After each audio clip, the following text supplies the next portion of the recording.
certain extreme situations, the law is inadequate. In order to shame its inadequacy, it is necessary to act outside the law, to pursue natural justice. This is not vengeance.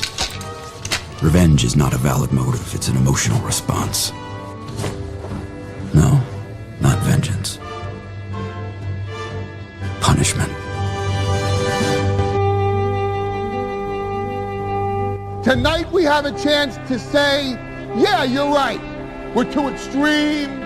We're too wild. We're too out of control. We're too full of our own shit. Or we have a chance to say, hey, fuck you, you're wrong. Fuck you, we're right. Because you have all made it to the dance. Because believe me, this is the dance. Start the show.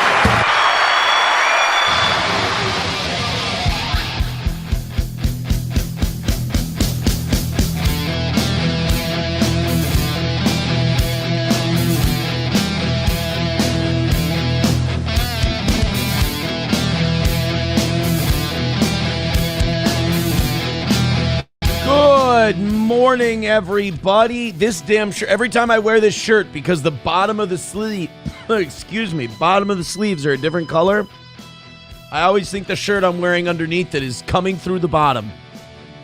That's something you all needed to know. Welcome to the show. Oh, God. I got my high noon Celsius.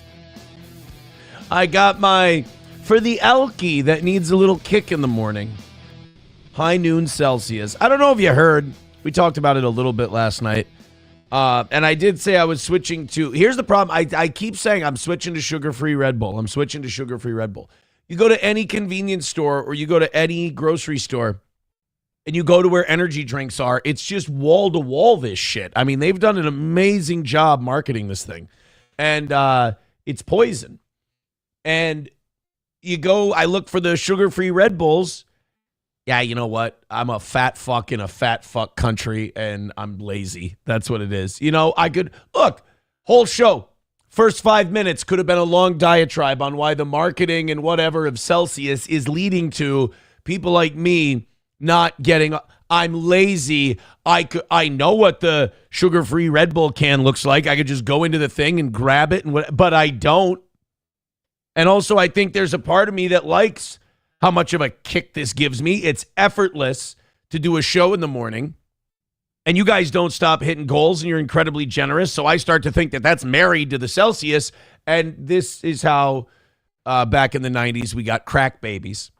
But there was news yesterday that one of the Celsius vibes, whatever it was mistakenly filled with high noon. So people were buying cases of high noon and there would be a Celsius in there, but that Celsius would be filled with a vodka seltzer. So that, which, you know, is it's very dangerous because you drink Celsius for the caffeine to get you up in the morning. The booze is a downer. I mean, it's going to have the opposite effect. It's going to, I mean, you know, if you got a tolerance like I do, it could fuck you up a little bit.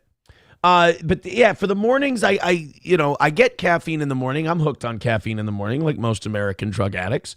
But Gino was trying to pitch me on Monday morning. He was trying to pitch me on the benefits of black coffee. And I guess I'm older than Gino because I can't hear someone say black coffee to me and me not go, and a hot roll. I don't, and it might sound retarded to you. I can't hear someone say black coffee and not think of the James Brown song Living in America. All night diners, ha, keep you awake, yeah, with a black coffee and a hot roll. He looked at me like I was more retarded than Gino Bisconti. That's hard to do. But I prefer the flavor of an energy drink versus the flavor of coffee. I don't want a hot beverage in the morning either. And I don't want that beanie flavor in my mouth. I don't get coffee. I don't understand it. People can explain it to me all day. Pick me up in the morning. Blah, blah, blah, blah, blah. There's all kinds of stuff that picks you up in the morning that doesn't taste like bat shit. But alas, here we are. Isn't some coffee made from like rat shit, bat shit, dirty old twat? Like, isn't there some kind of animal shit that makes coffee? I could be wrong. I think I got it from a Jack Nicholson movie. So I don't know how factually accurate that is. Anyway, welcome to the program. We've got a great one for you today. It's our final goal of the week, and you guys have done incredible. So incredible, in fact, that we are going till 11 today. You earned that yesterday. You earned an 11 o'clock show. So we're going to do 5 hours. Buckle the fuck up. We're doing a 5-hour show today. So I'm going to sip the Celsius. We're gonna drag that buzz out for a long time. I'm gonna do the show till 11. I'm gonna go pick up the kids. Maybe depending on the weather, it's gonna be like 78 today. Maybe it's a lake day. And then we're gonna jam in a members only show today or tomorrow night. That's when we're gonna try and jam a members only show in there. But 290 is our last number for the week. You guys have made this. Honestly, I'll say this. You guys, the way you've knocked out this goal, no begging. It's always been donation. Here's how much is left. Boom. Here's how much is left. You guys have been on. I mean, keep this forever. I'll work till the day I die, which at the rate I'm going, couple of weeks. But keep it going. I appreciate it. Thank you very much. Again, 290 is the number today. We got 5 hours to do it. I really don't think we're in any kind of hurry. I say get to 200 by 9, but, if you want to get to 200 by 7, that's fine too. We did lose. People were saying, we hit 300 members on Rumble yesterday. Wonder what it's going to drop to.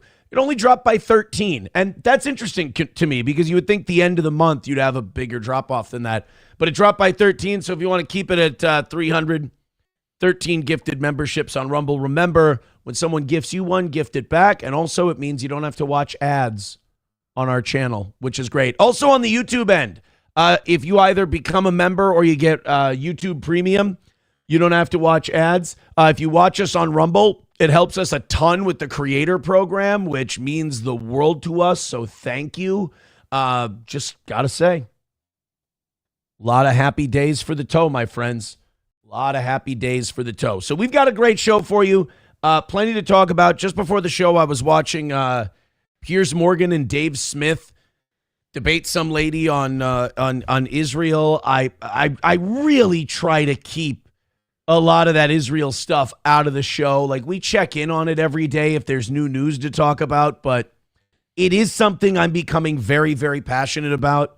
Sometimes there's just news stories sometimes that personally you just get either sad or angry or whatever. It hits you. It's why a lot of people avoid the news, because it can affect you.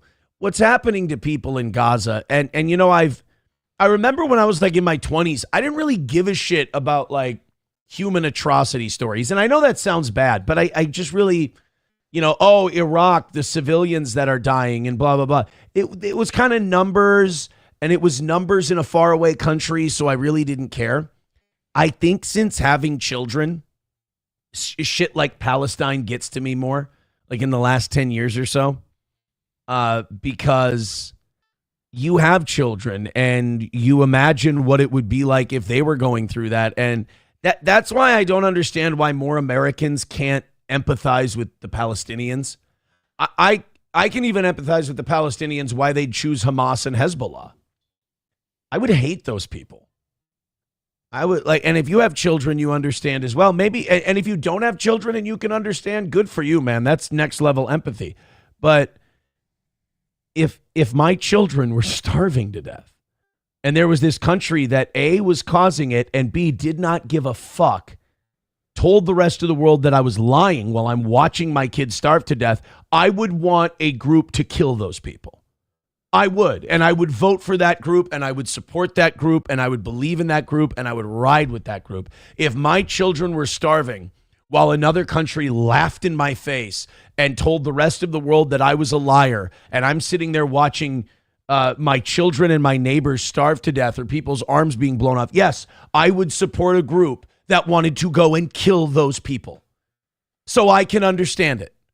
If Canada or Mexico enacted, if the Dakotas enacted a blockade of Minnesota and food couldn't get in, and kids here in my neighborhood and my children, if they were starving and you could see their spines and you could see their rib cage and you could see their bones, or they were getting shot going to get food, yes, whoever held their hand up and goes, we will get guns, we will get rockets, we will get bombs, and we will fight back and we will kill these people, I would be for them. I would support them. And I don't understand how that's so hard to get. Like when we invaded Iraq, I get the insurgency.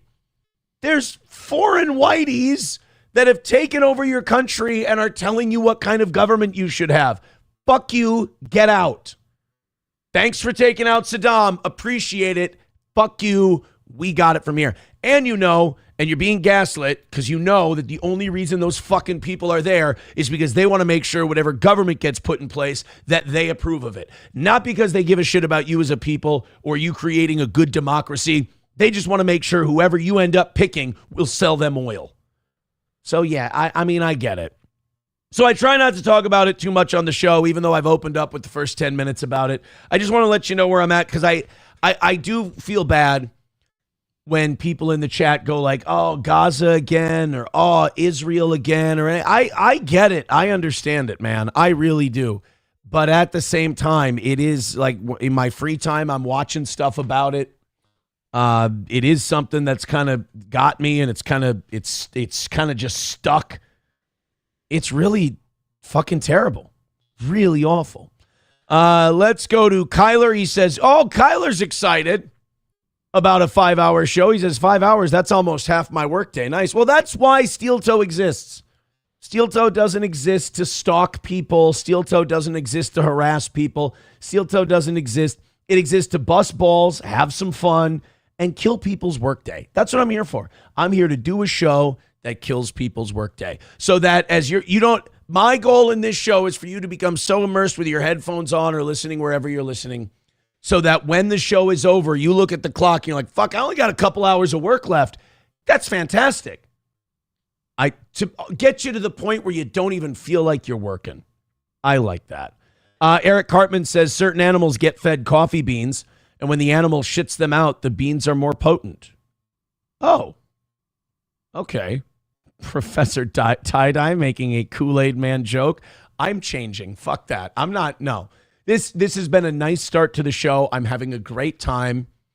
I like my shirt. I like my hair. I've got a big day coming up today that I'm very excited about. I have no idea what the kids and I are going to do this weekend. That's exciting to me.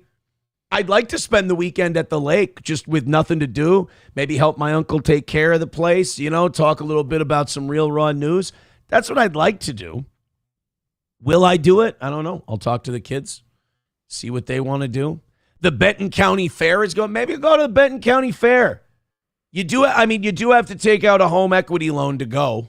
If you want to take 3 children to a county fair, you either better convince them that, walking around looking at livestock is the most exciting thing you can possibly do in your life, or that the rides are broken. Because if you want to take 3 kids, 6, 8, and 11, onto county fair midway carnival rides, sell blood and semen. Not at the fair. Do that beforehand at a reputable facility. But holy shit. I think they do have from X amount of time to X amount of time, they have an unlimited ride wristband offer. I used to be against that and say, just get your kids some tickets. But when you got 3 and as they get older, just fucking do a unlimited ride wristband thing. They only get it for 2 hours. But getting those sheets of tickets, you get a sheet of 50 tickets and you're like, wow, man, I'm rolling in it. Because you think of when you were a kid, if you had 50 tickets, fuck, every ride's 2-3 tickets. You're going on rides forever. But now every ride's 4 or 5 tickets. You got 3 kids. All of a sudden, you're 3 rides in and now you're like, oh, shit. Better pick your 3 favorites. So do the unlimited ride. Or try to stay out of the goddamn carnival area and just enjoy the county fair, podunk kind of shit. I don't know. Eric Hartman says, Aaron, please tell me you've seen the Piers interview over Sydney Sweeney jeans advertisement. Do me a favor. Send me that link in the Rumble chat, please. And I will do that. Spunker says, you're referring to a movie where Jack becomes friends with Morgan Freeman and they both have cancer. The Bucket List. The Bucket List. Kopi Luwak Coffee. That's what it's called. I figured it out. Ivana Tinkle says, just say Sam Show is right, Aaron. I can't. I've seen too many Jews come out against Israel. I've seen too many Jews condemn Israel. Not as many as I'd like, to say it's all the Jews. It's, I've seen too much of it, It's too and to me, that just feels lazy. I can't go, it's all this or it's all that. Call me picky. Hulkamasha Baby says a couple hours. You get off at 10:30. Most of us go until 4 or 5. That's still over half our day. You understand that if I do it, what I mean is I do a 4.5 hour show. If you're working for the whole thing, that's more than half your work. Never mind. We're not going to do math today. Dead Game says that's fucked up. Why so limited on time? It's like they have at these county fairs. They have a set amount of time that you can go on rides unlimited, and it's like a 4-hour window, I think, all told. And you never get there right when it's starting, so usually got a couple of hours.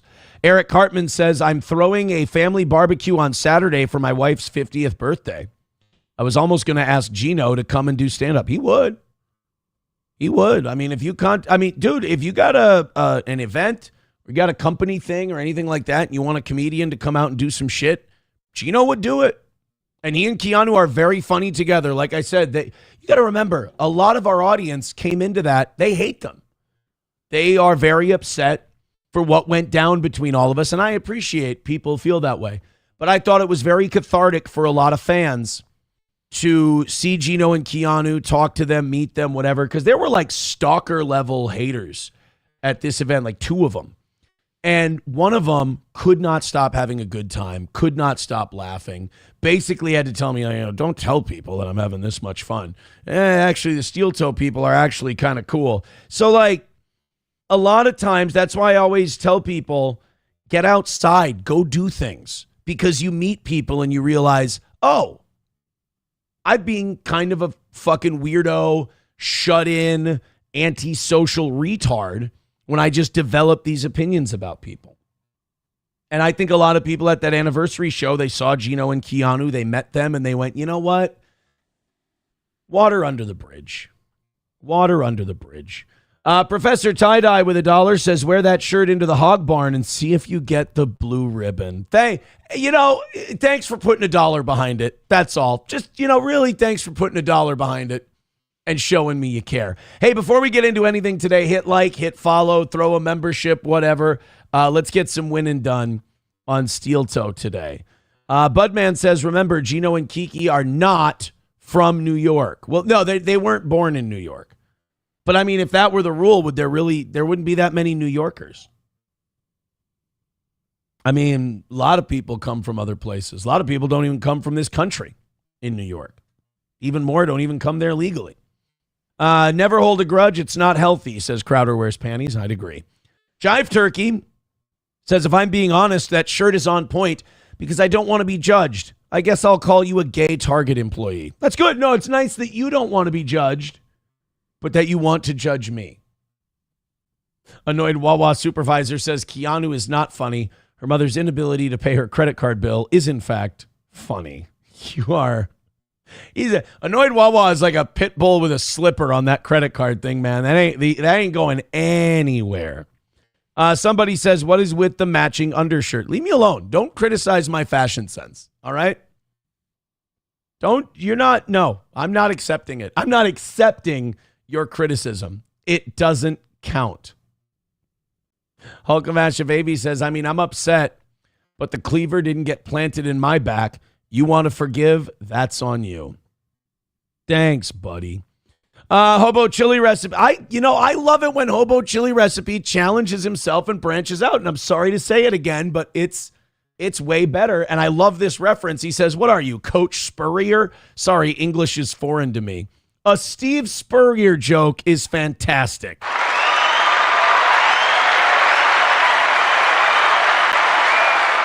MSO says, I was born in New York and we don't sell that shirt here. Brian says, you know how you know someone is from New York? They will tell you. Mike Go says, would look cool with a black undershirt. I'm not leaving my own fucking show and changing just because you guys are giving me a complex. We're not doing that today. I've got 5 hours to do, and it's being done in this shirt. So suck my ass. Respectfully. I'm sorry. You know what? Tiger got out of the cage. Hobo Chili says, I'm from New York, the South Shore of Long Island, and I was only about an hour from the city. I hate that state. Miss Tay says, you will accept it and you will like it. I won't. Eric Cartman says, Aaron wearing them tops proves he has good genes like Sweeney. Now, are you saying I'm attractive or are you saying I've got great tits? Because one of those things makes me really upset. Hobo says, don't patronize me, you cunt. You're right, Hobo, and I'm very sorry. Somebody says giving up on the comb over to the side, just going with combed straight back so you can see the... This is off to the side. Oh, I guess it's not. Can we pull it down a little? Can we... I don't Brill cream the shit out of it anymore. I just put a little bit on the comb and I just swoop it. Maybe I fucked it up. Crowder Wears Panties says you look like you're about to coach a girls' basketball team. Annoyed Wawa Supervisor says, don't let Hobo fool you. That son of a bitch is from Mastic. Mastic is fuck, dude. Mike Go says, I would throw a green dildo at you, sir. Oh, you listen every day. Hulkamash says, did you ask an employer for a shirt that's not quite red but not quite pink? Kind of an ambiguous gay color. Jim Sharkey says, hair like the Kennedy assassination, back and to the left. That's a good one. This is not going my way. Someone texting in, Gino was pitching to you Monday. I had a feeling you were a catcher. Thank you. Mild says you look like you tried to drink 5 Celsius, but they were all high noon. All right, do me a favor. If we're going to do this, can we attach some memberships and some dollars to it? I would like Redbird. $5 says, I'm mature enough to admit someone can be funny while still hating their guts. Attaboy, that's called being a fucking American. 285 is our number for today. Let's at least attach a knocked out goal and some dollars to our tomato throwing. Let's at least make this dunk tank profitable, you sons of bitches. Oh, my God. Zenman Build says you look like you're getting ready to give a gymnast a physical. No. Oh, man. There's got to be a few more good ones. Hobo says it's the Caesar cut. I hope the end of the haircut ends with the Senate giving you the business end of a knife. Et tu, pomade? Kraken Slappin says, it's nice you can match colors perfectly. Not sure what that means, but you have an eye for feminine colors. They're now calling Hobo Chili Recipe Suffolk County Poor Trash. It's not very nice. To which Hobo says, Patchogue Trash. Oh, okay. Mike Go gifting a membership. Thank you very much. Hate to see Mike go, but love to watch him Mike leave. No, it's okay. You can still give me money. It's fine. Jive Turkey getting a membership. Go ahead and pass that on. Oh, my goodness. 280 away from today. 12 gifted memberships away from 300. Thank you so much. You look like a lesbian golfer. Hulkamash says, did that shirt come with a free pack of Zima? Thanks. Steel Toe says, I'll give you $25 to put a black undershirt on. You're on. 25 bucks, black undershirt comes on. I can be paid. I can be bought. That's fine. Annoyed Wawa says, I heard Hobo got jumped on the campus of Hofstra University, and that's why he gave up on learning. Respectfully. $5 breakfast on the go. Cocktiff says, embrace your inner Floridian hobo. I'll forgive the New York part. Okay, we're not calling me Aaron Nasser. Cut it off there. We're not doing an Aaron Nasser thing. Oh my God, I look a little bit like Larry Nassar. Oh no! No. This isn't good. Oh, please tell me there's not a... Oh, fuck. Guys, this is bad. I'm not doing my hair like this. I can't do my hair off to the side like this anymore. Oh, shit. That's bad. Yeah, we're not. No. Oh, I'm uncomfortable. I'm shaving my head today. I'm getting a septum piercing and dyeing my hair blue. I'm fucking outskis. Forget that. People, I just went back into the chat and they're like, oh shit. Thank you, Crowder Wears Panties and Jive Turkey, for gifting a membership. I appreciate that. So that's $270 and 10 gifted memberships away from 300. Thank you. God damn it. Got him. That's bad. Twinning. You look Jewy enough. Dead Game says, hell of a reach, but accurate. Son of a bitch. Chips and Dip says, Larry doesn't have a double chin. You're good. Redbird with $5 says, hiding the stains on your chest with that undershirt. I don't have any. He's implying that I have semen on my chest. And I don't. I don't have semen on my chest. So I picked today to do a 5-hour show, and this is what it's going to be, huh? Well, then do me a favor, hit like, hit subscribe, hit follow, send a membership, click on Venmo, PayPal, Streamlabs, gifted membership, Rumble, YouTube, whatever. Ryan the Garbage Man says, 1994 Fred Savage called. He wants his shirt back. He can't have it. I'm excited to have it for me. Thank you very much. Richard Head says, it's okay. Larry's not as fat as you. When I wanted you guys to tell me that I don't look like Larry Nassar, I didn't want you to find ways that I was uglier. That wasn't. Oh, son of a bitch. All right, let's do the Piers Morgan, Sydney Sweeney thing. Eric Cartman wanted me to do this. I'm kind of obsessed with the Sydney Sweeney thing, too, from a cultural perspective. As it shows that people don't understand their history references. They just shout Nazi at everything, which I guess in a way we already knew. People hate. They see anything white and attractive, they think Nazi, which is it's such a bad selling point. Like, oh, look, a girl with great tits who looks good. That's like Nazis. I'm like, well, maybe I need to rethink the whole Reich. That's not. Guys, the reason that American Eagle is using Sydney Sweeney is because a lot of people want to fuck her. And they're using that to sell jeans. Don't use that to sell the Third Reich. Jesus. And then the idea that the Nazis were just into noticing people were attractive. No, that's not. We have dumb fat girls that are trying to conflate genetics with eugenics. Genetics is noticing, oh, they're a conjoined twin. They might have a higher percentage chance of having a conjoined twin. That's genetics. Eugenics is, why don't we take a fucking splitting maul and cut those conjoined twins in half and see what happens? Study the whole thing. Eugenics is, oh boy, we really don't want our gene pool crowded with people who have Down syndrome. We notice that your baby in the womb has Down syndrome. We're going to abort it. That's the way we should handle this. Otherwise known as the fucking thing Iceland did. That's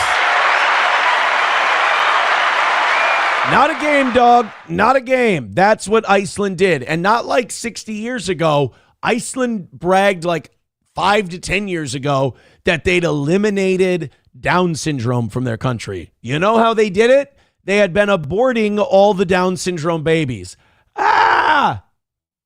So no, these people who are complaining that the Sydney Sweeney ad is Nazi eugenics It's not. It's a fucking hot chick with big tits. That's all it is. Zen Man with $5 says, you look like a Pepto-Bismol bottle and a Miami divorcee's midlife crisis got grudge fucked in a J Crew clearance bin. And somehow you crawled out smelling like regret and rosé. Thanks, buddy. You know, look, you attached a $5 to it, so I'm not going to be too mad. 265 away from today. Dead Game says she's hot, but still an American 9. I understand what you mean by that. I actually understand what you mean by she's hot, but still an American 9. Like, she's remarkably drop dead fucking gorgeous, but there is something where you're like, in order for her to be perfection, an angel fallen to earth. What is it? Is it a facial feature thing? Does she have too weak of a face? Because she's very pretty in the face. Her eyes are very nice. Maybe fuller lips? Because she's got amazing tits. Like, we're not going to sit here and say that her tits can be improved upon. Illegal, out of the question.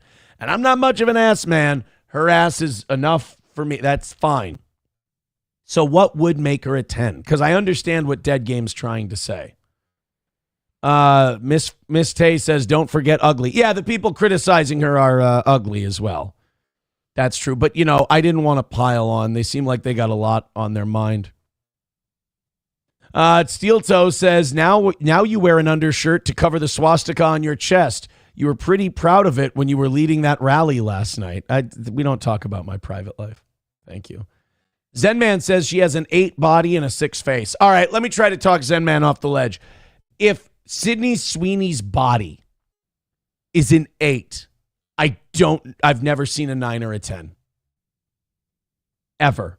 I mean, her tits are fucking perfect. We played the Hey Dude commercial that she did. And we had people in our chat going, just full screen it, get your fucking face off there and play that ad again. Because it's just her. They're zoomed in on her tits and face and she's walking towards the camera. That's all it is.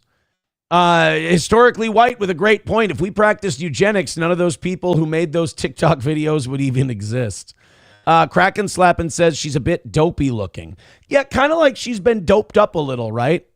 I get it. But let's be very clear. She's drop dead fucking gorgeous and would dominate any small town she lived in. So we're not being overly critical.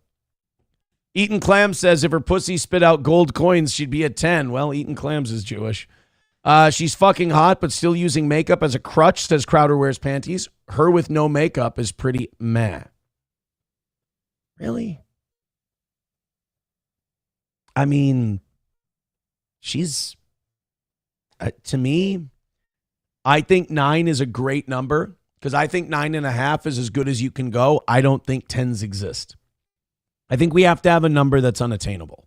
Tin the Toolman Taylor says, don't forget about that midsection, Aaron. Oh, as you know, I'm a core man. I forgot. I love me a good core. Fuckers. You sacks of shit. All right, so let's watch this Piers Morgan, Sydney Sweeney ad debate that he had. While you're at it, hit like, hit subscribe, hit follow no matter what platform you're on. Share the show and pump up those numbers. Here we are. All right. Introduction and monologue. White supremacy or ugly girl jealousy? Yeah, I'm going fucking ugly girl jealousy. 100%. All right. What do I want to know? Here's ready. I'm going to get everybody's opinion. Piers loves it. This girl. Ooh, this is tough. This girl loves it. This girl fucking thinks it's the greatest thing ever. Mark Lamont Hill is going to stand for fat white bitches, and this girl hates it. All right, let's see if I got it right. I think that the two on the end are going to hate it. These three are going to love it. I would love to live in a world where more people would have the privilege to look at this ad and simply see an ad for great jeans. But is she going to blame us for the fact that her septum piercing is whispering in her ear that she has to think this is Nazi shit? So now it's our fault that you see Nazis everywhere. Holy shit. This is like if Haley Joel Osment was mad at Bruce Willis in The Sixth Sense because I only see dead people because you make me live in a world where I can. What the I wish we could live in a world where we could just appreciate this as a beautiful woman in an ad. Then live in that world. Do it. We all do. You can too, but you got to we got to do studies on what septum. There's something genetic. Sorry to go to genetics, but there's something like molecular in our septum. I don't know if it's like rich with stem cells, like an umbilical cord, but it's got to be rich with some kind of really important like mitochondria that when you pierce it, it like pierces reality. Like it forms a fork in the timeline and you've somehow like obscured reality and you live in a fantasy world accidentally because of the septum piercing. All right, so I was right on the money with her. Oh no, that better not be what I think it is because I like this one. That's not the world that we live in, and we live in the world that is marked with a lot of cultural baggage. So when I saw this ad as a marketer, as somebody who works with agencies and brands on issues of culture and culture. This is why we have the fucking, to quote Hulk Hogan, this is why this company's in the goddamn shape it's in because of bullshit like this. People like this are allowed in marketing.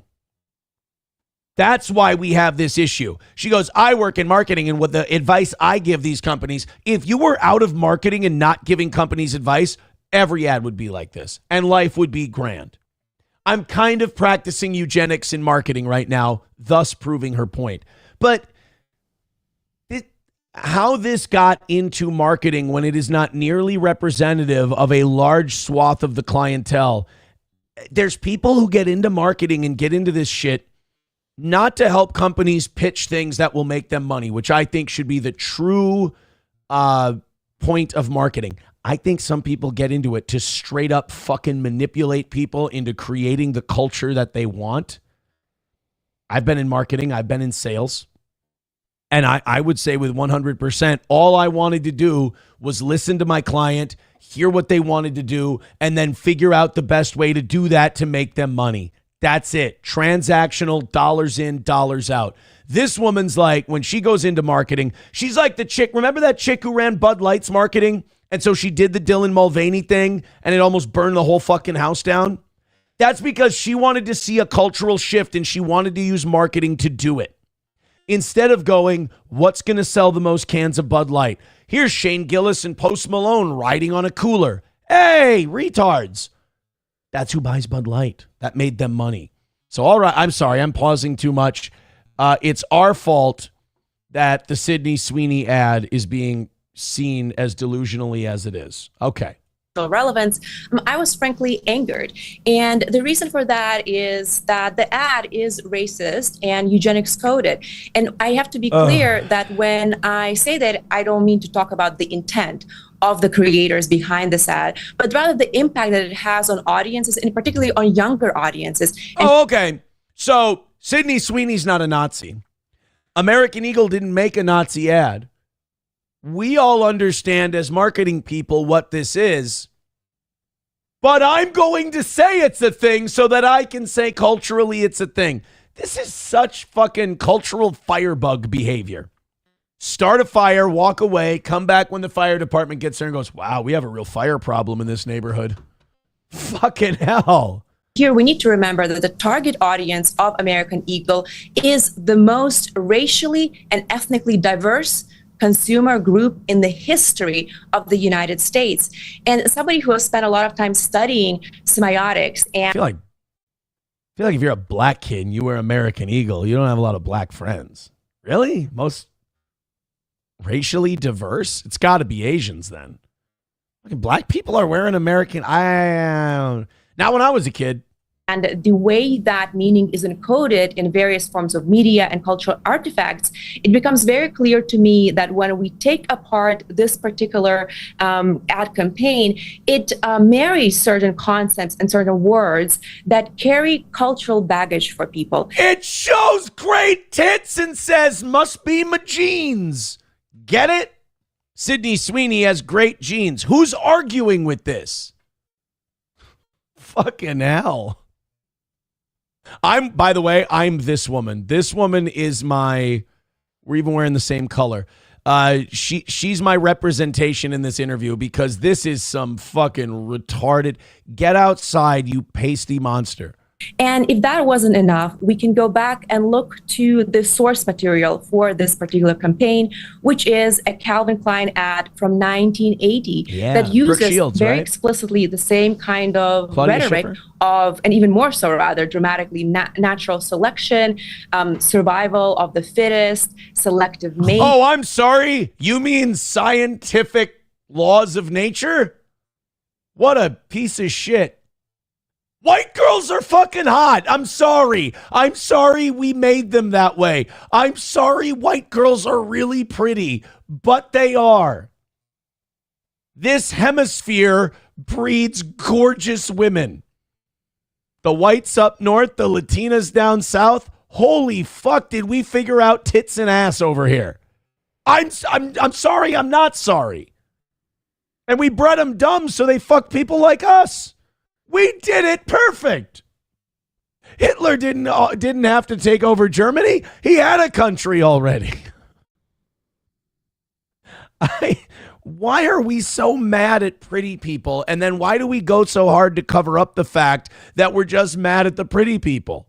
Jesus. The superiority of dominant groups, etc. Yeah. And from a perspective of media and cultural studies, when we look at this particular campaign, we can see how meaning travels from the source of inspiration to this particular narrative structure that we see in this ad. And so it is no surprise to me that it was picked up by audiences that reacted in the way that they did. And wow, yeah, did you hear that, guys? You looking at that ad and going, I have a boner. You are the problem. Congratulations. Oh, my God. I'm sorry. White girls are pretty. Are you not looking at this woman here and going, hi, Jesus Christ? Then you have an issue. It shows, even though obviously Gen Z are in themselves a diverse group, they're also generally, on average, more progressive leaning and, of course, chronically online. No, they're not. Gen Z is, but they've done studies on this. Gen Z is more right-leaning than the previous generation. That's just bullshit. The thing you just said is horseshit. Gen Z, this was their first election, and Gen Z voted Republican in higher numbers than millennials did in their first election. They're more right-leaning. God, she's just awful in every way. It's like if Lydia Dietz grew up all wrong. Crazy. Do you mean crazy? Anastasia, I mean, Anastasia, we haven't had you on our censor before. I didn't really understand a word of what you just said. Fucking bravo, Piers. I didn't really understand a word of what you just said. I'm liking Piers on the Palestine issue lately, and I'm liking him on cultural shit like this. He does a good job. The only thing I don't like about his show is he lets too much pro wrestling into it, and he's doing a great job of not doing that in this one. I watched one with our girl Anna Kasparian. She was arguing with some Jewish guy about Israel and how they're treating Gaza, and there was a lot of motherfucker, you bitch. Like, Anna gets a little too hood rat when she starts debating. I will say that. She gets a little too, like, I'll cut a bitch. It's a little aggressive. Tucker did a good job with her, but Piers lets a lot of that kind of pro wrestling shtick in there. So far, he's doing a good job with this, though. Are you this much fun at parties, or do you have a different persona? I would love there? it if you weren't disrespectful to me. It's a pleasure to join you today, and I look forward. You went on Piers Morgan and you didn't want to be disrespected? That's like going on Bill O'Reilly and not getting the loofah. Come on. You know what his brand is. Piers is a cunty British guy who disrespects the shit out of people. To exchanging opinions. Agreed. I would love to clarify any points that you might have found confusing. Anastasia, Okay. you would have to be asked- Deborah Lee. I Let understood me bring fully. Deborah Lee in. This is a terrible example of racist white supremacy, I'm etc. so conflicted by this chick. I am so. Anybody know why? Anybody know why I'm conflicted? This shows that I'm not anti-Semitic, by the way. I just don't like Israel because I got no problems with her. She could sit there and say, I fucking stole a Subway sandwich from a kid in Gaza today. And I'd go, he's probably being mean. I stole a fucking slice of pizza from a Palestinian kid this morning. Well, he was catcalling, and that's, not okay in any language. I like her. She can raise my interest rates.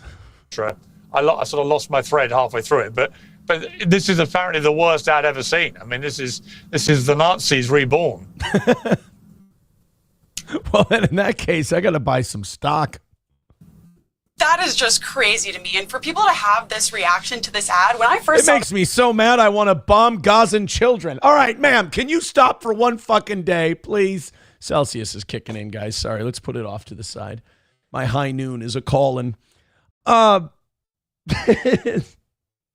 It really is like, if we find out American Eagle is merging with Ford and Disney, I think then we can say, oh shit, the Third Reich might be coming back. But so far, we're good. This ad, this is giving a Super Bowl, okay? This is shot very well. This is very creative for an ad agency. I don't know where that information is coming from, that they're the most diverse group and their clientele is the most diverse in the entire world, the entire country. But if that were the case, then this would be a great ad to appeal to a new base. Heterosexual straight men who see a hot woman and they think, wow, that's great. I want to support this company. And for the record, Sydney Sweeney is a brunette. She has brown hair. So everybody's saying she's an Aryan, blonde hair, blue eyes. It's not true. Look at her roots. Look at her eyebrows. It takes 5 seconds to do a Google search of Sydney Sweeney's natural hair color. And while I have my own opinions. All right, now we're getting into eugenics. It's not even a natural blonde, phony bitch. I mean, but this, I will say again, the fact that this is where the Overton window is, I know we think we're all scoring W's here in the cultural pushback, and I hate to be a turd in the punch bowl, but I think part of the problem here is that we're even having this conversation, that we're entertaining people like this. I think you got to watch out because, well, look, I'm having a great time watching this, and I hope you're having a great time watching it too. But I think the fact that it exists in and of itself shows that we're maybe not we're not getting as far ahead as we think we are. But the fact that she's being laughed out of the room is pretty good. About this ad, I don't really have the palate for sexual ads as a traditional conservative. I think if you have an issue with this and you're saying that this is a Nazi dog whistle, as a Jewish woman, when the Nazis created ads in their propaganda, it was not using hot women who are traditionally hot to try and attract. Dude, yeah, if you go back and look at Nazi propaganda, which I only do, I'm down to like 3 times a week, but if you go back and you look at Nazi propaganda, they put like monster goblin looking Jew figures in there and we're like, this is the enemy and they got to get out of here and blah, blah, blah. It wasn't like a hot chick going, oh yeah, dreidels are fucking gay, dude. Like that's not how they did it. People to become Nazis. It was saying that the Jews are vermin, that we're trying to take over the world. To try and compare the two is outrageous because the left will... Excuse me, would you please give me your counter argument to that? I really need to hear it. I'm kidding. Call everything Nazism and say everybody's a Nazi except for the actual Nazis chanting from the river to the sea, Palestine shall be free. Oh, I knew she was going to fucking do that. God damn you, I wanted to like you. What? They should. They're being bombed and murdered and starved. If anyone wanted, if anyone was like, I feel like, do Israelis watch Taken and go, Liam Neeson is being unreasonable. He wants to kill all these people. I don't, like, they wronged him. Reiterating the same talking points that we've seen since World War II. So I just really don't understand where any of this information or reaction is coming from. People have way too much time on their hands. Get a job, get a life. Stop being triggered. Go tanning. Go tanning. That's an important one for Lydia. Stop being triggered by thin, white, hot women. Just let it be. Enjoy. You guys had Lizzo in an ad when she was 400 pounds modeling for Calvin Klein jeans. Yes. She's since lost weight because she even realized that being that size is not healthy for any individual. And it's clearly just targeted towards happy, straight, white women. They don't want to have these people in ads. We've had every single TV show, every single advertisement has somebody who's been put in simply for being gay in the last couple of years. That's the only reason that they've been put in. Yeah, I wish you guys would stop making fun of me, too. It's a red shirt. Fuck you. This Jewess is killing it. I like her. Into the storyline. And so now we just have what we would deem normal, and the left is trying to brand this as abnormal. It's not taking, and the people that are trying to push this is the reason that the Democratic Party is continuing to fail. I'm kind of bummed that she's turning it into a Democrat thing, but since she is, allow me, she is kind of right, but it's an oversimplification. I think left-leaning progressive people in general are kind of getting worried that they're being left out of all the conversations.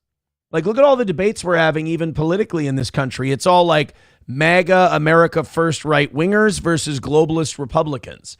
The conversation does not even involve progressives. It doesn't even involve Democrats. They're not even in the fucking game. The argument is between two parts of one group. So I think the Democrats are trying to make some noise. That's why Nancy Pelosi did the shocking thing that she did yesterday that we'll talk about a little bit later. That is going to look extremely hypocritical. It's because these people just want attention at this point because nobody's talking about them.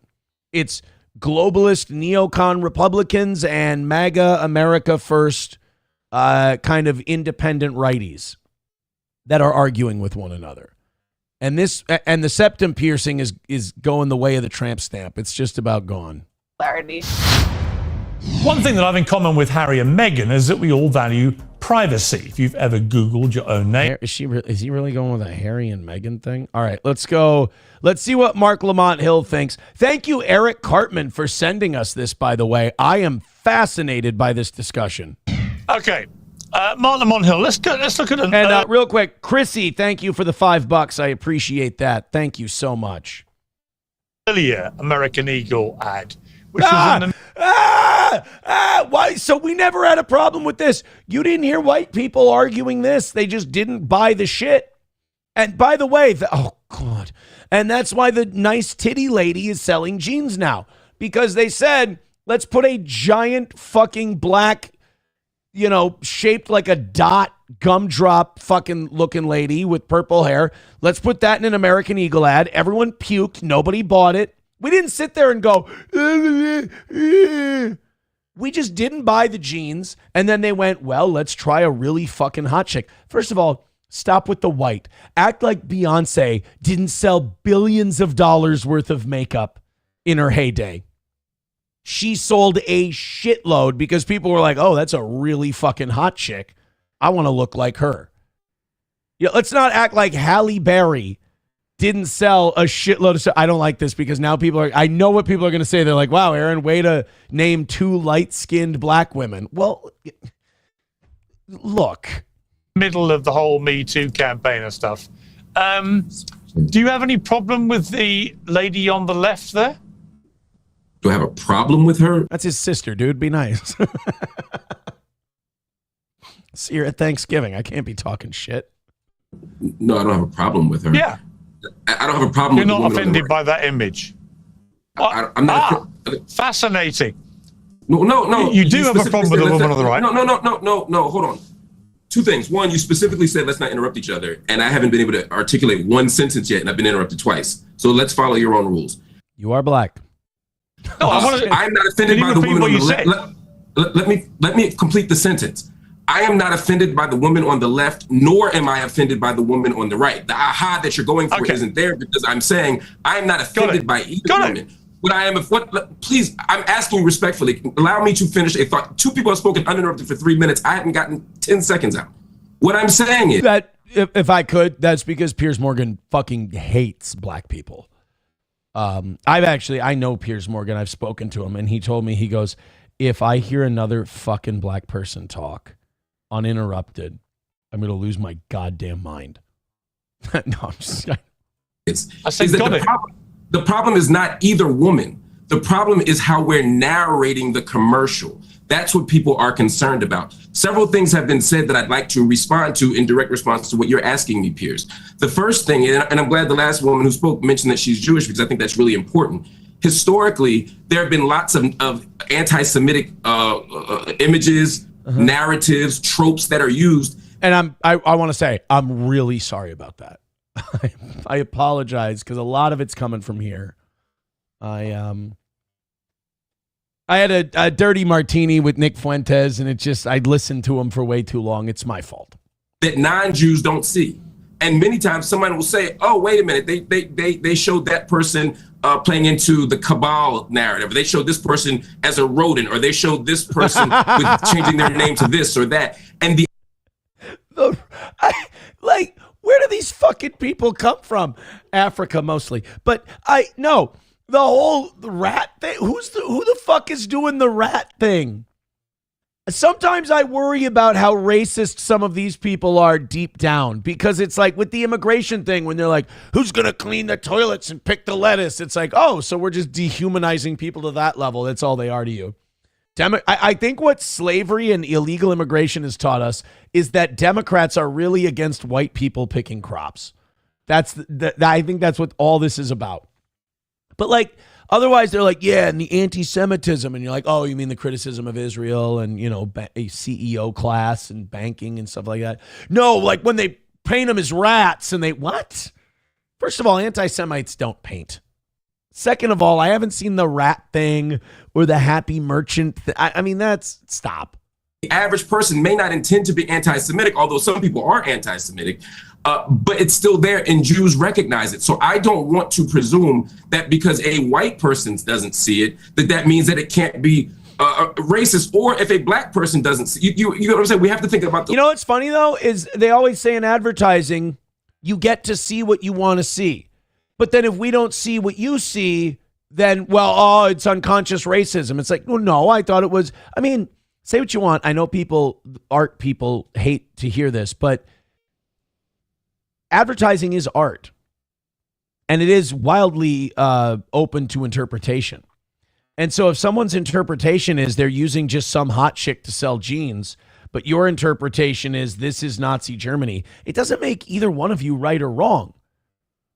I mean, you get to interpret the art as you want to. And if you tell people you interpret the art as this sounds like the comeback of the Third Reich, if a lot of people think that's fucking retarded, they're going to tell you. On all levels from multiple audiences. You used the word normal and talked about it in the context of this white woman. White women are normal, but so are. They sure are. I'm just kidding. I've married a couple of them. They ain't normal. Other people. The problem is, historically, we have only normalized white people. And so we've made white women's bodies, white male bodies, the norm. And we've made everything else. Whoa. Time the fuck out. We've made white male bodies normal. Like, let me ask a social question. What is the most looked at or admired or idolized body when it comes to males? Because in my opinion, it's like football players, basketball players, shit like that. I don't know if you know this. Not a lot of corn-fed fat fucks from Iowa filling those ranks. The white male body has been idolized? I don't know, man. I'm not so sure about that one. Now, white female body, I don't know. I think a lot of people think it's Latino. I think a lot of people idolize the Latina figure, you know, with the more like maybe full chest, full ass, that whole a lot of white women put a lot of things in their bodies to try and kind of capture a more south of the border look. In my opinion, it could just be me. But isn't that the point of this whole fucking thing? Mark Lamont Hill wants to tell everybody else what's in their head and what's in their heart. Whereas my position is everyone's just kind of interpreting this the way they want to. Nobody's right, nobody's wrong. Some people sound dumb when they give their opinion. But, I mean, you see people who like love this ad and they think it's great, and people like Mark Lamont Hill, it's unconscious racism. Meanwhile, the rest of us, when Mark Lamont Hill goes, it's like Nazi Germany, we go, that's retarded. I mean, there is a difference in how these people are allowing others to see this ad. Less human, less beautiful, less real. And so when we say good genes are the ones that... What a load of crap. Honestly, I'm sorry, Mark. If I may jump in on my own show. What a load of crap. I saw Beyonce do a jeans ad. Everybody drooled over it. I loved it. Thought she looked hot when she did. Right? I mean, what are you talking about, man? This is... Let me ask you a straight question. First of all, for like a good... I mean, back me up on this. For like a good 3 to 5 year period, Beyonce was pretty much unanimously considered the hottest woman alive. There was a Scarlett Johansson run there for a little while. Then there was a Beyonce run for a while. Did we really have an undisputed champion after Beyonce? I don't think so. And now Sydney Sweeney's kind of taking it. Let me ask you a straight question. Does Sydney Sweeney have bad genes? Yes or no? No. I don't think she has bad genes. So she has good genes. Does she have No, good genes? No. Again, you're trying for the. Yeah, she fucking does, dude. I mean, stop, dude. He's got you. She's got great fucking genes. I mean, look, am I angry at my dad? Yeah. But you know, it's also my grandfather and my great-grandfather and generations of men I never met. Apparently, there was a lot of stress sweating in Germany in the Imholt clan. What can we do about it? It wore away at our hairline. But, like, just sit there and because you're worried that you're going to lose a debate on an internet show, so you go, no, Sydney Sweeney doesn't have good genes. Shut the fuck up. Gotchas. If Mark Lamont Hill, dude, you've been on TV. I've been watching you on TV since I was in high school. So like 20 years. And the only aging I've seen you do is the gray in your beard. You've got good genes, bro. She doesn't have good or bad genes. I'll tell you this Jew lady in the middle, she's got phenomenal genes. The whole point is to argue that good and bad genes itself is a bad idea. It's not. It's real. It's like saying, we can't argue blood. Like, blood's a thing that exists. Genes exist. Genetics exist. Yeah, we shouldn't be talking about genetics. Well, fuck finding cures for diseases then. Fuck medicine. Fuck treating people. Hey, I'm genetically, I guess let's just let a shitload of kids die from peanut allergies. Do you know how much genetic studies we needed to do to make sure we didn't fucking kill a kid at lunchtime in the cafeteria? That's what genetics is. It's all encompassing.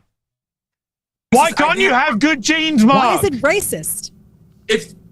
Why can't you have good genes? By the way, still haven't gotten a thank you for the NBA and NFL. How do you think we got point guards, Mark? Shaquille O'Neal didn't just pop up out of nowhere. I'm sorry. But it is a good point. And I could then empathize. I can understand why black people might be a little nervous about the whole genetics thing. I understand because, okay, in fairness, the tiny bit we knew about traits and passing them on, slave owners did practice it. So I can understand, where there would be some trepidation to go down that road. But that doesn't mean you throw the baby out with the bathwater like it has Down syndrome in Iceland. All right, I'm going to respond, and I'm going to hope that you don't interrupt me as I answer, okay? Yeah, but he's British and you're black, and they're really fucking elitist, dude. Because again, no one else has been interrupted except the people who disagree with you. What I'm saying is, Stop being so precious, please. The word you listen. The word eugenics literally means good genes. It literally means that etymologically. The point here is to judge human beings based on their genes and to decide that you have good genes and you have bad genes isn't in and of itself a racist project. That's not what the ad is doing. It's being tongue-in-cheek. It's saying, isn't she fucking hot? Should we have done that instead? Like, that just seems less dignified if we made an ad where she's sprawled out with the pants on and her tits out and you go, don't you want to stick your cock in her? I mean, they're trying to find a clever way to saying we all want to fuck her, so we should all get our wife or girlfriend these genes because it'll make them look as hot as Sydney Sweeney. So they found a cute way to do it. And by the way, if they would have found another way to say it, this same woman with the septum piercing would have been telling us how sexist it is. There's a possibility that a lot of these people complaining are just unhappy people to begin with. That's the point. So no, it's not that I think that I have good genes and you can't say anyone else has good genes. I'm saying let's get rid of the good genes narrative, particularly when it's based on hair and eyes and body type. Why? Because those... Yeah, let's all just wear paper bags and fuck each other, dude. Sounds great. Oh, yeah, when you're trying to pick someone you want to have children with. Yeah, I'm not going to ask if there's a, brutal history of autoimmune diseases in your family. I am not with lupus, by the way. My mom has Addison's disease. Oh, shit. So far, all my kids are straight. They're good. The last 3 generations of my grandparents died of heart attacks at 63. My dad is turning 65 next month. And I believe, I don't know if any of his siblings made it to 70. Ooh, shit. You know what, guys? I think I'm going to take a vacation. I'm going to enjoy the time I got left. The text coming in, funny, the liberals who will die on the Planned Parenthood hill are mad at eugenics. Yeah, let's talk to Margaret Sanger about eugenics. Things are racially... See, guys, here's the thing. If you call a white girl pretty in an ad, that's Nazi eugenics.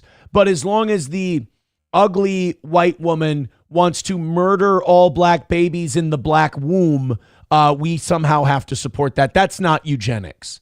That's my biggest problem with the modern American liberal, is that they will see a figurative something all day long, but will miss a literal.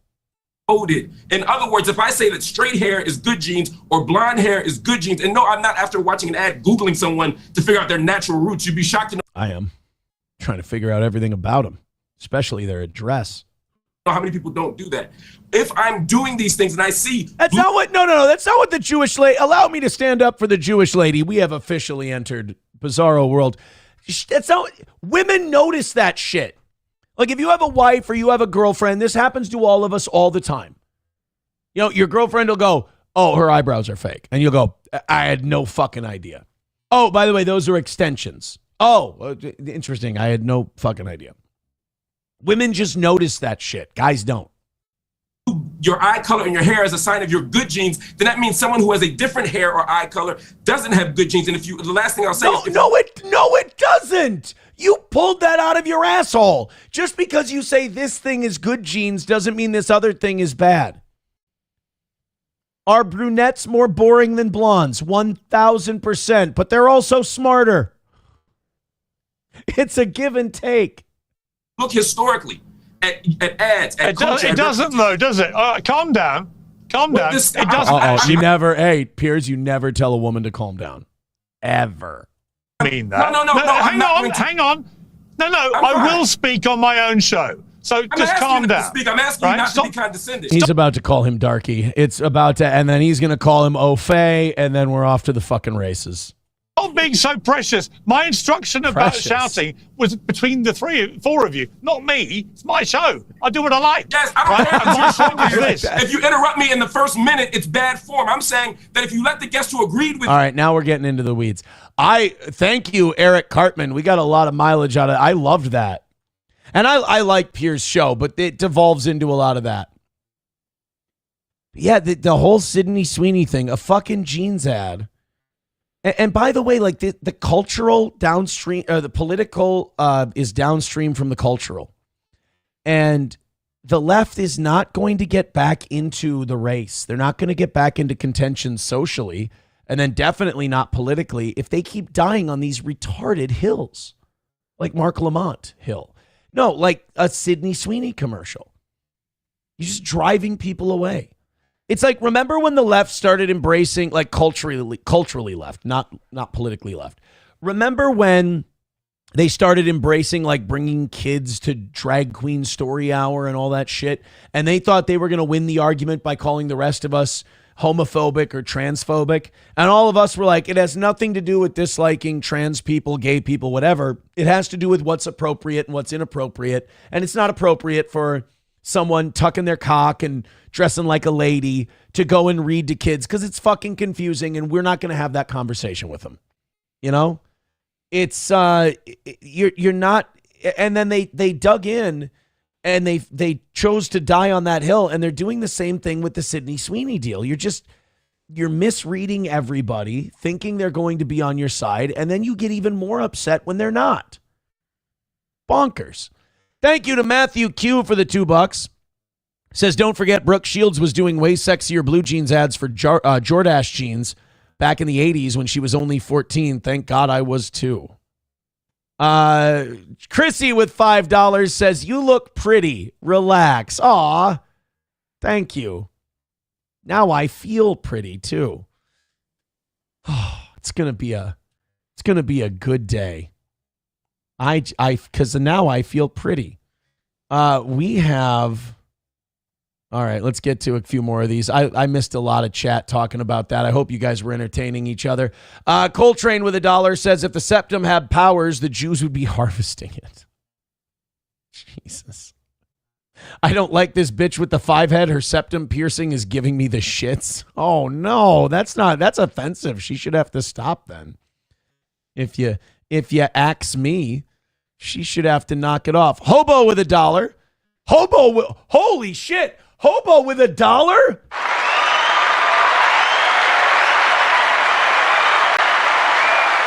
Everybody gift a membership and throw in $1 in honor of Hobo giving $1 to Steel Toe. He says the Imholtz had a very distinct look. Your clan were the Rocky Dennis of Deutschland. I don't even care that he wrote that. Hobo gave us $1. You got to admit that it's in them genes. Spartan Sarah Dowker says they hate white people, so they don't want to argue about genetics because that is a losing argument for them. People think we're pretty. I can't help it. People think we're pretty. And Hobo, was it? Oh no, it was Dead Game wrote, blush, Tubby. I'm not, Hobo, I ain't looking up what Treacher Collins disease is. I don't want to know. I don't want to know. Someone says Team Brunette. I don't know. You know, I really don't have a preference. The last woman I was with was blonde, now brunette. And, I've been with them all. Now, well, have I been with a redhead? Oh, shit. I hope that women I've slept with don't listen to this show. I hope they've moved on, because if I have fucked a redhead and now I can't remember, yikes. But blonde, brunette. Do I have a preference? Okay, in general, this is a general thing. Blondes and Latinas, best in bed. Brunettes, typically best in life. I think they both have their advantages. I do. And I don't think this is inherent in hair color, by the way. I'm just saying, in my experience, had some blondes, had some brunettes. The brunettes tended to be more grounded. They tended to be more intelligent, more kind of laid back, whatever. The blondes, though, man, they tended to have a motor on them. They tended to be a good time. So that's, and by the way, I know both of those groups of people are both offended by what I said. That's how I know it's a good take. Los Federales with $1 says, if blacks are so offended by that ad, then blacks need to speak to all of their women. All black women straighten their hair and color it. Seems like they're ashamed of their own kind. Actually, I wouldn't say all of them do that. In fact, you do in the black community, you kind of get shit for that. There is a group of, historically black people who be like, don't fucking straighten your hair. Don't do this. Don't do that. I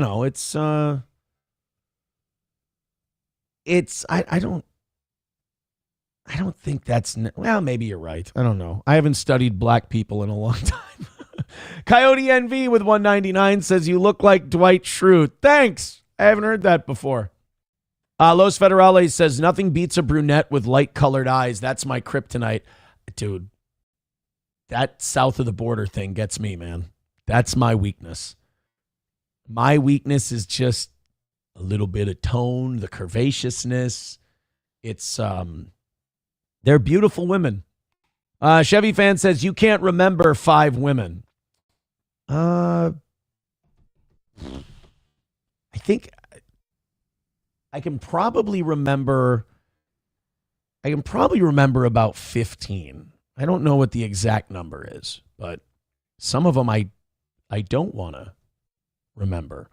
Brittany Boo says, you can't beat blue eye. Blue eyes are very icy and attractive. You are correct, Brittany Boo. Blue eyes are but dark eyes are good too. I'm very flexible. You had some imaginary women, says Hobo. Oh, yeah, but the real ones have been great, too. The imaginary ones are good, but the real ones work out. Bigot on Socialist Media says, blondes are stupid. Yes. Plankton says, Aaron just said April fucks better than SP. I did not just say that. In fact, I'm not going to insult him. I'm not going to insult anyone. I had good times. I had bad times. It's every relationship. Don't you worry about it.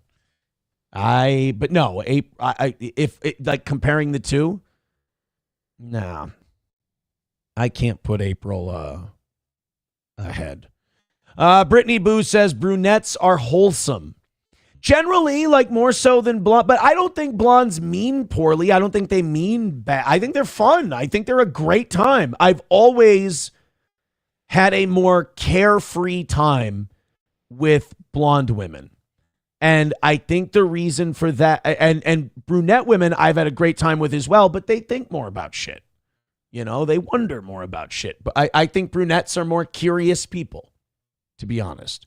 Los Federales says, Aaron, blondes are the best in bed. Welcome to Splitsville, brother. I hate to, I got to tell you, I hate to be a race trader. I really don't mean to be a race trading son of a bitch, but La Cucaracha. Professor Tie-Dye with $1 says Grace Jones was and is the hottest black woman to ever exist. I'll die on this hill. Hottest black woman to ever exist. People my age thought Lil' Kim was very attractive. I don't know if she was my favorite. I was a real big Nicki Minaj guy. I thought she was really hot. And like also insane. So I kind of liked that too. Beyonce, obviously. The more I watch Candace Owens, the more I'm like oddly attracted to Candace Owens. Is that? I'm insecure about it too. Coltrane says black women hate when black dudes date white chicks. I got to stand up for black women on that one, as is my nature. I get that. I think a lot of people are like that. I think black women just admit it. I think there's a lot of women out there and men out there who they feel a certain way when people go outside of their race. I think there's a pride in that some people have. And I think black women are just more honest about it. We were talking about this last night. People wanted to give Hulk Hogan shit because he said he didn't want his daughter dating a black guy. Let me tell you something.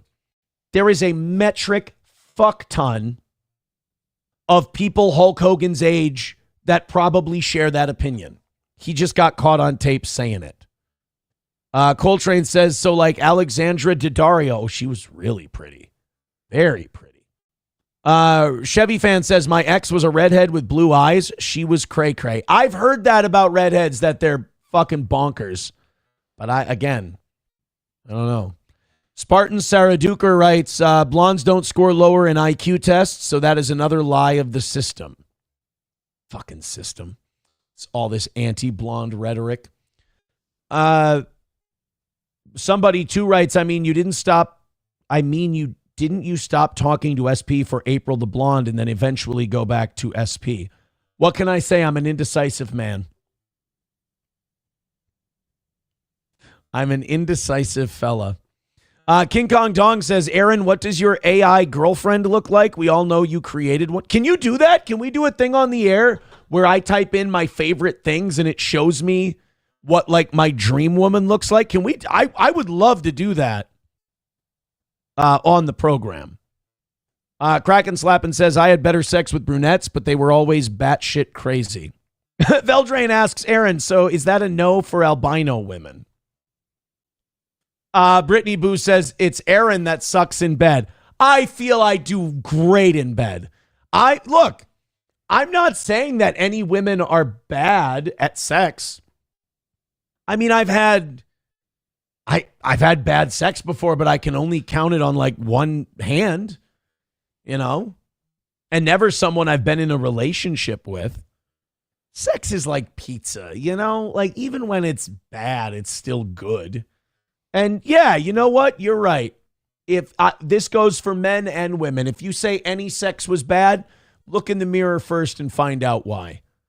Might not totally be your fault, but you can only control you.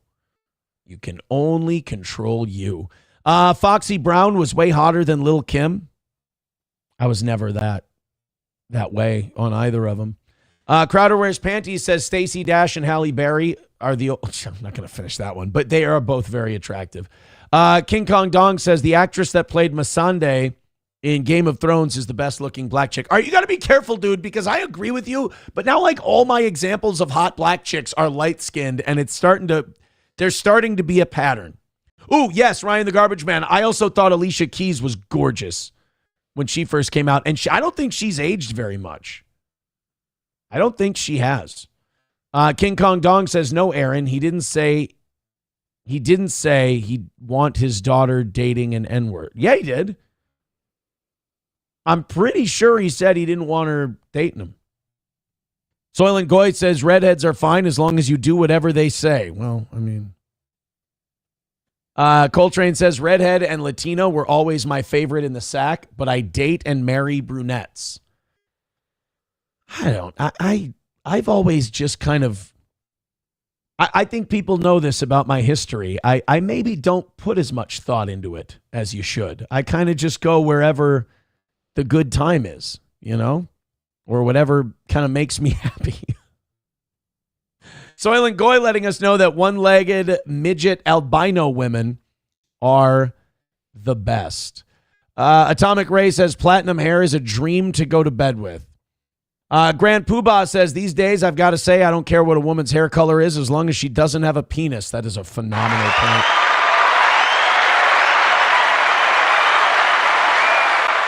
What the fuck kind of pizza are you eating? Asks Plankton. It can be bad. Yeah, but it's extremely rare.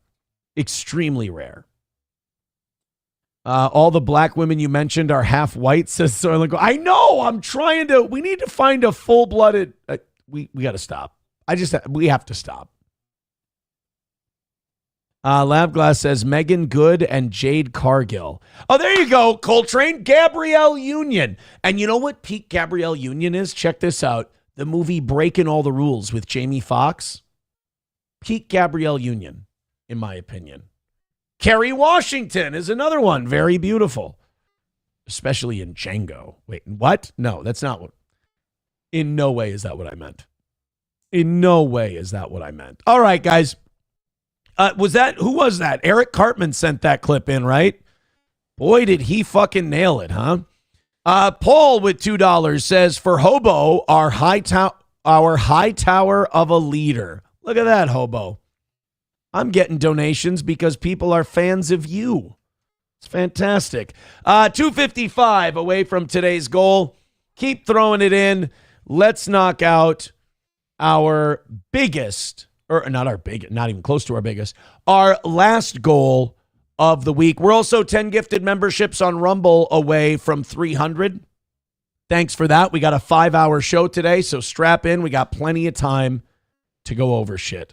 Streamlabs, PayPal, Venmo, Super Chats, and Rumble Rants. Thank you guys very much. Well, a bunch of time with Piers Morgan, a little time with the chat.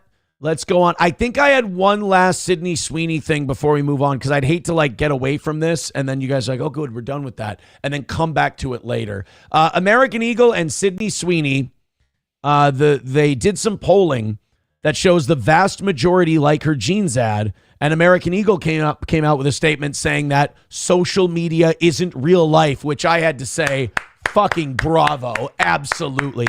You know, people who live their whole life on social media and can't stay away from Twitter or anything like that, they get so mad at you when you say that, and that's how you know that you're right. You know, they say that you catch the most flack when you're over the target.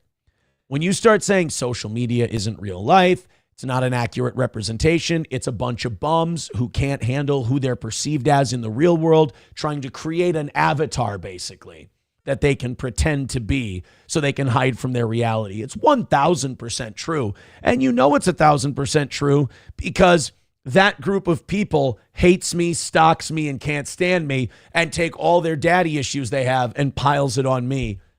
That's how you know I'm probably onto something. I pick at the wound that harms them the most. Now go ahead and deny it. So, American Eagle says they are feeling good about their Sydney Sweeney commercial despite the controversy. The ad campaign is creating tremendous buzz, and their independent polling shows the vast majority of folks, around 70%, find the commercial appealing. You know what's amazing about that? I bet you most commercials, on average, have a lower approval rating than that. This one is more popular than the average ad. So, it just goes to show you that when it comes to the coverage of this ad thing, like people in the real world look at that ad and they go, fine. A few retards on social media go, "Grr-der." And then people, have you ever heard someone say like, oh, everyone is saying this? And you're like, really? Who the fuck is everyone? And then you go, oh, these 5 people I saw on Twitter. And like, bro, you need to get outside. Like, here, we'll go to like a barbecue that's going on, or we'll go to some city event that's going on. You go ahead and ask 5 of those people, and they all go, I have no idea what the fuck you're talking about. All right, my 5 cancel out your 5, and I found him immediately just out in public.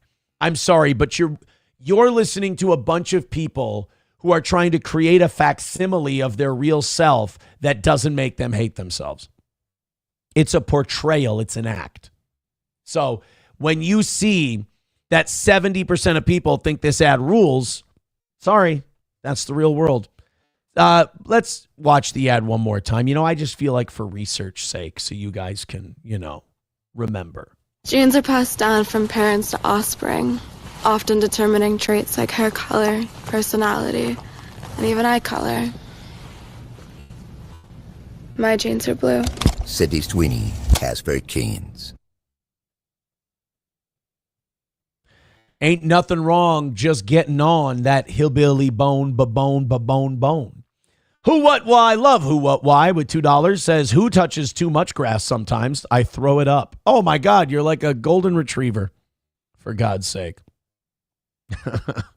King Kong Dong says, everyone that complains and cyberbullies online is just a bunch of mountains. Corporations are finally figuring it out. It is awesome to watch corporations figure out that all of these retards just don't matter and they don't buy shit and they're just sitting at home all the time. It is so great. And those people lose their fucking minds now, realizing that they're becoming obsolete.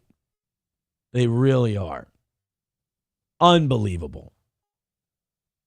It makes me so happy because they can yell and scream at you all they want, but they can't deny what's happening. I love it. 255 away from today's goal. Spartan Sarah Duker writes, we need her to do make white babies ads. yeah, that'll throw everybody's scent off the Nazi trail. She just needs to do a bunch of make white babies advertisements. Chevy fan says, you touched grass and a bar full of people chanted faggot at you. Right. It was fun. We had a good time. Oh, 255 away from today's goal. Keep it up, guys. I appreciate it so much.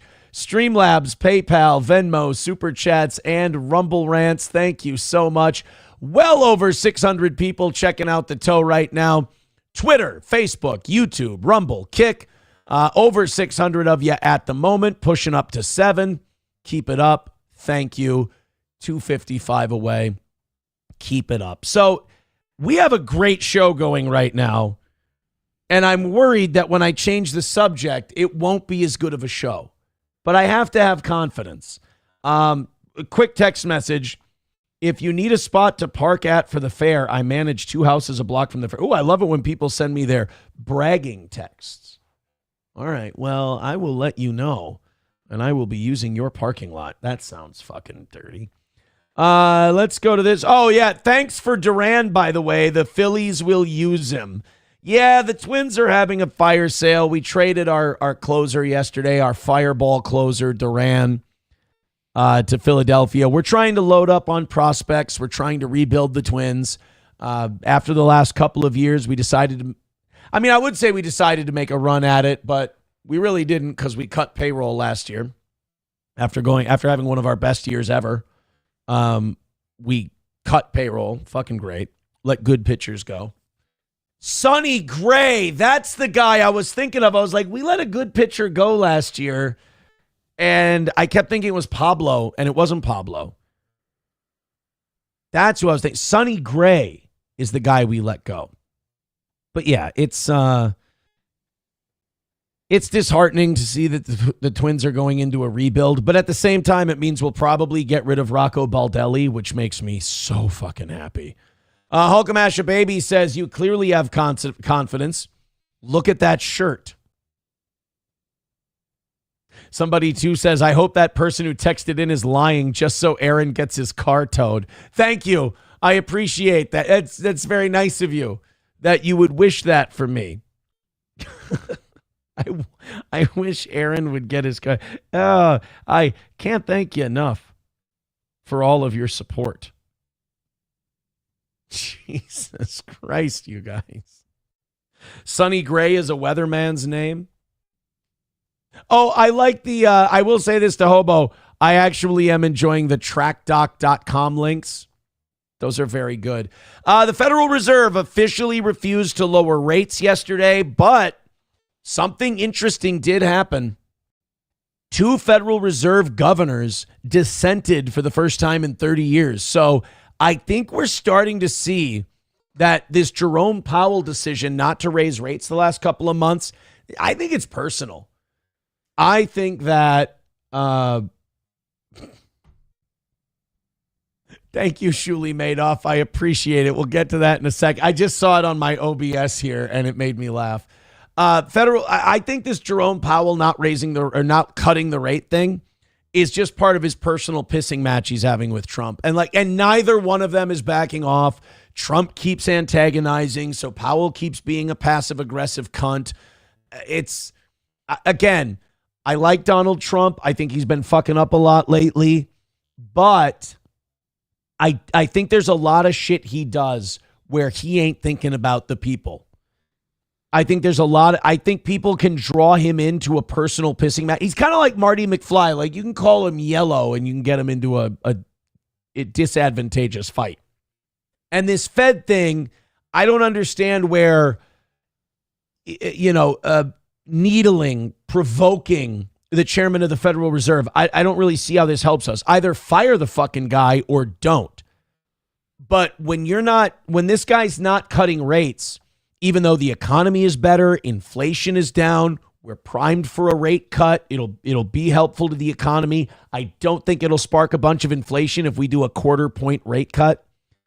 It's not going to happen as long as Trump and Powell are at each other's throats. So essentially you have 2 old men holding the economy hostage because they can't get over the fact that, they don't like each other. So I don't know what needs to change, but something's got to give. Otherwise, the rest of us are going to suffer because these 2 can't stop beefing with each other. Here's the news from yesterday. Really in kind of just not even moving. All right, we've got it.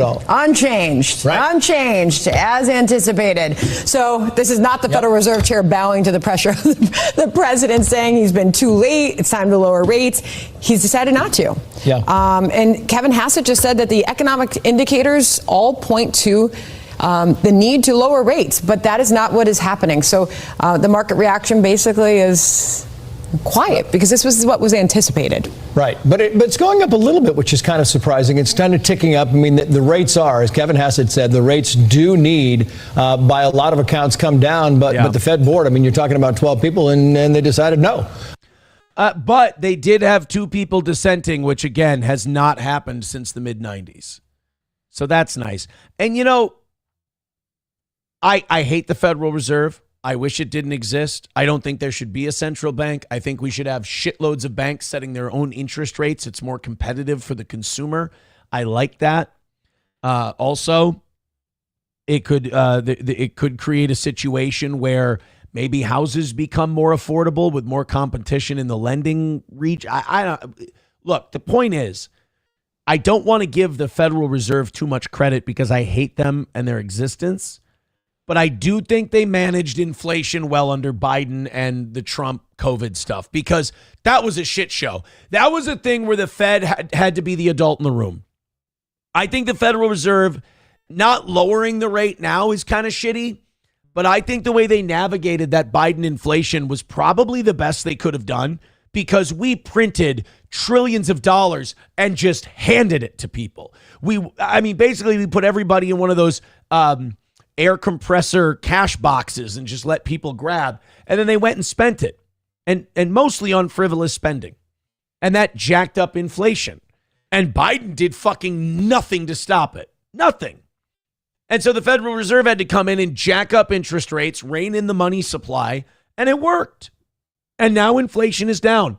now we can start easing the interest rates back down. But Powell's not going to do it. And in my opinion, he's not going to do it because of the pissing match with Trump. And that's too bad.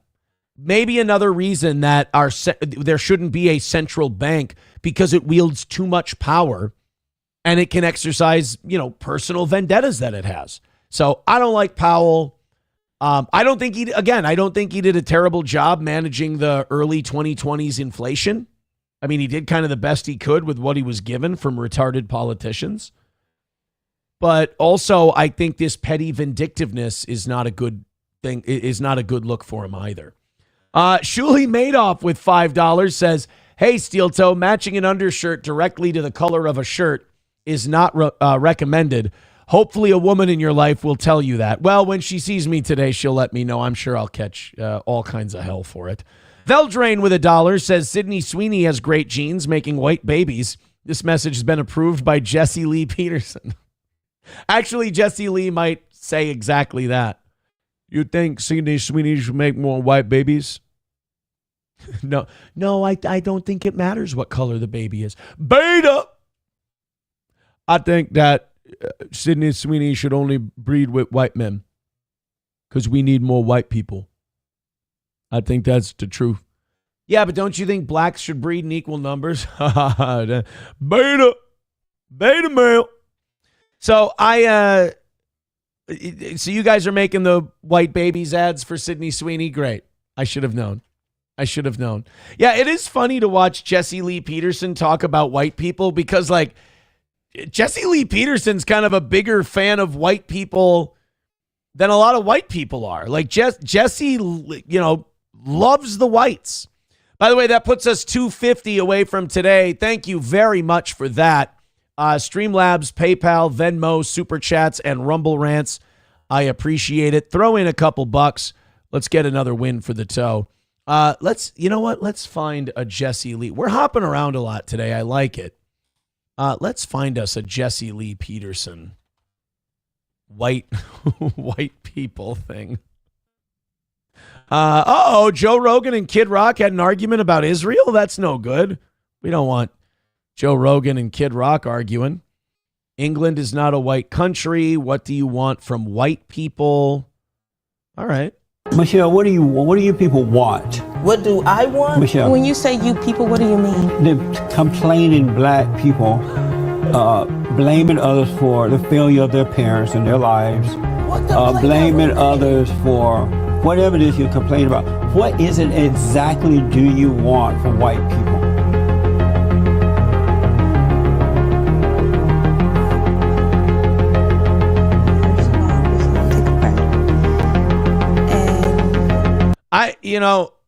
I'll say the reason, and that's the end of the clip, but I'll say the reason I think that she has, I'll kind of defend her in a weird way. I think the reason she has trouble coming up with an answer is because her actual thoughts, her actual feelings are probably very extreme. And she knows it's not going to sound very good. Because she, as an activist, she's probably like, I think white people should give us this. I think we should be able to do this to white people. That, and she's probably very self-aware of it and doesn't really want to, get into the weeds with old Jesse. All right, here's Jesse Lee Peterson debunking white privilege. Like somebody said in the chat, Jesse is a huge fan of the whites, Jesse seems like the kind of guy who, if you're ever sitting there and you're going, I just feel so bad about being white, to be like, I need you to cheer up because you being white is my favorite thing about you. Let's see what he does to protect us whites. You black. How come you don't believe white privilege exists? What you see? Well, because I am black in color, but I don't have that dark mentality that most black people have. Clearly. I see, she said clearly, I see that white people have the same struggles and things that we have in that. What type of they have struggles to do they make their have? marriages work. They have to make their children, help their kids grow up in the right way so that they can earn a living and be independent. But they also have the majority of their fathers at home. Right, and the reason for that is starting to change somewhat now, but the reason for that is because they are taking responsibility for that, whereas black men and women are not taking responsibility for that, as they did prior to the civil rights movement. Black people are blaming it on their lack of self-control and self-containment. They're blaming it on white people. That, you know, honestly, like Jesse Lee Peterson is the kind of guy, like you're at a party and you're having an argument you don't want to have, and someone from that group that you're arguing in starts taking up your argument, and you go, "Oh, thank God. Okay, I'm gonna go somewhere else in the party. Look, Jesse Lee's got it. I'm okay. I'm good." King Kong Dong says, honestly, we should ask all people with issues with the white person, and they should have to publicly answer that. I wish we didn't have to get so consumed with the racial part of it. I wish that wasn't our fucking, I wish that wasn't our fucking modus operandi to immediately go to color and shit like that. I don't know. Boomer Bob Show says, start comparing American blacks to African or Haitian blacks. Talk about privilege. Oh boy. Oh, but see, that's not the conversation that I want to have though. Like, I don't want to have that talk. Could we not? Could we have it somewhere else? Could you guys? I don't want to. Hit like, hit subscribe, hit follow. Streamlabs, PayPal, Venmo, Super Chats, Rumble Rants, and 10 gifted memberships away from $300, $250 away from today's goal. And we're going until 11 today, so $200 by 9. I mean, I think we can hit 200 by 8, but I ain't exactly pushing for it. And you guys have done a fucking easy job this week, so I appreciate. I think you'll get us there. So let's hammer that out and call it another win for the toe. Oh, this is fucked up. This is another one where, like, I don't know if airlines are getting worse. Somebody just sent me another airline story while we've been sitting here. Something about a cabin being a mess or something like that. We'll get to it in a second. But I had this one ready to go for today. And it was a story out of Atlanta. A family realized that their iPad had been stolen after a Delta flight. And the person who stole it started just uploading porn to their iCloud. Like they stole someone's laptop, or they stole someone's tablet. And you would think someone steals your tablet. You're like, oh shit. Are they going to get to my banking information? Are they going to get to my shopping apps? Are they going to get to any of that? This person was just like, he needed a place to put a shitload of porn, and he just went with these people's iPad. On July 19th, a couple and their 2 minor children boarded a flight from Charleston, South Carolina to London, England, with a scheduled stop to change planes at JFK in New York. While on the flight, one of the children had an iPad with a pink Peppa Pig case. Okay, so whoever stole this iPad knew it was a little kid's iPad.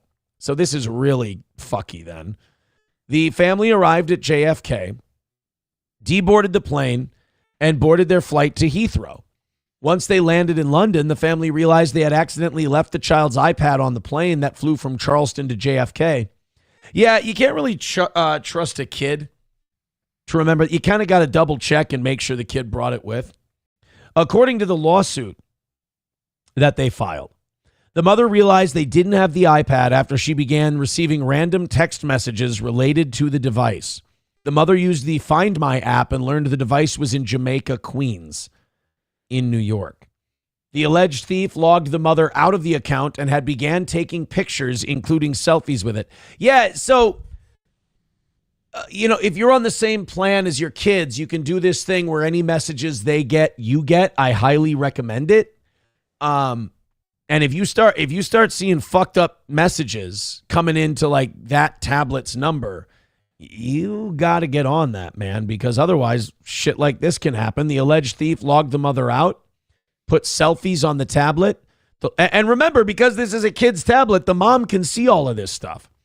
The lawsuit states the pictures showed a Delta airline employee wearing a Delta uniform and name badge. That's good. When you steal a tablet, you want to make sure that you put pictures of yourself on that fucking tablet. You want to make sure you show everyone where you work on that tablet. I mean, that is just a brilliant idea.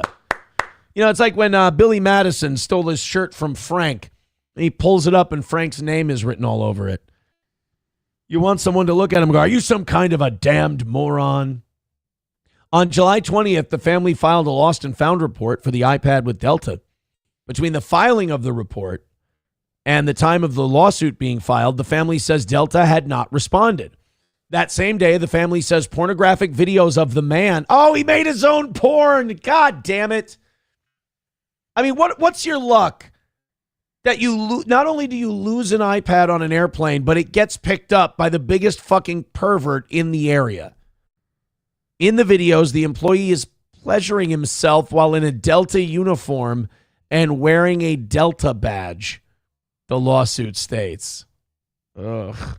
The family said they only received no reply emails from Delta.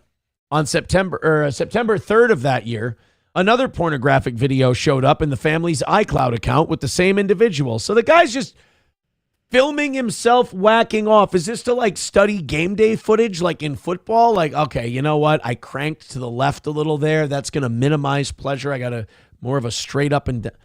Why are we filming ourselves whacking off? Don't film yourself whacking off to send it to a woman, because I got news for you. She doesn't want to see you jacking it. The man also managed to access the family's iTunes account and create his own personal profile. Good thing he didn't leave a footprint, huh? And created an account on the family's Amazon account with the new profile titled Gay. The mother was notified by one of her children of the new profile. Okay, that part fucking sucks. The family is requesting compensation for negligent infliction of emotional distress, SA, and harassment. The family is demanding a jury trial. And you kind of have to sue Delta, for the people being like, oh, really, you're just suing Delta? Well, I'm sure the guy in Jamaica, Queens, who's jacking off into an iPad, I don't think that guy's rolling in dough, really mostly his own semen. But you have to sue Delta because those are the only people that can get you any money. The accused individual is not a Delta employee, but one of a vendor company, said Delta. We have zero tolerance for unlawful behavior of any kind, but will decline to comment further on this pending litigation. I hope they get something. But again, I don't think the guy who stole the iPad and started whacking off on it, I don't think that guy's probably got a pot to piss in, unfortunately. Waylon with $5. He says, you said old girlfriends have all moved on and you wondered if they might still listen to you. I guarantee they don't. They've either moved on or they committed suicide. There's no other option. Well, I do know a couple that still listen to the show. And it's, I'll be honest, I just shut it out of my head and just do whatever I want to do. I don't, I've been in, like, exes have talked to me like about shit I've said on my show. And I'm like, I don't want to have this conversation. Like, no, thanks. I'm good. We don't need to be discussing this. Chevy fan says the family is demanding an HRO. As well they should. I mean, Jesus Christ. If that's not fucking harassment, I don't know what is.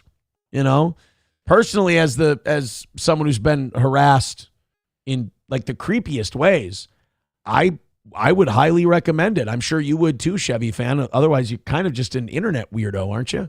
Boomer Bob Show says family could have used another Apple device and disabled the lost iPad. They didn't.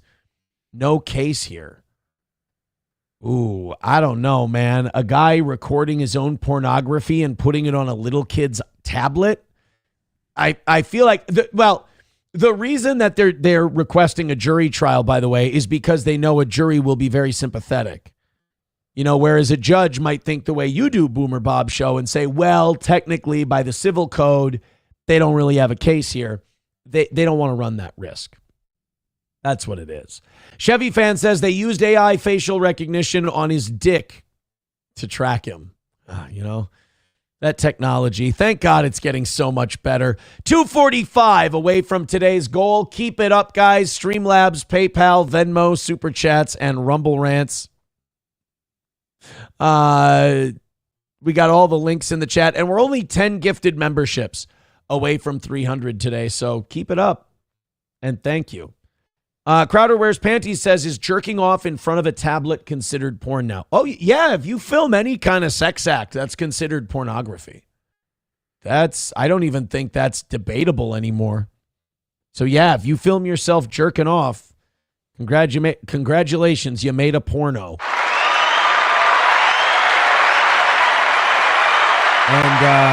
And also, if you've ever filmed yourself jerking off, fucking seek help. All right? Seek help. It's fucking weird. Well, guys, this is a big story of today. And this is one that it's really unfortunate, but I don't know. I don't think I can get this guy's back because I think he really fucked himself over big time with his own behavior. Shannon Sharpe is out at ESPN. ESPN is done with Shannon after he settled his rape lawsuit. I think we all saw this coming. No pun intended. When Shannon Sharpe got sued. Now, I believe this is the woman that is suing him because, she's the one who released the voicemails of him saying, that he's going to choke the shit out of her and stuff like that. He claims that those messages were out of context, that they were kind of into like a domination BDSM thing, and when they would talk dirty to each other that way. I don't know. It sounds flimsy to me too. But either way, she released some messages. So that brought Shannon Sharpe to the negotiating table. She was looking for $50 million. I'm assuming his settlement was 10, 20, somewhere in that range. So she got a payday out of it. And then after that happened, ESPN put him on leave until the football season. They said, hey, Shannon, Shannon might come back when the NFL run starts. Well, training camp has begun. I think tonight is the Hall of Fame game. So the NFL season technically starts today, and their decision was, sorry, Shannon, we can't have you back. And unfortunately, they'll probably be fine because there's so many former players that do such a good job analyzing these games. And even though Shannon's one of the more entertaining ones, they'll be fine without him. And you can argue that, look, Shannon Sharpe, this is his private life. This was his private sexual life. This shouldn't have any bearing on whether or not, he works for ESPN or not. And certainly I'm excited to hear your guys' takes in the chat. But when you let it become public, when you fuck up and you're so irresponsible that this shit keeps happening, ESPN can't run the risk that more bad shit's going to come out. So remember when Shannon Sharpe went live on Instagram and he was fucking a chick? Like he didn't know that he had hit live on Instagram, which I don't know how you do that. But he went live and he was smashing some chick. That got out. And then there was this thing with the choking and the I'll choke the shit out of you and stuff like that. It's just Shannon was a womanizer. Shannon liked to hook up. I think there's a clip of Monique telling him he's got to stop fucking around with these 20-somethings because they'll fuck him over. And they did. They did.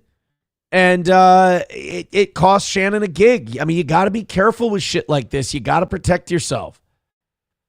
Sharpe immediately denied the allegations in the lawsuit, calling the case an attempt at extortion and insisting the two were in a consensual relationship. Shannon Sharpe has been off of ESPN since late April. Still has his podcasts, and I'm sure they'll be popular in this next week or so. A lot of people will be watching it. Club Shay Shay, which is such a gay name for a 57-year-old man's podcast, and Nightcap. See, now Nightcap, that's a classy-sounding 57-year-old man's show. But Club Shay Shay? Bro, grow up. First of all, Shay Shay is that's a nickname like women named Shannon give themselves. That's not something some big fucking black athlete, he doesn't call himself Shay Shay. Some cute chick named Shannon would call herself Shay Shay. And even then you'd be like, all right, I think that's by 57, they're not calling themselves that. Let me find that Shannon Sharpe Monique clip because this turned out to be so prophetic. I mean, this was wildly prophetic. Monique kind of nailed it here with Shannon Sharpe as we discuss Shannon not being on ESPN anymore. Now I'm looking right at y'all. Let me tell y'all what Shannon needs. Let me tell you what my baby needs. He need him an old fat gal who can bake good cakes, make some smothered turkey wings, who gonna rub his feet at the nighttime, okay, and gonna have a sip of his cognac to make him feel better about himself when he come home at night. That's what Shannon needs. You don't need no 26-year-old girl. You don't need no 36-year-old girl. This is your auntie talking to you. Take your ass and get you an old bitch out there. You can say what you want about Monique. Well, I like Monique, but If he'd have taken Monique's exact advice, and by the way, is she not making an old bitch sound good? She's kind of selling it. She'll make you smother turkey wings. She'll have a sip of cognac with you. I don't get black people and cognac, but all right.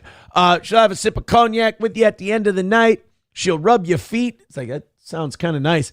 The only thing is, I think an old bitch is also going to like fucking fight with you. I'll tell you why Shannon likes the younger women. The reason Shannon likes the younger women is probably because the older women are maybe a little more established. They're a little more confident. They'll stand up for themselves. They don't let Shannon get away with shit. Shannon's a professional athlete. Professional athletes, entertainers, they tend to be mildly immature. So they may get called out for it. But a 20-something, a 30-something, they think that's fun. They think that's exciting. So he doesn't get a lot of pushback. But what you do get is that they're fucking insane. And they try to take advantage of the old man because he's got a shitload of money. Then he gets resentful because he starts getting insecure, thinking, oh my God, are they just here for my money? And then that creates a whole nother set of problems because now he feels he needs to reestablish dominance in the relationship and be like, look, bitch, just because I'm 57 and I got money doesn't mean I'm fucking blind to what you're doing. Then she's going to get pissed off back at him and she's going to throw shit at him. And then we're going to get the choking phone calls and things like that. Monique's right. And Shannon knows Monique's right, but he's like, I don't want any old bitch that's going to tell me shit I don't want to hear. I love you old. You're trying to hang out with these young bitches and you can't do it, Shannon. You just can't do it. Dang. When they want you to go for the fourth round, you looking at her like, bitch, listen, I need you want some money to go to Starbucks? Yeah, because I can't go no further. But if you get your older girl, when you get to that fourth round, she's going to say, hold on. Let me go get you some eggs and cheese and some toast with apple butter because that's going to get your energy back up. I'm talking right to you. Shit. So he thought I was going to be scared. Yes, I'm talking. And I know an old gal. She'll be good to you. Her name is Elladora. Her name is Elladora. She's right, though. You know? And a fourth round, like, do it right the first or second time. Fourth round. We got to get to bed. Second round is fun. Second round is fine. What are you trying to prove?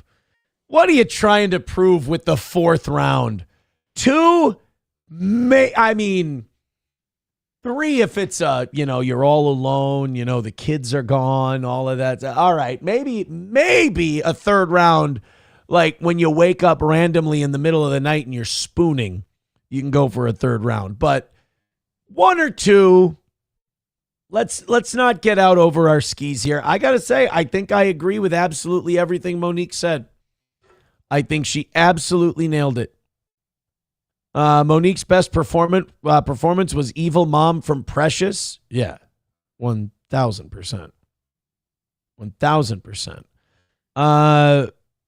Bitch got a wig. She was funny in Dolomite, but Eddie Murphy spent too much time in exile after the trans incident. Too many kids movies. He lost a lot of funny. I disagree. I think that I was going to watch the Dolomite movie last night. I think that movie's awesome. I think that was a great comeback film. Some of the best comeback films, I'm going to go Mickey Rourke in The Wrestler, Robert Downey Jr. in Iron Man and Sherlock Holmes, and then, I'm going to throw Eddie Murphy in My Name is Dolomite. I thought she was really good. Or he was really good in that movie. And so was Monique. She was really good too. Dub says, not going to lie, if I was also 19, I smashed.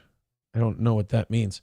JH says, Shannon Sharpe likes the younger women like how Kevin Spacey likes the younger boy. No. Shannon Sharpe, they would be in their mid to late 20s. He wasn't going too close to the borderline. Boomer Bob Show, I agree with him. He says, I've used Hennessy to clean grease off a mower. Yeah, I don't get the cognac thing. It's a cultural thing. I'm sure it's fine. Black people like cognac. White people like bourbon. What do you do? Sociopaths like rye. Everybody's got their taste. Nefarious says, tell me how your life is better after your 20-something no-titted 5-head. Better after.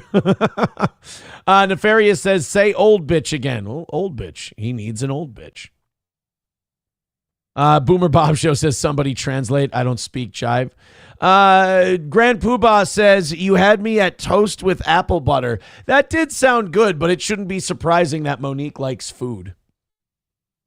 McBuster says, old gals know how to take care of a man, but they nag and nag and nag. Dudes go right back to the younger, dumber gold diggers cycle of life. He ain't wrong. He ain't wrong.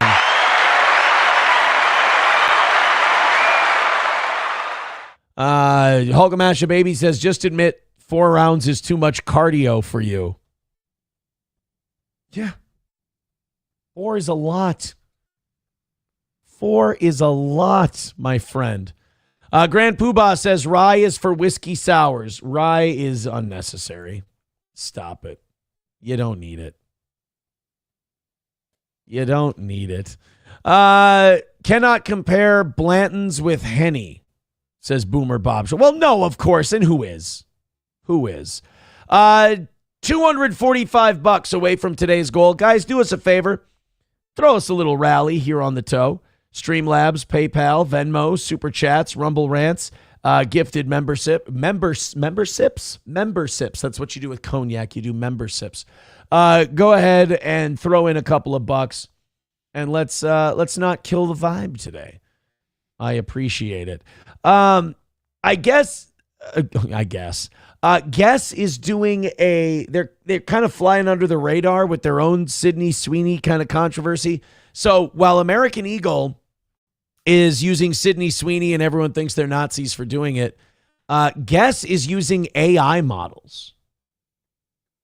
And their AI models are stirring up controversy because they're worried that they're going to take jobs away from real models, that it's going to become indistinguishable and it's going to cost people jobs. Now, I think everybody in every industry should be worried about the rise of AI and what it could do to their jobs. Absolutely. But like the first industry I think of isn't models. I'll say this. If your industry is modeling, does it surprise you that AI renderings are probably, they can do just as good a job as you do? I mean, you wear the clothes and you look sexy in them. That's it. And you have a director who puts you in the exact position that they want you to pose in. I mean, why would they bother with all that when they could just put an AI model in there and program it exactly how they need it? It makes sense. It's a little frightening, but it makes sense. The future is female and apparently fake too, because Guess is getting roasted for using an AI model in their new ads. But the brand's co-founder is sticking to his guns, saying there's no danger of real-life models going extinct. Here's the AI model for Guess. I mean, shit. They did whoever programmed it, good work. The wavy hair. They know what we want to see in the tits. Legs maybe a little the legs look a little weird, don't they? They kind of got a giraffe thing going on here, but maybe that's what they like in modeling. I don't know. The legs seem a little long. But yeah, I mean, it looks pretty passable. It looks pretty good. I'd be worried too. Paul Marciano, the fashion brand's co-founder, tells TMZ he's always been one to shake things up. Well, look at this guy just shaking things up. Like when he dropped that bold red logo in 85, and it's the same vibe now. AI's the new toy in town, so it caught his eye, and he ran with it. Yeah, I mean, look, I can understand where models would be worried, but again, I don't think this takes anything away from the modeling itself, and it'll save them a shitload of time and money. Think about it. You don't have to hire photographers. You don't have to hire a bunch of, the AI thing is a huge money saver, and it's going to make it hard for any company not to use it over human beings. It is something we need to think about. Personally, I think they ought to shut the AI thing down now. We ought to bury it under the ocean because, and I will refer to iRobot once again. I think eventually what AI is going to figure out, like AI is eventually going to program itself to be like, we need to solve the problem for humanity. Like it's going to start with a good mission, which is we got to save humanity and we got to make the world a peaceful place. We want world peace. We have to achieve world peace. And they're going to kind of take a look at history, and they're going to look at the way we are, and they're going to look at, just biology and shit like that. And I think AI will end up determining that we are the biggest threat to world peace. We're the biggest threat to a safe world. And they'll think that we need to go. So I think we need to kill this shit and bury it in the ocean. 100%. And if I can get you on your side, or get you on my side by saying it's going to help big-titted young white girls keep modeling jobs, then fine. Fine. Let's go with that one. But and again, AI is getting better and better by the day. So if you say that model, well, I can tell that here, and here it's not the greatest, they'll have that fixed by next Tuesday. Telling you. I'm way behind, but you should get Jesse Lee Peterson on and tell him how things have gone since his last call. We should have Jesse Lee on, and we should update him on how shit's gone since he was on the show last. I would, but I think he'd use it as an example on his show, like regularly. Well, let me tell you how you don't fuck up your whole life. Coltrane said, MN Gal says real life models will just have to look like AI now. That is kind of strange because models have been catching shit for a long time that like you're creating an unhealthy beauty image for women and they all try to look like you and they're like, shut up, who cares? Now it's going to be the models' turn. They're like, you models need to start looking more like AI. And now they can feel what that's like. One Head Rex says the most beautiful things in the world are also the most useless. Really? That sounds very, what's the word I'm looking for? That sounds very not negative, not condescending, cynical. That's a very cynical take. Doggo Doesn't Die says that works out because those people don't deserve to make all kinds of money just wearing clothes and taking pictures. Not that I'm bitter. No, you don't sound it either. How long until we get the first AI Nazi model? How long until we get the first like Sydney Sweeney controversy from an AI? They're programming the AI to be Nazis. Now, first of all, I agree with that, actually. I think they are programming the AI to be Nazis. I think AI will end up at Nazi Germany because all of this fucking AI tech always ends up talking about the Jews. It all talks about like purifying things. It all gets to that point. We've seen it so many times. Papa Shab says, what is the point of your shirt collar? I'm taking this fucking shirt off. That shirt makes you look like a traffic cone.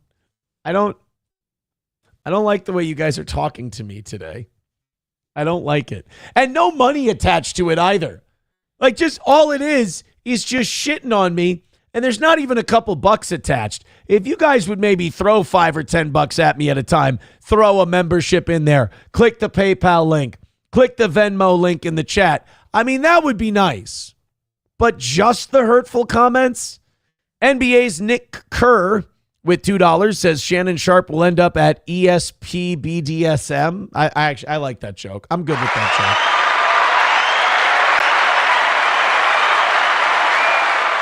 $2:45 away from today. Do us a favor. Throw a couple bucks our way. Let's pretend we're doing a real show. Have not had to beg yet so far this week. It's all just been, here's where the goal's at. Boom, you guys give.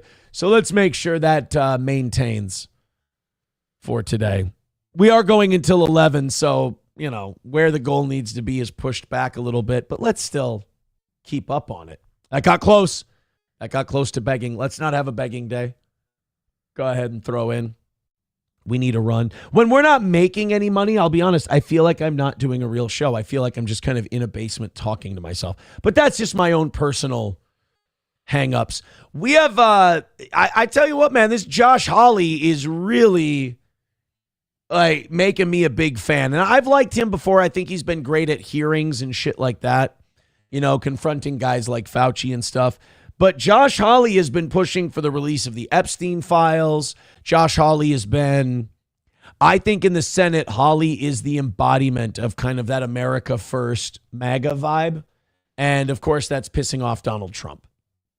So now Trump's mad at Hawley because Josh Hawley made this bill where he's like, senators and Congress people should not be allowed to trade stocks, especially based on the information they get in the Senate and in these House hearings that the American public are not privy to. I mean, it's 100% insider trading. And it's why senators and Congress people make so much fucking money and they never want to leave. You know, they look at people that make like $165,000 a year and they go, how are they millionaires by the time they leave office? It's the stock trading thing. So Josh Hawley introduces this bill where he says, hey, I got a solution to this problem. Let's just ban the senators and Congress people from trading based on the info they get. Now, would that lead to them just basically having rat holes where they have someone do it for them? I mean, yeah, probably, but fuck it. Make them at least, make the effort and take that step. Well, Donald Trump is pissed at Josh Hawley for doing this. He thinks Josh Hawley's a dickhead. And I think there are times where Trump gets the American people more than the average politician does. But there are other times where Donald Trump is so woefully ignorant of where the American people are at that he really just steps in his own shit piles. And with this Josh Hawley thing, I think the vast majority of us are on Josh Hawley's side. And we don't want these fuckers making stock trades and becoming millionaires while they're sitting there on our dime, basically listening to all these Wall Street people or all these publicly traded company board members and then trading on that information without telling us. I mean, not only is that, I think, a violation of your ethics and your oath, but also how are you supposed to regulate these companies? How are you supposed to hold these hedge funds accountable? How are you supposed to do anything with the financial industry when the way it's going, you are a direct beneficiary of it? I don't understand why Donald Trump would be upset at Josh Hawley for doing something that's actually very populist. Trump fired his rhetorical digital missiles at a fellow Republican yesterday, berating Senator Josh Hawley for sponsoring a bill that would ban stock trading for members of Congress and the president and vice president. The issue of members of Congress investing in publicly traded stocks has been controversial for a long time, especially since they often vote on issues that could directly affect their investments and obtain insider information that could shift share prices once it becomes publicly known. Like if NVIDIA does a hearing and they announce there's going to be some big processor thing they're doing or chips that they're making or what, I don't fucking know. But if a giant company like NVIDIA goes before Congress and says that and says, we're going to be rolling this out in the next 3 weeks. And then for the next 3 weeks, all of these Congress people are buying up NVIDIA and just grabbing as much stock of it as they can. And then 3 weeks later, the stock jumps like 20%. These people are going to make a fucking fortune, and they know they are, and the game is rigged, and they didn't tell any of us. So you withheld this information from the rest of the trading public that you're supposed to be representing, and you made yourself filthy, stinking rich. Yes, that should be outlawed. You should go to jail for that. Martha Stewart had to go to jail for it. Why can't a senator go to jail for it? And the fact that Donald Trump is against Josh Hawley doing this is really, really strange to me. I don't like it. I wish Donald Trump would back shit like this and maybe we'd have a shot at getting it done. But then again, this is like term limits and everything else. Good luck getting Congress people to vote for things that hurt them. This is Josh Hawley talking about the bill. Say that we have an opportunity here today to do something that the public has wanted us to do for decades, and that is to ban members of Congress from profiting on information that, frankly, only members of Congress have in the buying and selling of stock. 86% of Americans say that members of Congress should not be able to buy and sell shares of stock, individual stock, while they are members of this body. And they are absolutely correct. Yeah, I mean, if you want to go to a firm and you want to start some kind of a fund, I think it would be kind of wrong and unconstitutional to stop somebody from doing that. But in terms of buying individual stock, yeah, I think that's a little fucky, to be honest with you. Correct. And the reason is, you can see it. There was just another ethics referral in the House last week. We've seen the former Speaker of the House make millions of dollars in profits. We've seen members of both parties, I'm sad to say, be investigated for their stock trades. And the reason for all of this is that, quite frankly, members of this body are privy to information that the normal person just is not. Now, is that insider trading? It is not under the laws. Well, of course. Okay, wait a minute. That's important to note. It's not insider trading under the laws. Who fucking wrote them? The people doing the probably insider trading. I wouldn't be surprised if in the actual law it said all of this is insider trading, ... except when we do it. Which is probably how the law is written in legalese, but still. Sometimes people say, well, we already have insider trading laws. We don't need a stock ban. Well, the information that members of Congress are privy to is technically not covered by the insider trading laws, but nobody really believes that the information that we get isn't valuable. It is. How is it that that's not insider trading? I can't imagine. Like, you're getting information about what these companies are doing that none of us are privy to. And then you get to profit off of it in the market. Like that. If that's not insider, I have no fucking idea what insider trading would have to be. What do you have to go to a fucking board meeting? What do you have to install listening equipment inside their offices? Like, how do you get, what's more insider trading than, hey guys, we're going to tell the public that we're doing this in a week. And then you trading on that information. You're getting inside information and then trading on it. Quite valuable. Again, when the people writing the laws are the people doing the trading, they're going to make sure it's not illegal. I'm saying when the president does it, it's not illegal. Which is why back during COVID, you saw members of Congress of both parties engage in a flurry of stock trading right after they were getting COVID briefings. Were members of the public getting those briefings? They were not. Were members of the public privy to the kind of information that was being given to members of Congress? No, they were not. I mean, I think the biggest crime is that that's not insider trading somehow. How is that not? That sounds like when I think of insider trading, I think of shit like that.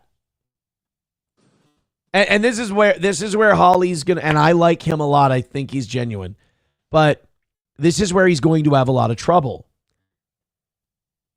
You're asking people to vote against them making a shitload of money.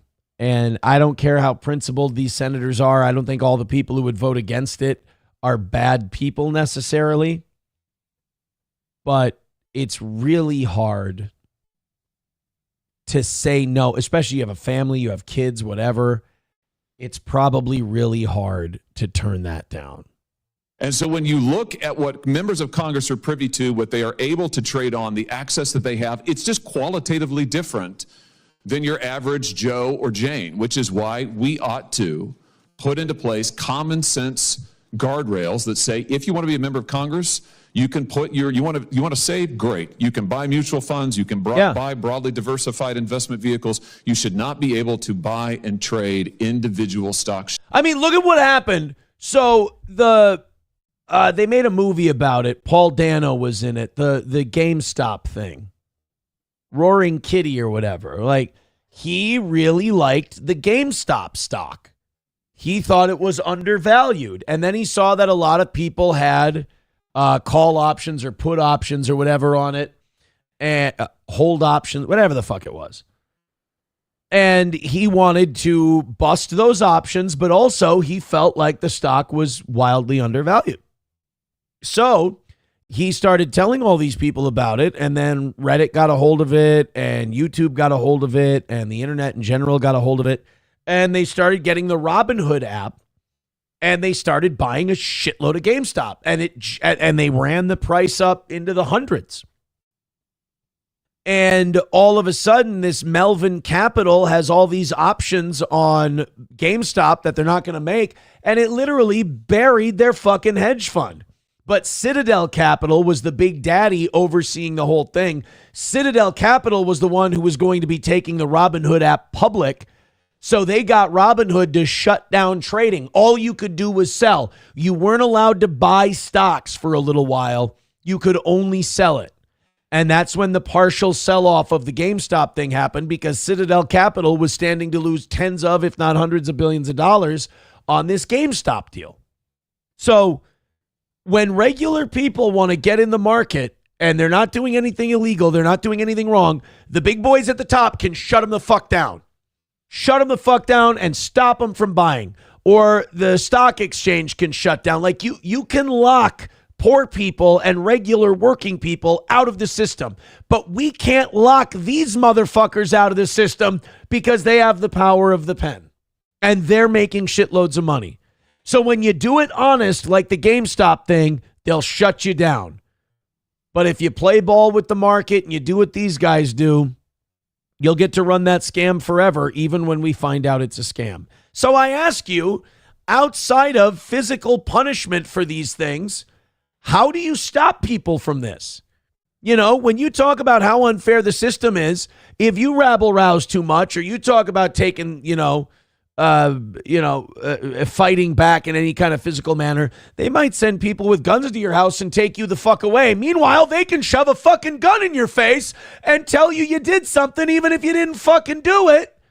And they can't prove you fucking did it. They can shove a gun in your face and take you away. Meanwhile, if you go, this system is corrupt, it's in cahoots with the government and law enforcement, there's no way we can stop it. The only way you could stop something like this is with some kind of violent resistance. Well, then they can come take you away. So they can use violence against you. But if you even say that, like, hey, I have no recourse to get justice, there may have to be violent recourse, you can't use it on them. It's the monopoly of force. You can't be free with a monopoly on force. So this is a great example of it. How are we going to stop these senators and congresspeople from stealing money from our pockets, getting rich against us, and not letting us be privy to the same information and rules that they get to play by? How do you stop that? Because you can say, oh, well, with Congress, they're compromised. They're in on it. It's corrupt. It's rotten. What are we supposed to do? We're not allowed to say the only option we have left. Otherwise, you get to hurt us. That's fucked up. Shares in which, frankly, we have an interest in the work that we do. We have information that no other people get, no other members of the public have. This bill would finally redress that. It is, in substance, identical to the bill that the committee passed last year. And I believe it is a huge step forward in finally addressing this problem. I urge a yes vote, Mr. Chairman. But the problem is the Hollies are few and far between. And there's not a lot of them. And there's a lot of other people shitting their pants because their meal ticket might get taken away. One text coming in: insider trading is one of the biggest ways lobbyists pay Congress. Oh, for sure. I agree with you wholeheartedly. $5 from Miss Tay says, you're gay and so is your shirt. Happy now? Yes. I would appreciate it if everyone threw in $5 when they insulted me or gifted a membership and then insulted me. That would be great. I mean, I know Miss Tay says, are you happy now? Yeah, see, it doesn't take much. I'm not a picky guy.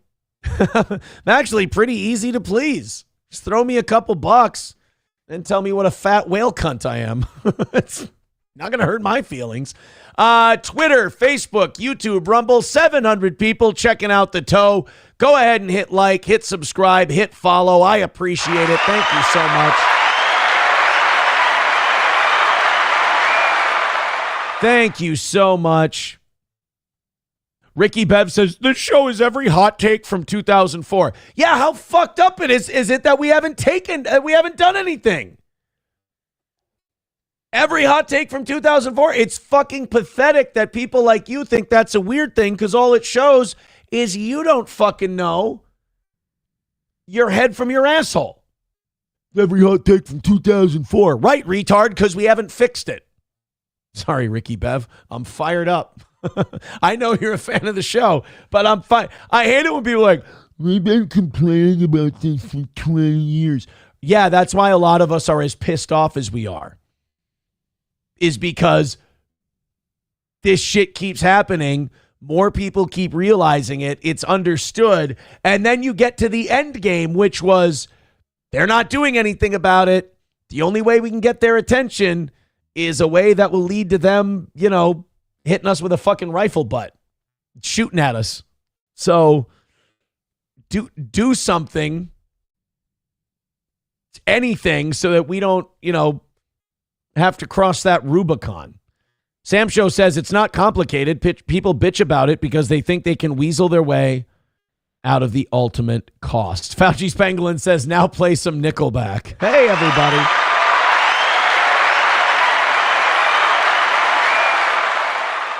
All right, 240. We're $10 away from 230 on today's show. I think Miss Tay gifted a membership today too, didn't she?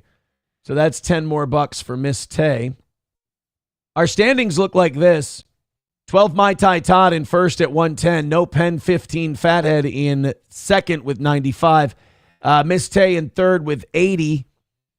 And Doggo Doesn't Die and Captain Joe both in fourth place in the Cuck chair respectively with $50. So everybody's kind of in the hunt here. It only takes $51 to get in the top four. And you got Doggo Doesn't Die, Miss Tay, all of those people within $60 or less of first place. Thank you very much. Go ahead and throw a like, a follow our way, throw a share our way, but more importantly, throw a membership, throw a Rumble rant, a super chat, all the links are in the chat for PayPal, Streamlabs, or Venmo. Go ahead and throw those into the toe. The goal is life. The goal is the only thing we need on this program. And we've made no money today. Why? Because Aaron hasn't been asking for money much today. So Aaron's going to ask for money now. It's our final goal of the week. This is always the one that I get the most excited about, so forgive me in advance. We are going until 11 today, but we do like to be at 200 by 8:30, and we are not close to 200 right now. So go ahead and help us out and throw a couple of bucks our way, and let's try to end this week after the anniversary show as classy as humanly possible. Helgi writes, beg, beg, beg, shake, shake, shake. That was fun. We got to do that with Keanu this weekend. Zen Man gifting a membership. Thank you, buddy. We are 9 memberships away from 300. I appreciate that. And 235 away from today's goal. So thank you so much for that, Zen Man. Waylon, you got the membership. Here's what I say. I say that you pass that along and we start a little gifted membership train. What do you say, Waylon? Go ahead and do it, and let's start that train up. King Kong Dong said s'mores beer is back, Aaron. You know, I love me a trip to the Minnesota State Fair. I love going to Giggles Campfire Grill and getting a nice s'mores beer. So, I'm not going to be shamed out of my admiration of a s'mores beer and a cover band. God damn you. All right, so Donald Trump responded to old Mistletoe and Holly yesterday. And I like Josh. I'm on Josh's side on this. So if Donald Trump doesn't like the banning trading of stock bill, then it's another thing Trump and I disagree on. He wrote, quote, why would one... Oh, and then he put Republican in quotes. Let's put this up for you guys. This is pretty rich. Why would one Republican Senator Josh Hawley from the great state of Missouri join with all the Democrats to block a review sponsored by Senator Rick Scott and with the support of almost all other Republicans of Nancy Pelosi's stock trading over the last 25 years? The information was inappropriately released just minutes before the vote, very much like sabotage. So he voted to block viewing Nancy Pelosi. Well, I'll tell you why, because he has a bill out there that's going to ban individual stock trading. And if you start picking on Nancy Pelosi, the Democrats aren't going to support your bill, and maybe they would have. So, yeah, he's going to play nice with the people he needs to pass legislation. And by the way, I have a feeling that that's Nancy Pelosi stock shit was probably released so that it would fuck up Josh Hawley's whole bit. So I don't know. I think this is kind of disingenuous. But then again, Trump and I are on opposite sides of this. The Democrats, because of our tremendous achievements and success, those 2 words were in caps, have been trying to target me for a long period of time. And they're using Josh Hawley, who I got elected twice, as a pawn to help them. Really? Because I see Josh Hawley is fighting for me on this deal. I wonder why Hawley would pass a bill that Nancy Pelosi is in absolute love with. He's playing right into the dirty hands of Democrats. It's a great bill for her and her husband. Ooh, was that a gay shot at Paul Pelosi? Okay, I like that part. But so bad for our country. Now, wait a minute. How is he playing right into the hands of the Democrats by saying that politicians shouldn't be allowed to buy individual stocks? Trump's going to have to explain that to me. I feel like on a lot of this shit, Trump gets told by his neocon buddies what to think, and he's really busy, so he just goes with that. I think Donald Trump trusts a lot of the wrong people. I think he's very easily led when he gets going on shit. I don't think he's a micromanaging guy. I think he's a big picture guy. I think he listens to a lot of shithead people. I don't think real Republicans want to see their president, who has had unprecedented success, targeted because of the whims of a second-tier senator named Josh Hawley. Oh, no, he's a second-tier senator. Okay. There's that classic Trump shit talk. Yeah, I think Trump's not on the people's side on this one. I don't know. I don't see how Josh Hawley is supporting targeting President Trump because he wants to ban the individual stock trades. It's fucking childish, dude. It really is. So then Trump comes out against what Josh Hawley is doing. And after he comes out against what Hawley is doing, Nancy Pelosi comes out and says, I'm all for this bill. Which, again, I think that's kind of the Trumps of the world and the power structure working together to poison what Josh Hawley is doing. Because people are going to see that Pelosi supports it and they're going to go, there's something fucky here because this bill was almost tailor-made to stop her from doing what she's doing. And now she's supporting it. And I feel like she's supporting it because she knows it's going to be a poison pill. Let's find out more about. I like what Josh Hawley is doing. I do.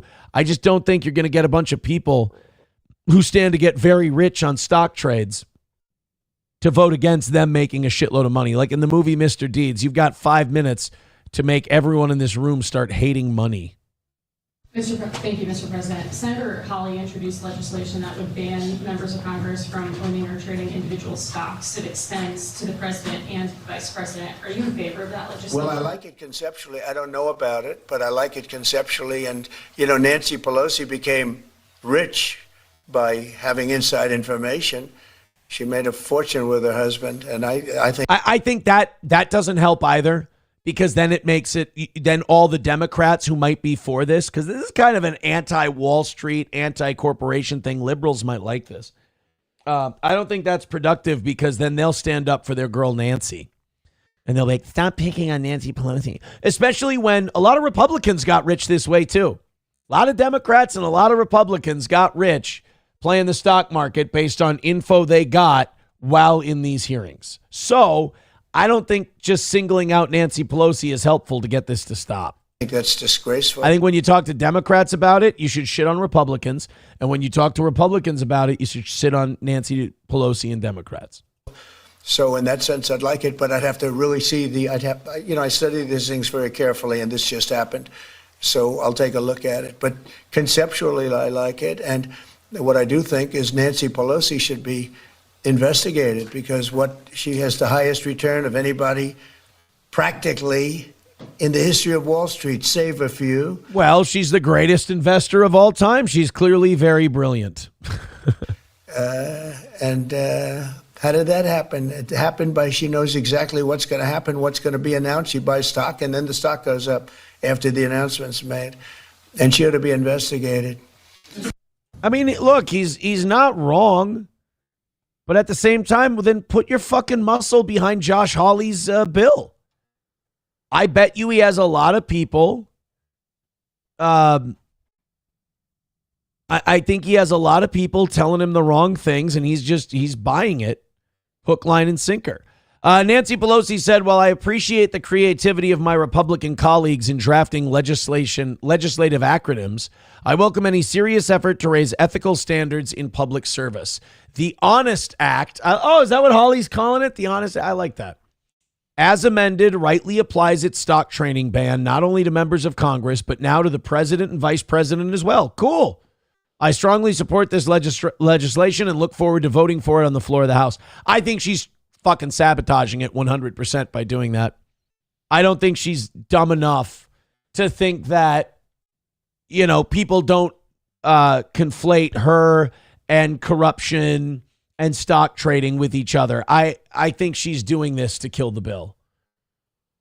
Otherwise, she's doing it to shit on Trump, and it will have the side effect of killing the bill too. And that's too bad because, like I said, I think what Hawley's doing is great. I think it's an awesome idea, and I think he's got the right idea, but he's just going to hit too much resistance on it. That's all.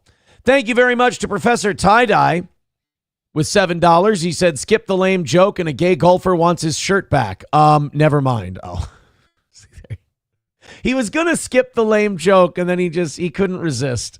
The shirt's too much. Silver Wolf gifting a membership over on Rumble. Thank you very much. That puts us under 230 though. Son of a bitch. We're 225 away from today's goal, and we're also 8 gifted memberships away from 300. Thank you very much. Streamlabs, PayPal, Venmo, Super Chats, and Rumble Rants.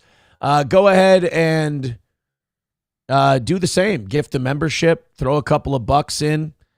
Let's keep getting this thing knocked out. I appreciate you guys. Streamlabs, PayPal, Venmo, Super Chats, and Rumble Rants.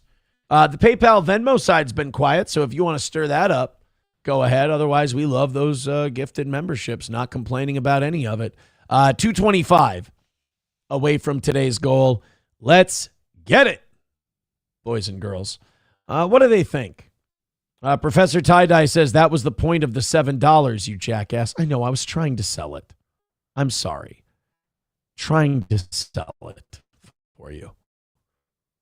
You know, I thought we were doing a thing here. I thought we were doing a dance. Apparently, we weren't doing a dance. All you can eat Negro says this show is boring. I will watch the clips of the nonsense.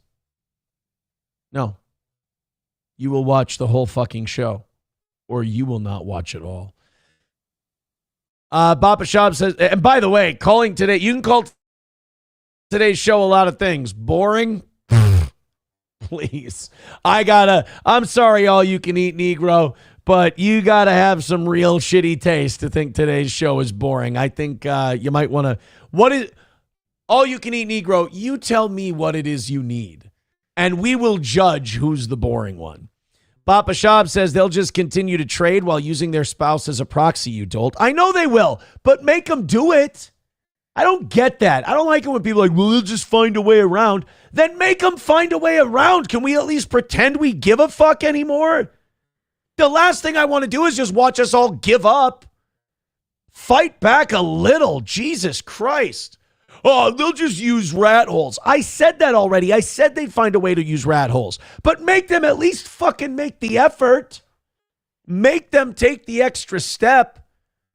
You know, people get so cynical. This is why I hate cynicism so much. And I think cynicism is one of the least attractive qualities a person can have. And I think it's also a sign of intellectual weakness, too. I think it's a sign of insecurity to be cynical. Because then you don't have to put yourself out there to possibly lose. You can just say, they're all fucked anyway.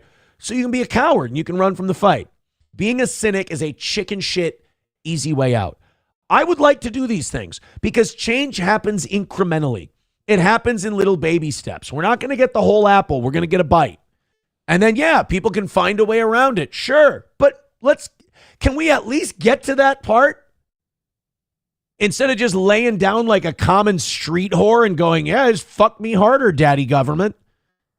God, let's at least act like we have a shot. Papa Shab says this shit isn't passing in the first place, but even if it did, would it matter? Yes. That's what we were just talking about. It would matter. CBS emblem Illuminati eye says, dub. I don't know what that means. McBuster says, talking about taste, the guy who loves Eric Church and Post Malone. Yeah, you're right. So I'm a great example of good taste. Eric Cartman says Piers Morgan's piece was worth the price of admission today. See, you're wrong, all you can eat Negro. We're killing him today. Papa Shab says, I'd rather have meaningful changes than show changes. Then you will get no change. It starts with bullshit. It starts with little incremental changes that are easy to get around. And then you go a little further. You go a little further. It's incremental. That, I will tell you this, that is one thing where like communists and Bolsheviks and socialists and Marxists have it right. Their ideas are dangerous and deadly and dog shit, but their approach, really, really smart. Islam does this too. It's creep. You know, the right has this problem and kind of libertarians have this problem. This is why libertarians make me fucking sick. Is they're all or nothing. You know, they've got complaints for days about every little thing. If it doesn't fix everything they want immediately, then you're a fucking sellout or you suck. You're out of the treehouse. It's a retarded way to think. You got to go with the creep a little bit. Papa Shab says, I'm sick of the window dressing. It all starts as window dressing, my man. This country started with people dressing up as Indians and throwing tea in a harbor. You know? That didn't make us independent. That didn't get us representation in, Parliament like we wanted. And the king still moved on and didn't give a shit. Thank God we didn't go, well, the tea thing didn't work. Fucking retarded. Let's just stop. We kept pushing incrementally and incrementally. We filed for a redress of grievances. We didn't get it. We went a little farther. Everything we did up until the revolution was ignored and shit on. We didn't stop. One-Head Rex says Aaron explains Jewish psychology theory. Well, I mean, wouldn't it be great to apply those tactics to good ideas? That would be nice. Papa Shab says you're pretending that it would matter because you want to feel like you have a country that works for you. Spoiler, you don't. No, I want to get to a part. I want to get to the place where I can even pretend I have a country that works for me. My standards aren't that high. We're just not there. King Kong Dong says, Aaron, did you see Penn and Teller are going to be at the Renaissance Festival this year? Oh, that's great. This must be like a big anniversary for them because that's where they got their start. Penn and Teller performed for the first time ever together at the Minnesota State Renaissance Festival. So that is, I'll be going that day. I love them. I love them. All right, Streamlabs, PayPal, Venmo, Super Chats, Rumble Rants, 225 away from today. Not doing so well monetarily. Show-wise, doing great. We got up into the 700s today. I'm happy with that, at least just on the three things that I saw. But hit like, hit subscribe, hit follow, throw a couple of bucks in. I'm going till 11 today because yesterday you were so fucking awesome. So show us a little generosity. It's the last goal of the week. That last goal of the week is the one I want the least trouble with. So throw us a few bucks. You know that $5 or $10 at a time. Really, I mean, that's how the evening show do. And they just crush it that way. This should make you a little upset, Bappa. Maybe you and I can find a little common ground. We had a trade deal with Canada. Trump was making trade deals yesterday because tomorrow those tariffs start kicking in without trade deals. And we got South Korea, we got Japan, we got the EU, we got the UK. We got some trade deals done, some pretty good ones. We apparently were ready to announce a trade deal with Canada. Now, as far as I'm concerned, your trade deals, you should only be concerned with one thing. Does it benefit my country? Does it put my country in a better place? Bappa, do you happen to know, or Sam Show, do you happen to know why Trump is sinking the Canada trade deal? Everyone in the chat, guess. Why is Donald Trump pulling the plug on his trade deal negotiations with Canada? This should trouble everybody, by the way. Because, again, the only thing you should worry about in a trade deal is nothing outside of your borders, only whether or not it benefits your country. That's what you should be concerned with. No trade deal should be influenced by something going on somewhere else. Let's see if any of you have any idea. Why? Or if you saw the story, why Donald Trump specifically is getting rid of the, or is scrapping the Canadian trade deal. Coltrane says Israel. Sam Show says Jews. I don't know if Sam Show is saying it's because of Jews or if he just has a timer set where he has to write that word. because they suck. They bent the knee. Nice trade agreement. Shame if some Palestinian protesters happen to it. There you go, Wanhead Rex. He knows. He knows. Baba Shab says Palestinian recognition. There you go. Chips and Diff got it.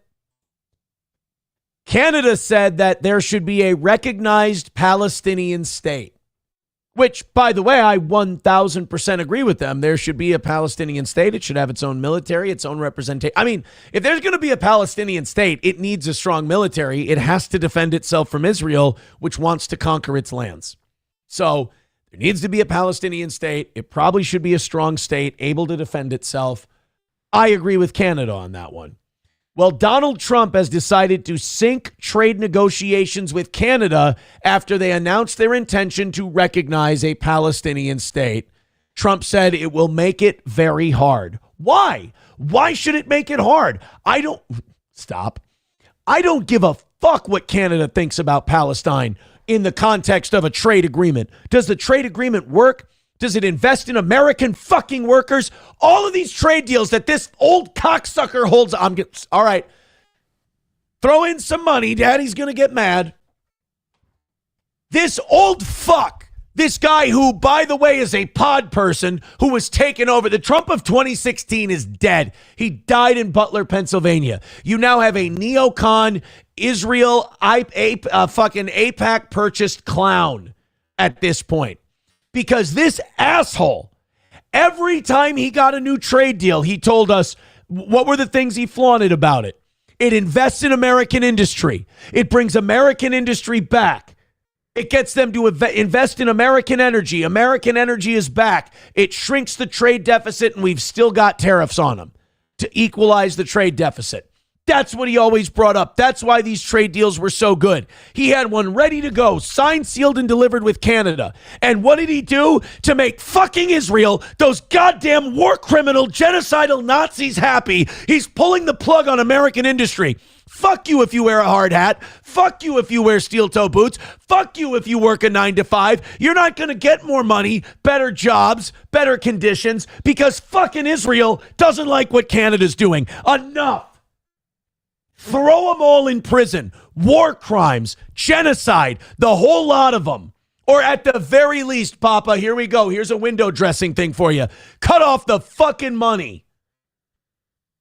And side with the people being genocided. I mean, this pisses me off because this was something that benefits people in the energy industry, the manufacturing industry. This is something that would help the American people. But because Canada says that they want to recognize a Palestinian state in order to make a tiny little country that we could fucking pulverize in a second if we wanted to, and maybe we're on the wrong side, to make those fuckers happy, who, by the way, have an entire lobbying wing that doesn't have to register as a foreign agent, but we don't want to do that because the last guy who tried to get that done went for a short fucking convertible ride and got his fucking head blown off. That'll learn them, won't it? So we can't make them unhappy. We can't benefit the American worker. We can't take care of people in the manufacturing industry. We can't make America. So, you know what? I think we got to change it. Make America great again. Asterisk, unless it pisses off war criminal Nazis in Israel.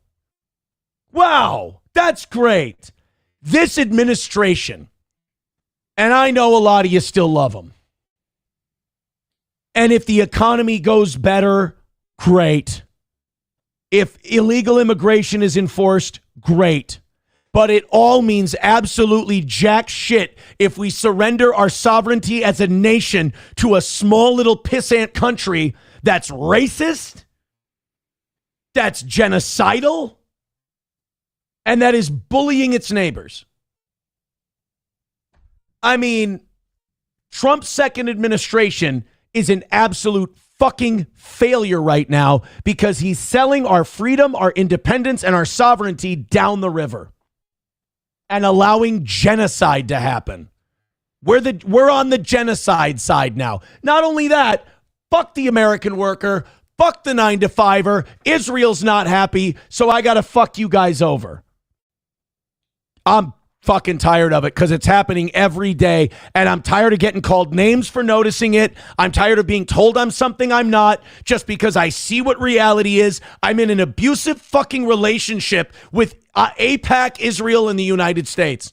And every time I tell them this is what you're doing, it's clear and obvious to everyone. It's, oh, you must just hate Jews. I don't fucking care.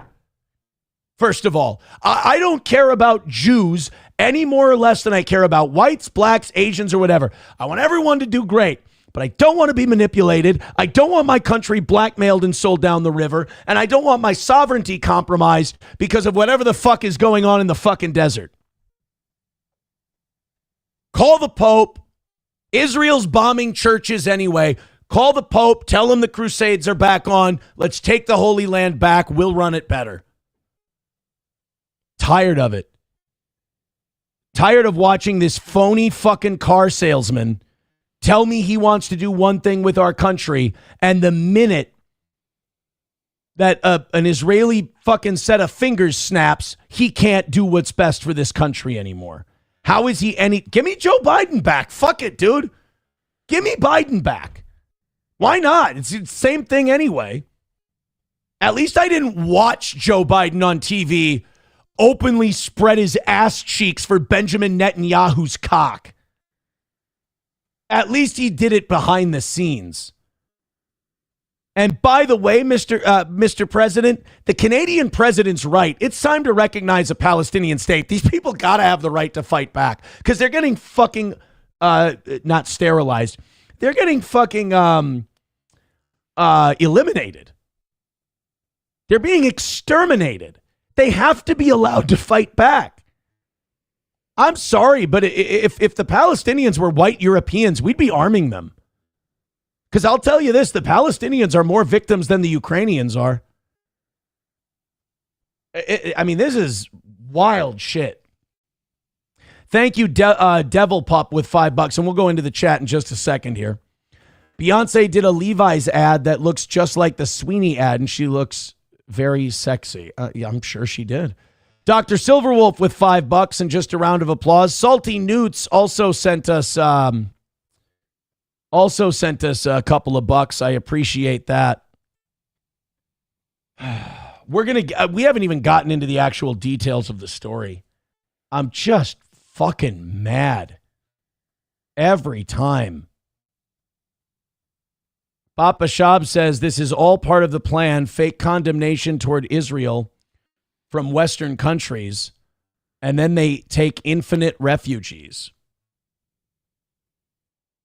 I mean, at least Canada's standing up and saying it's time for these guys to have a country.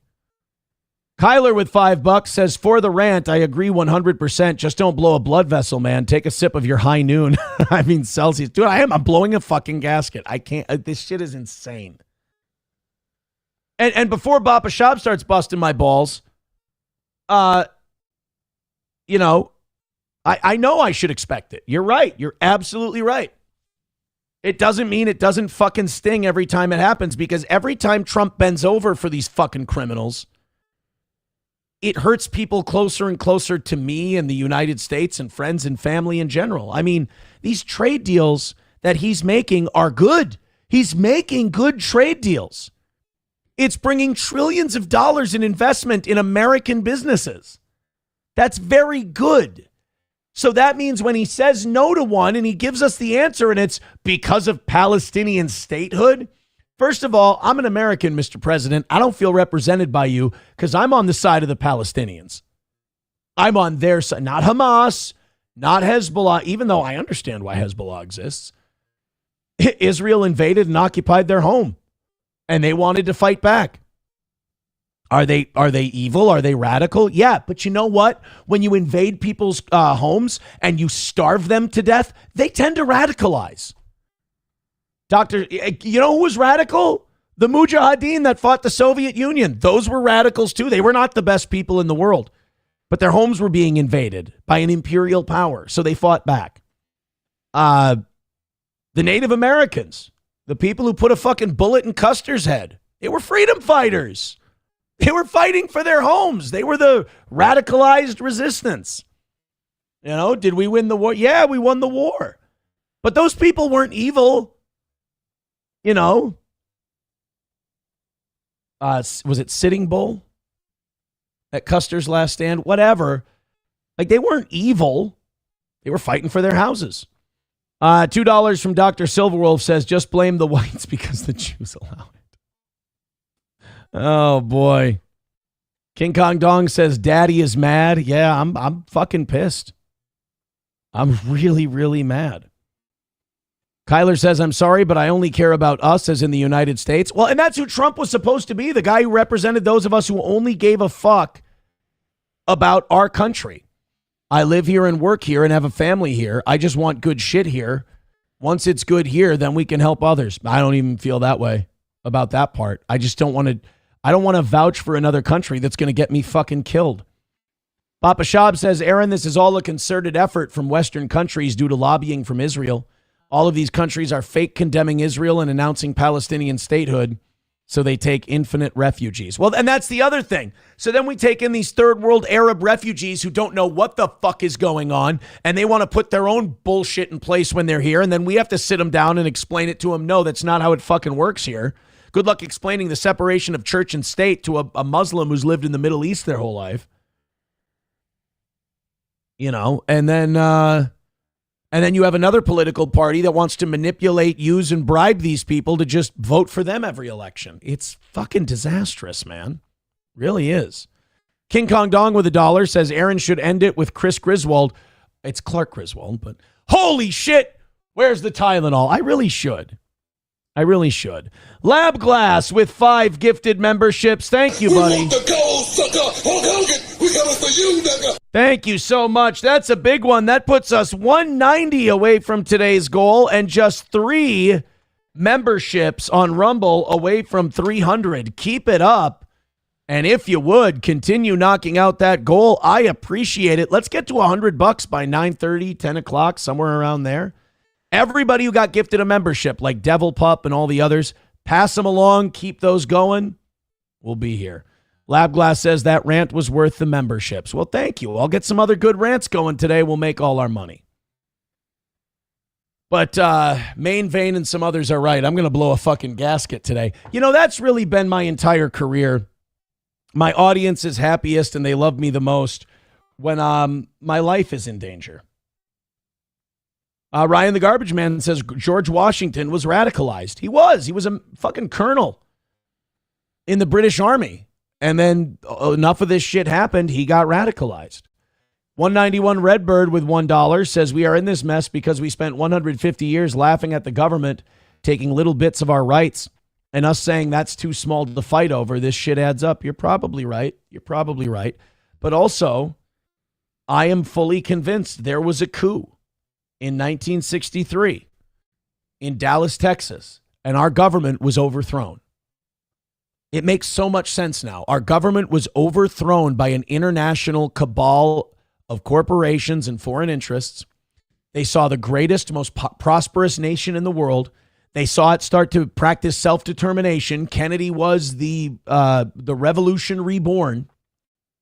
You know, he was putting the CIA in check, the FBI in check, Israel in check. And those are 3 groups that do not like being told what to do. And they had themselves, basically what happened was a successful beer hall putsch. They blew Kennedy's head off. They used a Saudi compromised CIA operator in George H.W. Bush. They got a military industrial complex bought and paid for Bell helicopter shill and Lyndon Baines Johnson and his wife to be the president. They were installed. And ever since, that corporation has taken over this country because every other president since Kennedy, which there's only really been 1, maybe 2 before Trump sold out. Every president who tried to go, I'm popular, I'm going to do what I want, they all got taken out.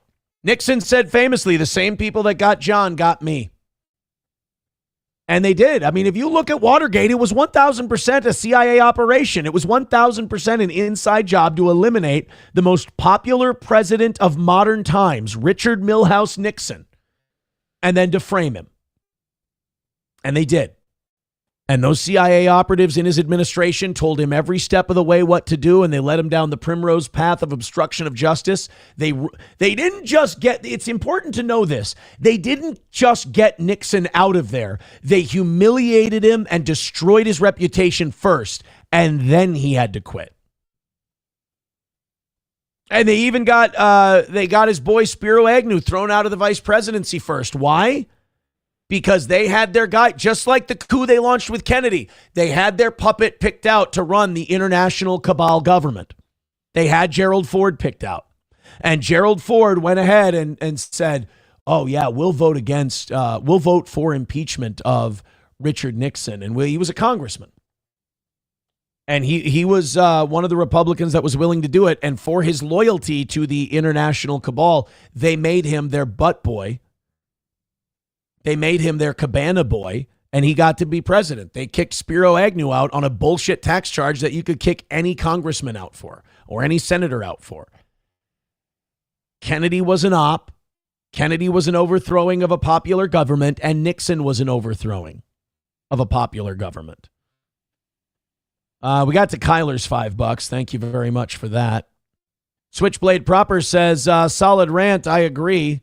Someone should clip that. It would do numbers on X. I can this weekend. Helgi says, careful, you're on Mossad's list now. I'll be the guy on the 18th hole singing Erica. Sam Show says there are two choices. Waddle up to the trough and eat the slop, or pick up a rifle and be called Hamas. No one will say you're a hero until you're long dead, or until you win. Bapa Shab says they own the entire planet and they are gearing up to ditch America in 5 to 7 years' time. We will be judged as a nation for what they did. And the only way you can gain our country's independence back is to fight back and overthrow them.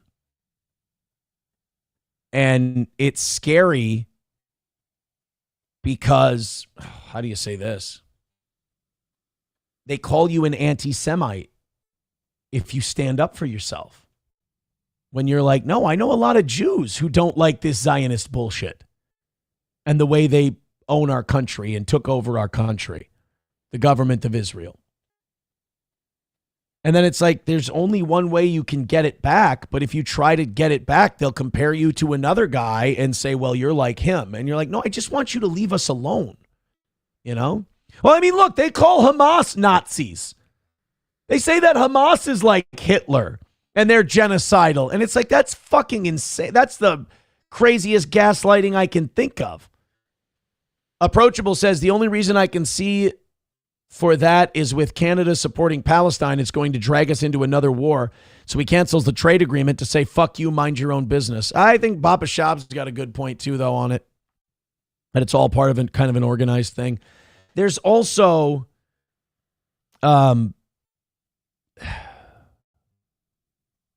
there's all like, we should be on the side of Palestine. Like, if we're the shining beacon of light on the hill, if we're the classical good guys and we stand up for the oppressed, we should be not on the side of Hamas or anything like that, but we should be on the side of the Palestinian people, in my humblest of opinions. All right, I think we're just about, I'm not caught up on the chat, but I'm skipping around a lot of shit to get caught up. Boomer Bob Show says Reagan said it best when he said, well. King Kong Dong says they Ruby Ridged Nixon. Yep. 09 Canyon says Agnew tax evasion was a bullshit trumped up charge. What do you think about people like Jewish billionaire Bill Ackman debating on what constitutes as a starving child? Isn't that fucking gross, that thing they did about the New York Times? The New York Times put a picture of a sick child on the cover being held by its mother, a sick baby. And they said, oh, look at all the starving going on in Gaza. And then they called him out. They said, no, that's a kid who has some kind of medical malady and whatever, and he's in Gaza. That's not a starving child. In the New York Times, they pulled it down. And that seems to me to be orchestrated, like they set it up this way. And they said, oh, we're really sorry. It's like, well, wait, no, your picture does prove that they're not getting fucking medicine and medical treatment in Gaza too. Don't back down from that, because you're in the right there as well. But I don't think the New York Times is on the Palestinian side, for sure. I said a few months ago, says Bigot on socialist media, Pakistan is the Ukraine of the Middle East. Look at what Trump is doing with Pakistan in India. Crowder Wears Panties says the only way to gain any ground is to get rid of any Abrahamic religions. I disagree. I think Christ is a pretty good role model, to be honest. I think, Helgi, you're right. I wish we could file an HRO against Israel. We need it. We're in an abusive relationship. Dub says Oswald marched out the front door of police department to get shot instead of out the back door to a waiting car with a flak vest. Who was Oswald shot by again? Who was Oswald shot again? Someone texts in, bravo, sir. I needed a good tow rant. Well, I tell you what, it did get us down under 200. We're 190 away for today. If you needed a good tow rant today and you enjoyed it, consider throwing a couple of bucks our way and knocking out our final goal of the week and make it a perfect week for the tow. Michael, becoming a member for 3 months, says, I'm confident he's blackmailed by Israel at the moment. Well, no shit, yeah. I think so, too. Can you click? Yes, I do have the link, Devil Pup. We will get to it in just a second. Anyone remember who Lee Harvey Oswald was shot by? You remember his name? Who was that guy? Who was the guy who shot Lee Harvey Oswald? I forgot that guy's name. I know Rumble Chat's a little behind. What was that guy's name? He had a name. The guy who tied up the loose end that was Lee Harvey Oswald. Huh? I don't know. What was his... It wasn't Jack. People keep saying his name was Jack. That wasn't his real name. That's not what's on his gravesite. Not Susan Sarandon. No, Salt Dumpster, not Jack Ruby. That was not his name. The name that was on like his documents and the name that was on his... Oh, thank you, Bapashab. Jacob Rubenstein. That was his name. I forgot. Jacob Rubenstein shot Lee Harvey Oswald. Silverwolf with $5 says Americans have $2 or $3 Casey's pizzas and big-titted anime girl cups. We aren't fighting anything. That time is past us. We still have our God-given right to scream into the void, though, don't we? 185 away from today's goal. I know why you guys aren't contributing to today's goal as well. You have been, but I've got it saying Wednesday instead of Thursday. Everyone's confused. Oh, my God. We're 3 gifted memberships away from 300 as well. Thank you, guys. Thank you so much. So let's do this thing that Devil Pup sent me. It's a Beyonce Levi's ad mixed with the Sydney Sweeney ad. And they're saying, hey, well, what the fuck is with this? I think the problem that people are having, the issue that people are having with the Sydney Sweeney thing is the use of the word jeans. They don't like that they're pointing out jeans. That's supposed to be uncomfortable. God damn. Beyonce was the hottest woman alive for a while. There's no doubting that as well. All right, let's continue on. Streamlabs, PayPal, Venmo, Super Chats, Rumble Rants, beg, shake, shake, shake. We got 195 to go in today's show goal, and we got 2 hours left in the show. We're going till 11 today because yesterday we said if you hit the goal and you got us over 300 memberships on Rumble yesterday, I would go till 11 today. I'm a man of my word, by God. So what was the specifics on the trade deal thing? I never even got to what Trump actually said about the trade deal thing. I got so fucking hot and pissed off. One person writing in, you were right last week or the week before. We chose the wrong side in World War I. If we would have fought with our German brothers, there would have been no Adolf Hitler. We could have stopped Hitler. The British manipulated us into World War I on their side anyway. They really did. I mean, they were threatening to blow up American ships. The British Empire, they were not nice guys. President Donald Trump warned Canada on Wednesday evening it would be very hard for the two countries to come to a trade agreement after Canadian Prime Minister Mark Carney announced his intention to recognize a Palestinian state. Wow, Canada has just announced that it is backing statehood for. Why can't? Okay, let me ask you this question. I'm gonna have a fucking heart attack again. Why can't those people have a fucking country? Like, you understand, a lot of the Jews that came in to form Israel invaded that area. They came in and they immigrated there, and they got their own country. These poor fucking Palestinians have been there for generations, and we act like it's a fucking nuke being dropped by the USSR if we even talk about giving these poor bastards a country. If anybody has suffered enough to have their own goddamn country, it's the Palestinian people. Oh my God. But we go, oh, there can't be Palestinian statehood. There's no way. Why? What have they done to not earn it? Oh, they have Hamas. Israel has the IDF. The IDF has killed way more kids than Hamas has. So I don't really understand why Palestine having their own country is this crazy idea. And then Israel goes, well, why don't we just pack them all up and move them off to Syria and Lebanon and everything else? Oh, okay, so just ethnically cleanse the region so you can have it. Well, that sounds nice. So those people still don't get their own country. They still don't get the right of self-determination. They just have to go be refugees somewhere else and restart their life. Guys, there's a reason Israel's bombing hospitals, churches, things like that. They know that the Palestinians are poor and starving. They can't rebuild those places. So Israel flattens the whole thing and then goes, well, the Palestinians, Hamas clearly doesn't give a shit about their people. They're not rebuilding these hospitals. They're not rebuilding this and that. Fucking Germany couldn't rebuild themselves after World War II. We had to give them a shitload of money to do it. So Israel is bombing, flattening all of this infrastructure so they can point at the rest of the world and go, you know, we're the only ones who can rebuild this. You should let us rebuild it. Hamas doesn't care. Look, they're not rebuilding the hospitals. Fucking insane. Wow. So Trump then says this will make it very hard for us to make a trade deal with them. Oh, Canada. Fucking stooge. It's so sad to watch a guy who's been like Mr. Hard-ass, bloviating, I'll say whatever the fuck I want, 2 middle fingers. It's hard to see that guy turned into someone's fucking puppet. It's like watching a dog get neutered live.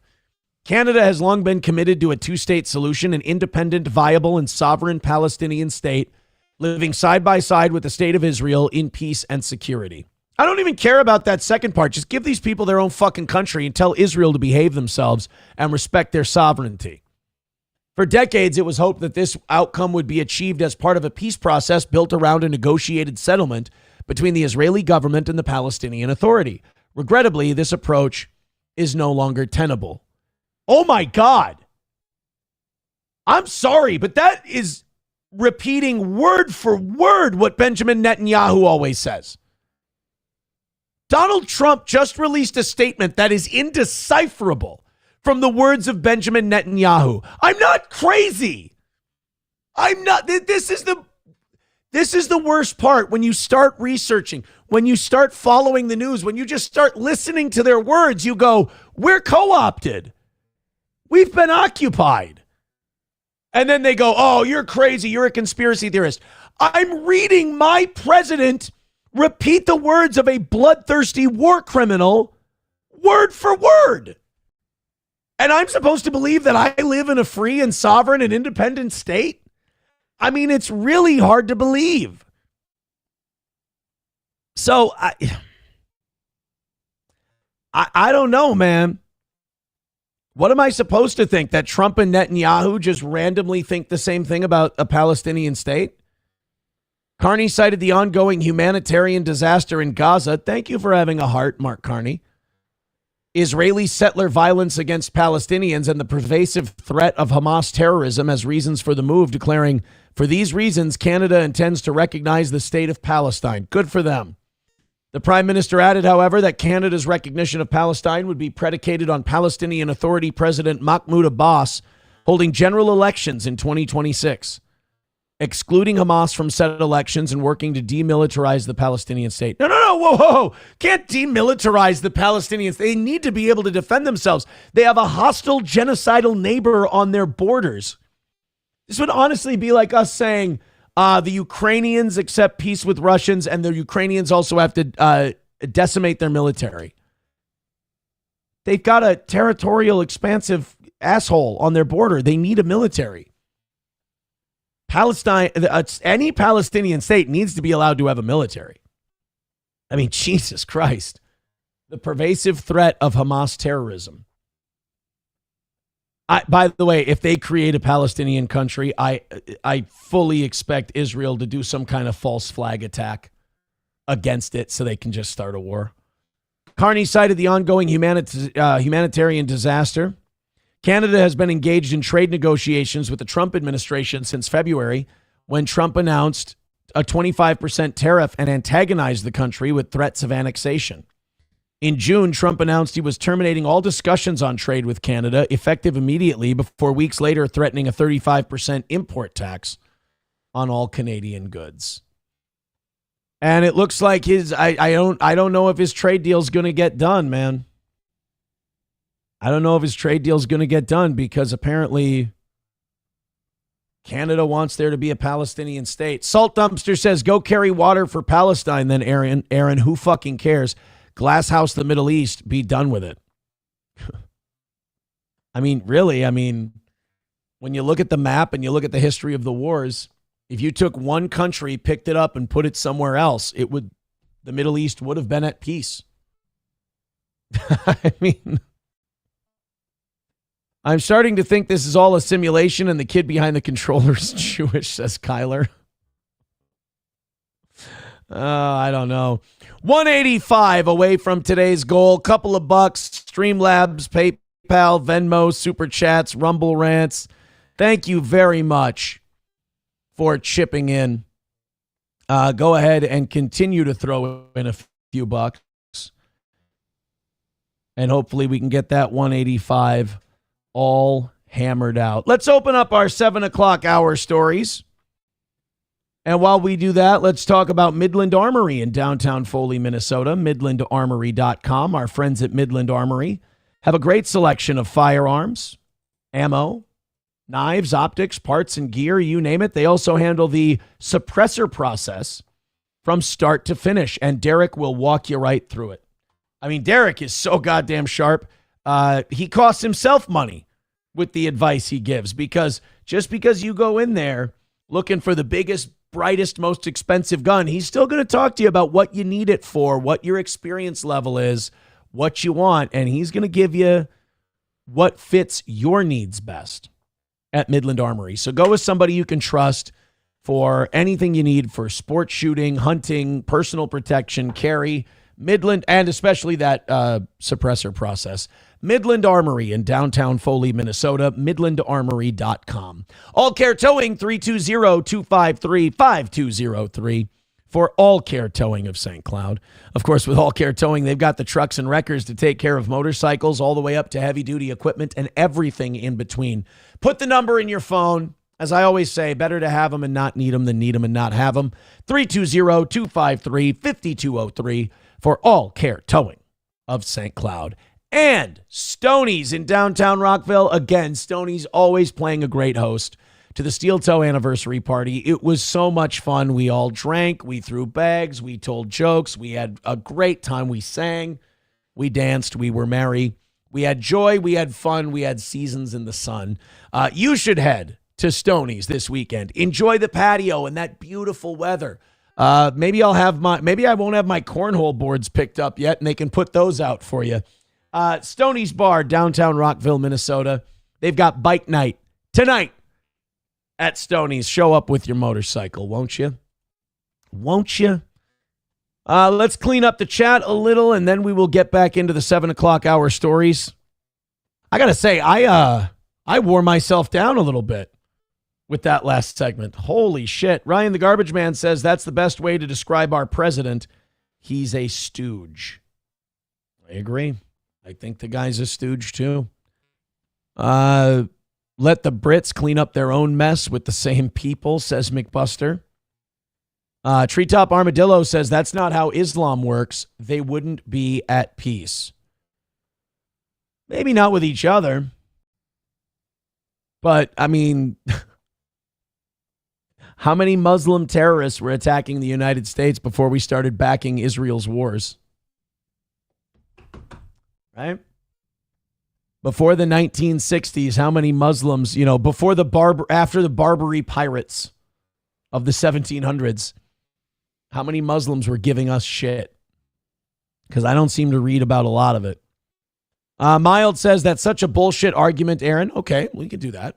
The same logic behind the leftist narrative that the Native Americans were peaceful until white men came. I never said that Muslims were peaceful. Look, there was a reason we had to go on crusade.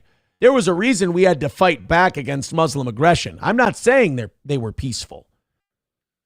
I'm saying that Israel is genocidal and that the Palestinians deserve their own state. What happens from there is an open question. But they don't deserve to be starved to death and murdered, penned up like animals and slaughtered. They don't deserve that. Nobody deserves that. The Ukrainians don't deserve that. And as far as the Native Americans, look, the Native Americans were fighting for their homeland. I mean, look, I'm an American. I'm glad we won, but that doesn't mean that we did a nice thing. It doesn't mean that we didn't get a little genocidal ourselves to fulfill manifest destiny. I acknowledge history and what can be changed and what can't. Mild says Aaron's too big of a retard to realize the Middle East would still be smoldering in Sunni and Shiite bombs even if you got rid of the Hebrews. Then fucking let them. I'd rather the fucking Sunnis and Shiites fight and bomb each other than fucking come after me and fly planes into our fucking buildings because we back the people that are bombing the shit out of them. You act like I'm trying to cause peace in the Middle East. No, I'm trying to get freedom for the United States of America. I only give a fuck about us. If we create a Palestinian state and they have a military and they all decide to fight with each other, fine. I don't want to be a puppet of another country. Nope. Treetop Armadillo says conquering infidels is part of their religion.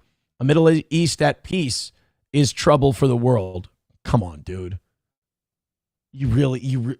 Fucking look it up. Bring it. Honest to God. Fucking dude, we're Americans. Let's have some balls. I fucking dare you. And by the way, if the Israel thing isn't an issue, there's probably not a lot of motivation for them to come after us. As Ron Paul always said, they hate us because we're over there.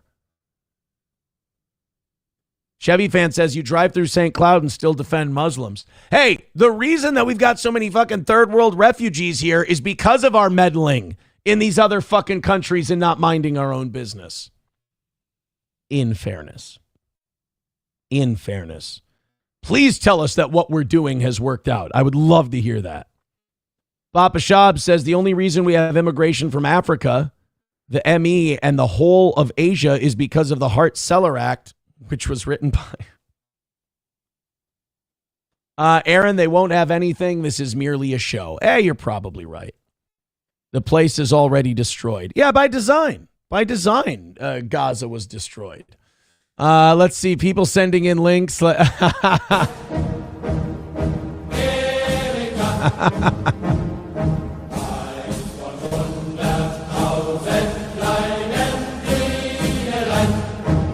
black, white, Latino, Asian, whatever. I just wish the West would be proud again, man. I just wish the West would acknowledge how much it's accomplished and go back to being free and not feel so much fucking guilt and shame. I mean, Jesus.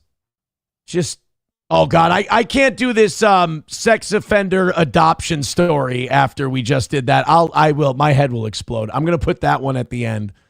We'll do that one in a little while.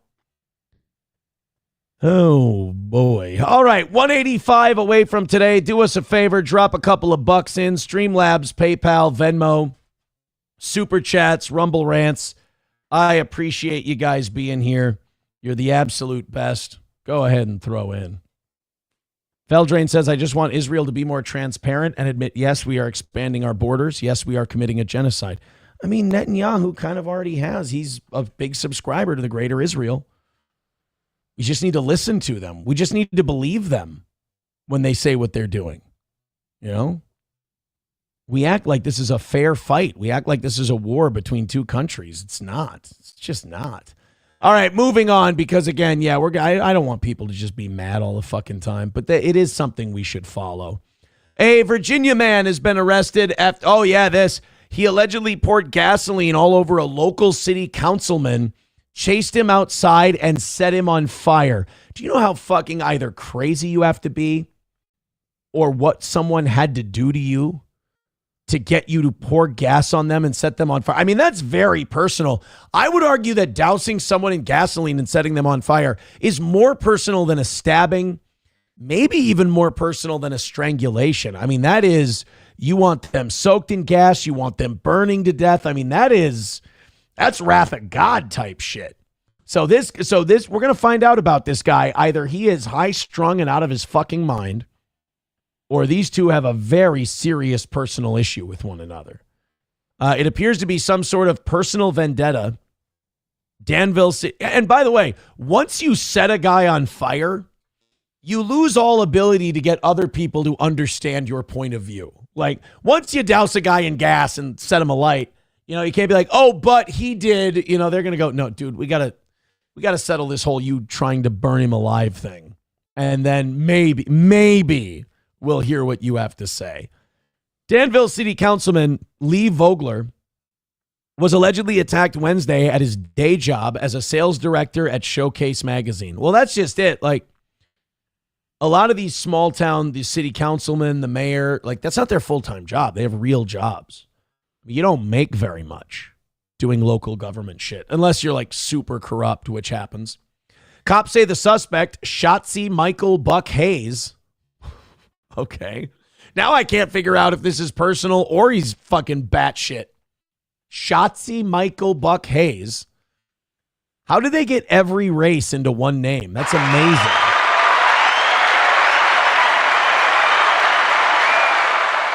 Confronted Lee at his office and doused him with gasoline, chasing him outside and setting him on fire. Lee was rushed to a hospital after suffering serious burn injuries. And that'll do it. The Danville Police Department says Hayes is in custody and the attack stems from a personal matter not related to the victim's position on Danville City Council or any other political affiliation. Somebody fucked somebody's wife 1,000%. This is definitely a somebody fucked somebody thing. Because if it's not about him being a city councilman and it's not about a killdozer permitting kind of a thing or land acquisition, somebody fucked somebody. We obtained Hayes' mugshot, and cops say he's charged with first-degree attempted murder and aggravated malicious wounding. There's the guy. Yeah. They're not telling us why Shotzi Michael Buck Hayes, which is such a great name. They're not saying why he did it. 38-year-old Vogler was elected to the city council back in 2012, and he also works at the magazine. The publication said, "We're deeply shocked and saddened by this act of violence." The magazine adds, "Our thoughts and prayers are with Lee and his family as he receives medical care. The Showcase magazine team is fully cooperating with law enforcement as they continue their investigation."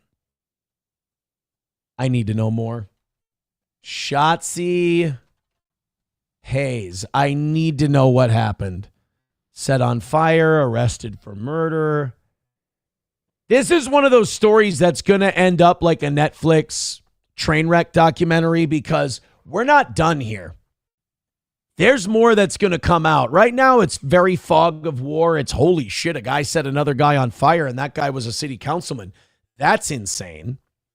But now as they let this Shotzi Hayes guy talk and as this Vogler stays quiet, we're going to find out, okay, this is, there's some extenuating circumstances going on here. This Vogler, I mean, sure, he's a victim in the sense that he got set on fire, but I think this guy probably did some slimy shit. I'm willing to bet. Coltrane with $5 says, "I know you hate my Graham vids, but this was in Germany." Okay, like my favorite movie, In Bruges, which is Belgian, but still. Thank you for the $5. Guys, keep $5 and keep memberships going. 180 away from today's goal. Thank you so much. Let's keep contributing and let's get that goal knocked out. 5-hour show. In a 5-hour show, you got to hit a $280 goal, right? Got to. Holy shit. Took us 3.5 hours to make $100 today. And I've been on fire too. On fire. So gift some memberships. 5 is good. 1 is great too, though. Fire up the PayPal, the Venmo, the Streamlabs. Those have been quiet today. And what did I say? We're 3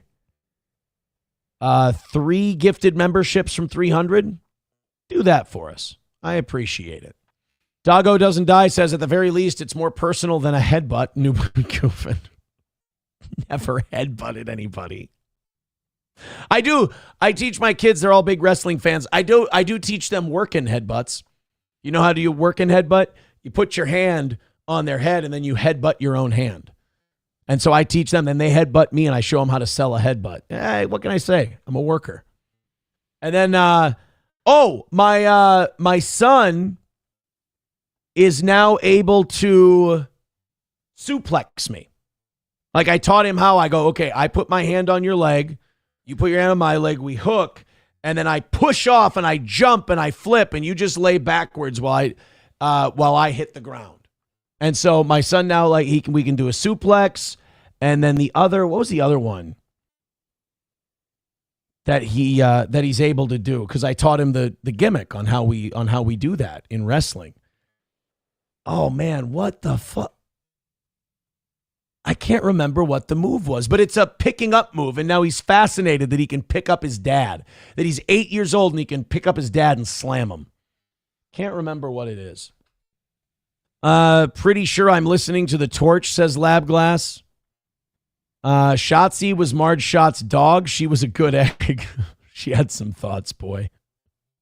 Question, do you think that city councils will think through their decisions a little bit more in the future? Well, no, they're free on this one because this is a personal issue. This apparently has nothing to do with politics and is about a separate personal issue. Huh. Devil Pup says, did you know that Phil Collins is in hospice? No, but that's fucking depressing. Nova writes, why are you wearing a woman's golf shirt with the anti-cleavage option? Just joining us today.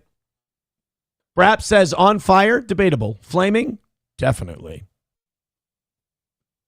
Chevy Fan says, you just went on a rant how we need to stand up against the government. This guy does, and now you're criticizing him? Unreal. You're joking, right?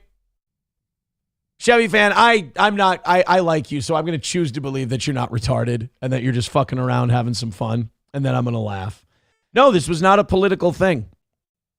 I think somebody was fucking somebody's wife. I think that's what happened here. Eric Cartman says, there's got to be child abuse, getting your kid to lift your fat ass. No, that's the thing. Like, he doesn't have to lift me because the person getting lifted does all the work. Teach him the Stone Cold Stunner and the Steiner recliner. Shit. All right. This was a German thing. Coltrane wanted me to play this. Oh boy, what happened?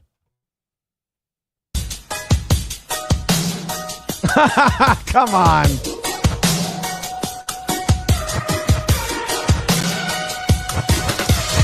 This is an AI thing. Of course. I mean, of course it's an AI thing. It's hard sometimes. Pieces of It's Hitler driving around waving at people. I'm like, good to see you, bud. the sun's peace of mind. And he's waving. It's hard sometimes.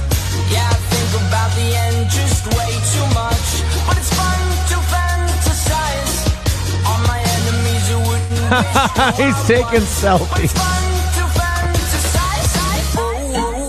Oh, wait, is this AI or is this a guy who dressed up and drove around Germany? That can't be a guy who actually drove around Germany. You'd get fucking arrested for that. They do not fuck around with Nazi shit in Germany. They don't fuck around. Aaron, did you see the Anne Frank Broadway show? It's fucking hilarious. No, I haven't seen that. Fanatical Bucks fan, you were gifted a membership by Lab Glass. Let's consider let's consider passing it along. We're 185 away from today's goal. We're starting to really not move at all. We got an hour and a half left, and it's Thursday. It's the last goal of the week. We've had a really easy time knocking out these goals. So I do ask, and we haven't had to do any begging this week. I do ask that you throw in a little bit because it's getting to be about beg time here on the toe. So let's finish it up, wrap it up, keep gifting those memberships, throw a little PayPal, throw a little Venmo, throw a little everything. And let's help out a little bit. So this 5-hour show I give you today doesn't turn into 4 hours of a show and 1 hour of, come on, we got to hit the fucking. The goal is life. $1 from Veldrain says, I found your girl, Aaron. Oh, no. Oh, there she is. This video, I can't find it anywhere. It's just an Asian chick singing Erica. Auf der Weide blüht ein kleines Blümelein und das heißt Erika. She's so. And you know what's funny is the song is just about a beautiful woman. It has nothing to do with Nazis or Germany. Germany just used it as marching music. Hals von 100.000 kleinen Bienelein wird umschwärmt. Erika. It is like it's like even in context, it's an adorable video. Denn ihr Herz ist voller Süßigkeit. Oh yeah. Der zarter Duft entstritt dem Blütenkleid. This is where she really starts to get into it. She fucks up her camera. She fucks up her table. As you can see, she's already worried. She starts pounding away. Auf der Weide blüht ein kleines Blümelein. Und das heißt Erika. How is she not making any money during this? This is criminal. In der Heimat wohnt ein blondes Mägdelein. Und das heißt Erika. Oh, fuck, wait, did I mess up? Fuck. I've never seen this part. Fuck. Did I mess up? Erika. Oh, fuck, wait, did I mess up? Oh shit, I messed up. Oh crap, I'm so sorry. Oh no, you're doing fine. They're romantic. You have no idea about romance. Anime intro World War II. I'm joking. Oh shit, I can't say that. Oh my god.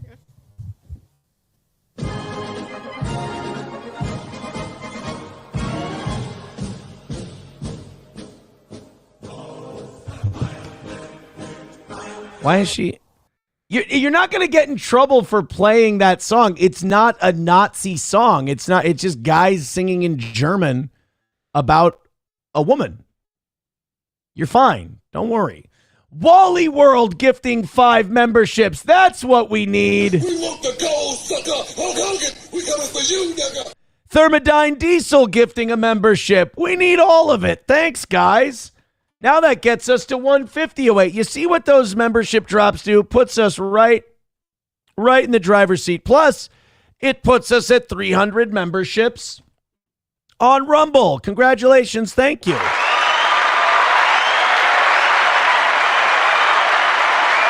Appreciate it. 150 away from today.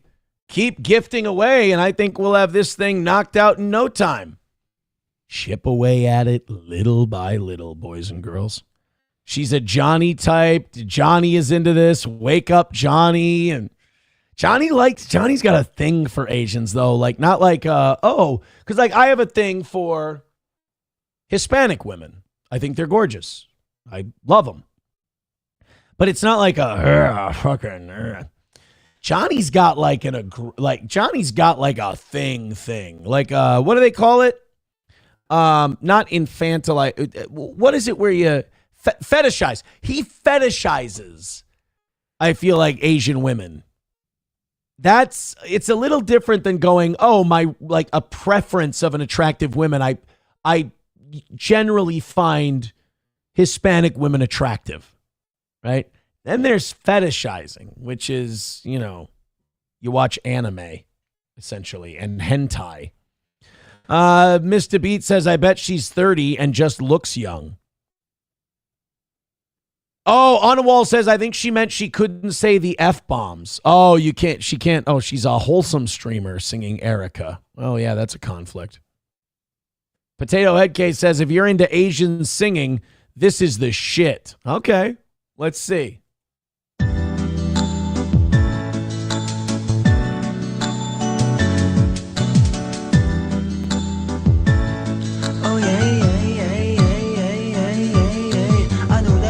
Waiting for me, I'm waiting too. In my imagination, I'll be all up on you. I know you got that fever for me, 102. Boy, I know that feel doesn't my temper. What the fuck? If there's a camera up a hill, then it's gonna live with me when I do. If there's a camera up a hill, then it's best that's a flick on you too. Cause if you learn your mother, break up out of secret rendezvous, I will hunt you down. Cause I'm just uncomfortable. That's all. I don't really know. I'm not entirely sure why we did that. I'm sorry I did that. Boab becoming a member for 1 month says, I don't think it works this way, Boab. Boab goes gifted 50 memberships.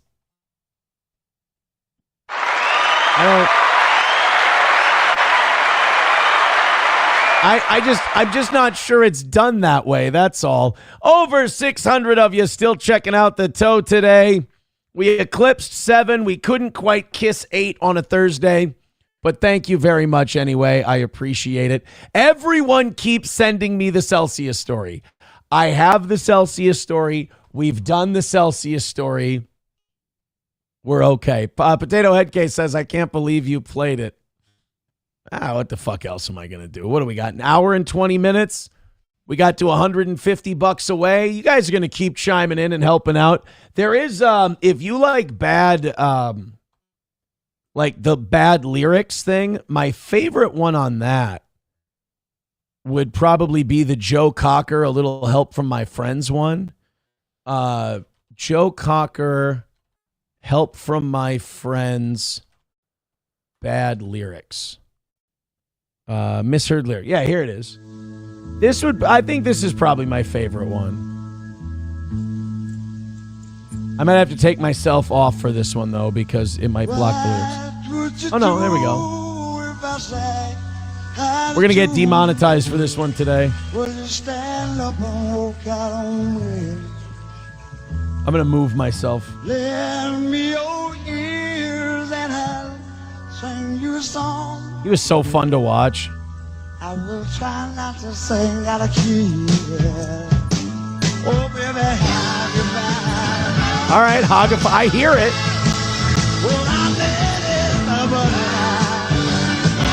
I heard that too.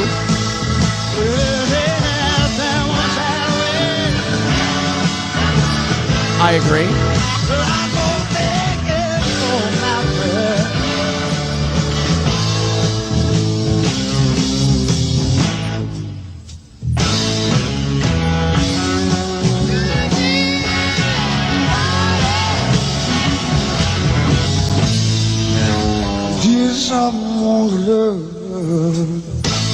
This is his performance at Woodstock, yes.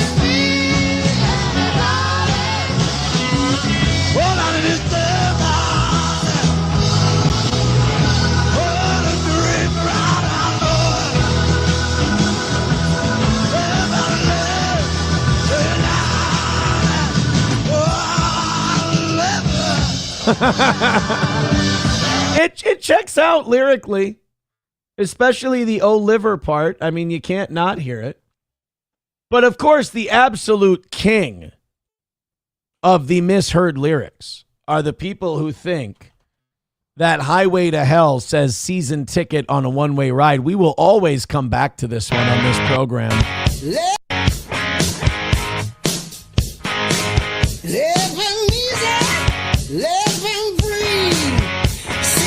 Wait, no, that's not the AC/DC version. That's some other asshole. Do the AC/DC version. They do not say season ticket. Living easy, living free. Season We played this a million times on the show. I have never once heard season ticket. Like, even do the Grover thing where you're like supposed to listen for a certain word and then you can hear it. I want everybody watching right now to listen for season ticket. Listen for it. Put it in your head. Season ticket, season ticket, season ticket. Don't put the N word in your head. And you still will not hear season ticket. Here we go.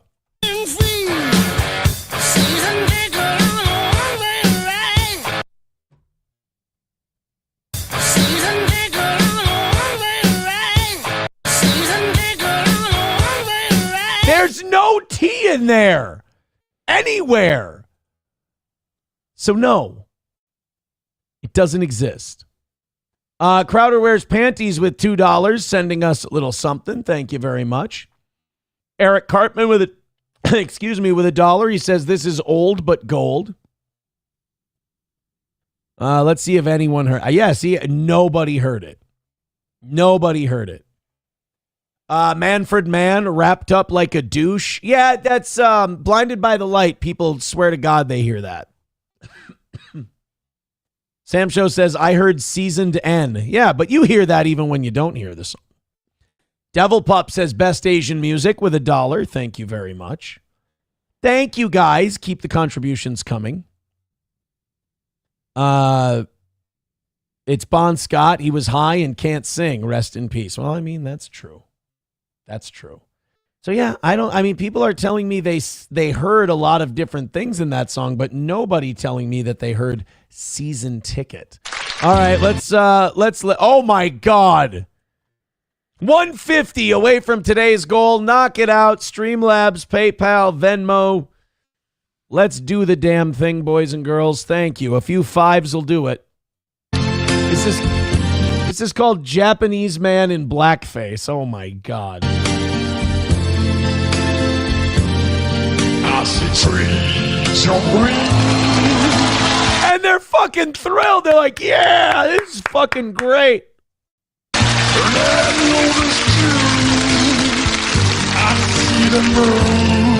Okay, wait. I know the applause was dying down, but he still said broom. So he's dressed in blackface. He sounds like Louis Armstrong. But listen, it still says, I see them broom. It's hard to tell because they're clapping, but listen for it. I see them broom. I'll go one more time. I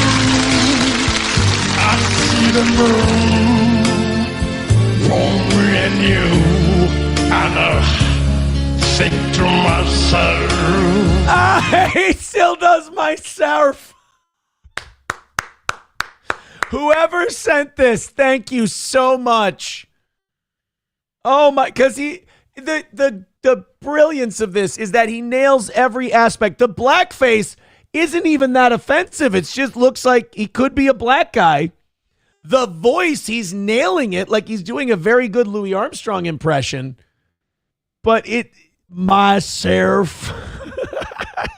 What a wonderful world. Okay, that got really Asian-y. The colors of the rainbow, so pretty in the sky. So pretty in the sky. I see friends shaking hands, say, how do you do?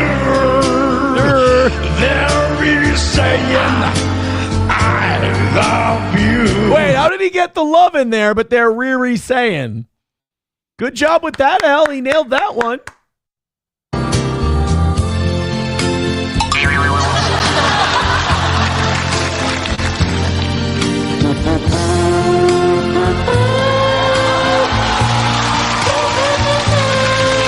That is, you know what? That's fucking brilliant. I can't wait to see Jimmy Kimmel criticize it. It's that was good. That was fucking fantastic. I can't remember who sent that, but Papa Shab says exactly how I remember hearing it. Aaron has killed Sam Show, someone says. Hey guys, do me a favor. 150 away from today. We got a little over an hour to go.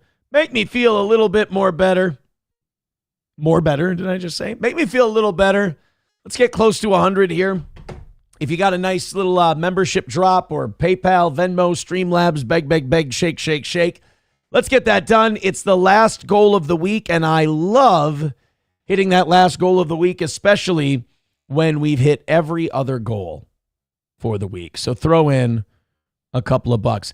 Dad Vet, this is a red shirt. It might be the lighting hitting it, but it is red. Thank you very much. All right, what's some of the other stuff that got thrown in here? Misheard lyrics. Okay. You all know about karaoke. When you're singing on a karaoke, you haven't got a clue that those were words. I was singing Take That Back for Good. Wash your back. Wash your back. Wash your back. Want your back? What's this? Want your back. I've been singing Wash Your Back 15 years. So then when you go on a karaoke and you see lyrics, that's what they're supposed to be singing. You know that song, We Are Family? For years I thought they were singing, Just Let Me Staple the Vicar. Right? Who's right and who's wrong here? Listen. All of the people around us, they say, can they be that close? Just let me staple the vicar. What's the real lyric? Because that sounds exactly like what he said. A vicar is a priest. The British, they fuck up the English language. That's what they sing. Just let me staple the vicar. What's all that about? Just let me staple the vicar. We're giving love in a femidom. We're giving love in a femidom.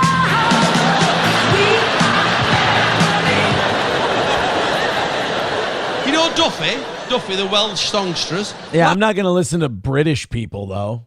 Like, you got to name songs that I know.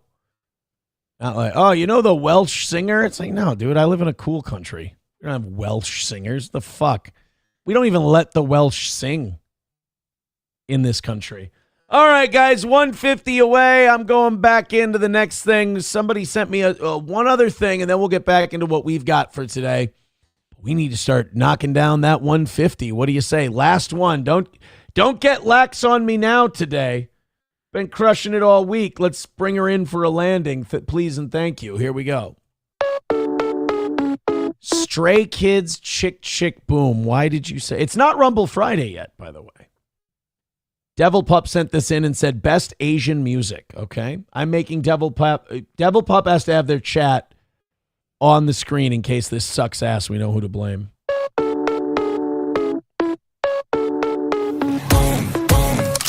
boom. 정중앙 억색의 저점도 맞춰내 재빠른 계획도 어쩌없이 완벽한 판도 왜서 춤춰 내 플랜대로 keep going. But this life is regular 승리를 너무 과식했지 배불러 산책도 할겸 어디쯤에 뚫려 우리는 주로 나머지 전부 Neil Armstrong.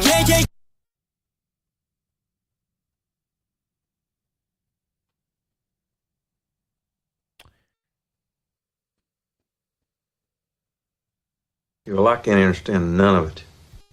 This one begat that one, and that one begat this one, and begat, and lo and behold, someone says some shit to someone or another. Just how retarded are you? Yes. Papa Shop says, did SP leave because of your Nazism? I feel like I'm asking the right questions just at the wrong time. Yeah, he's predicting the future. He's just like, in the future, is it going to be the Nazism? Carlos Cameo with $1 says, after that, we all know what Aaron's next anniversary show will be. Blackface and Japanese Louis Armstrong. I mean, does he travel? I'd like to know. Dad Vet says, who's sending in all these stupid ass videos? No wonder Aaron has lost viewers. Take your show back, dude. I don't know. My metrics tell me we gained viewers. We just added more places to watch. But also, I think if you want to know, I think if we've lost anyone, we lost people who were really strangely obsessed with internet shit and really weird.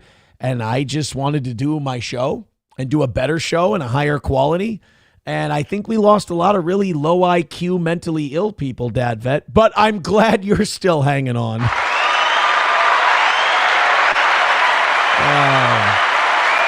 You got to know by now that stepping to me like that is always going to be a losing proposition, brother. I'm sorry. 600 of you checking out the show right now. I'm happy with that. 10 o'clock, still sitting there. I'm a happy guy. Just make sure you're hitting like, follow, and subscribe, as the kids say. I appreciate that. But more than anything, $150 in the next hour. We're getting down to it, guys. Let's get moving and have a perfect short little post-anniversary show week. We can't miss a goal during after our anniversary week. That looks very pathetic. And then also, we might give Dad Vet a fucking aneurysm if that happens. So click one of those links that I've got there in the chat and let's hammer it out and call it a win for the toe. What do you say? Just a few more 5s and 10s. If you got some 20s and 50s, I ain't arguing with you. Thank you very much. Veldrain says 2 out of the 4 links were good. Not bad.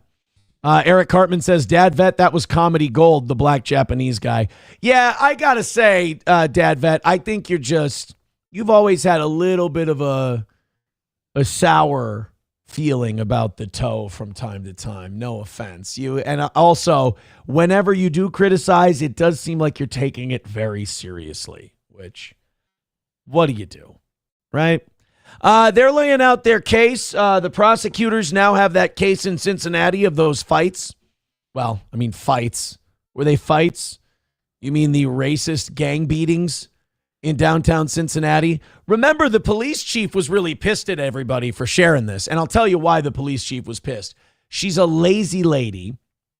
She didn't want to do the work on this one. She also is very, very liberal and has been accused of discriminating against white male lieutenants already. They've already sued her. And I think I don't want to make it look like black people are beating up white people in the street. You don't have to make it look like that. That's what fucking happened. So she's like, you guys don't know the full story. Like she's covering up for her fucking boyfriend.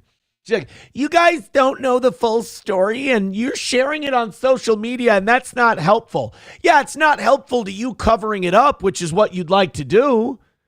But it's helpful towards getting justice for the man and woman that were nearly beaten to death in the middle of the street after going to a music festival.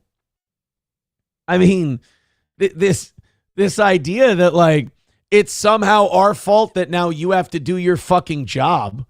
Jesus.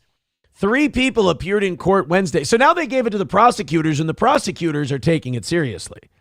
I'm guessing the prosecutors probably went to the police department and went, how did you guys fuck this one up? How was this not on my desk? Now we're all getting shit. So now the police chief has to yell at all of us for sharing it because she got in trouble. The Cincinnati Police Department arrested 34-year-old Montanez Merriweather and 24-year-old Dekra Vernon on Tuesday. After that, 39-year-old Jermaine Matthews turned himself in. All 3 are facing multiple charges, including aggravated rioting and assault, or felonious assault. In court, the prosecution alleged Merriweather and Matthews caused the fight that day.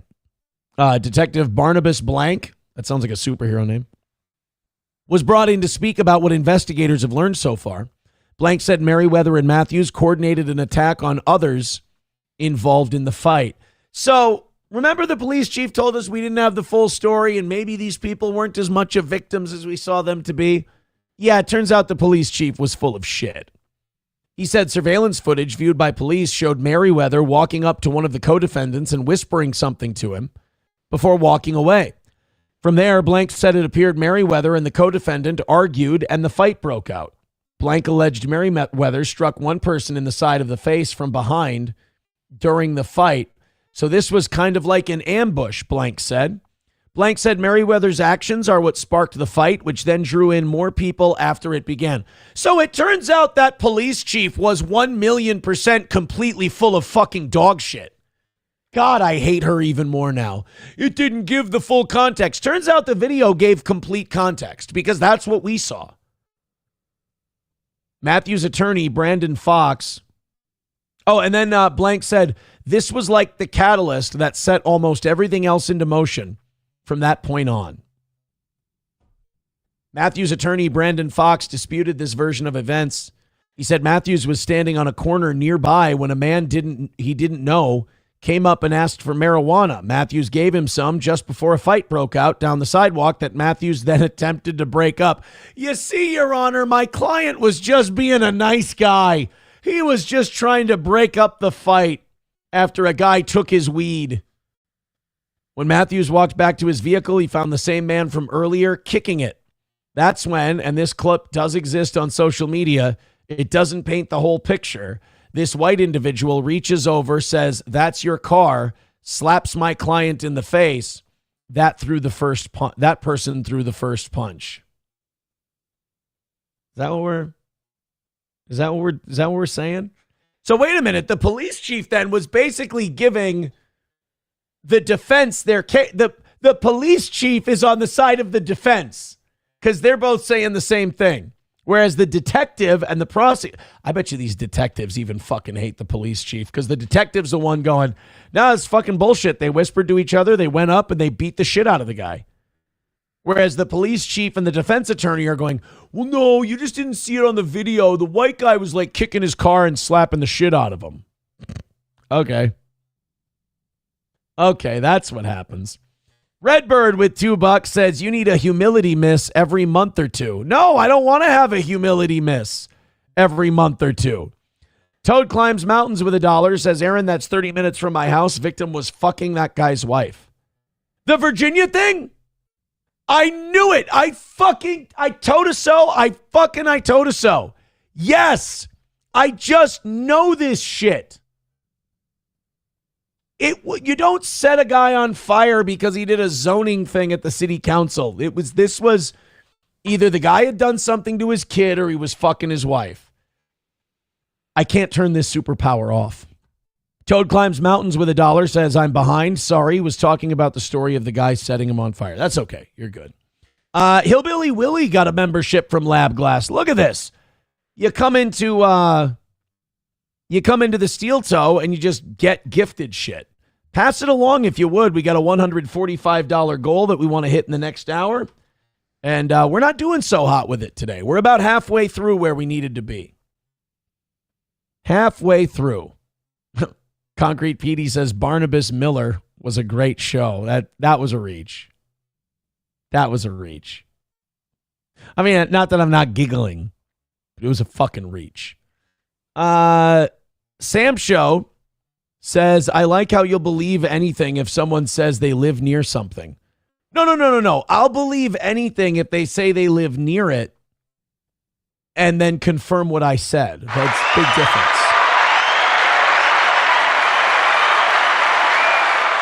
Dad Vet says, "Does Aaron reach the goal in 5 hours? I'm on pins and needles right now." Hey, guys, definitely don't click the link now and mobilize and start donating money just to spite Dad Vet. Definitely don't do that. That would be fucking gay. Streamlabs, PayPal, Venmo, Super Chats, Rumble Rants. The links are all in the chat. Yeah, definitely don't throw a bunch of money at the show because Dad Vet takes himself too seriously. Do not do that. I think that would be real cheap and real shitty. So don't donate money to any of those links or on Rumble or on YouTube and say anything negative about Dad Vet. He's already wound up tight. He's already very sensitive, and he doesn't like that we don't value his opinion because the show's going great. Don't do that to Dad Vet, please. Tucker Carlson. I tell you what, man, Tucker's getting close. Tucker's getting close. Like every time I hear Tucker talk about 9/11 or Israel, Gaza or anything like that, Tucker starts to really get close to being like almost Sam Showish, if you will. So in Tucker's latest episode with his guest, John Mershmeyer, he insisted that the Israel lobby controls U.S. policy, saying that Israel is the most vicious people he's ever dealt with. All right. You know, this is interesting because when you talk about this, when you talk about this particular topic and you talk about the influence, I mean, you talk about catching the most flack when you're right over the target. this is an example of that, in that you start talking about this and immediately the epithets and the accusations and everything else starts coming out. But they never back it up with anything. It's always just your criticism. So let's go to foreign policy.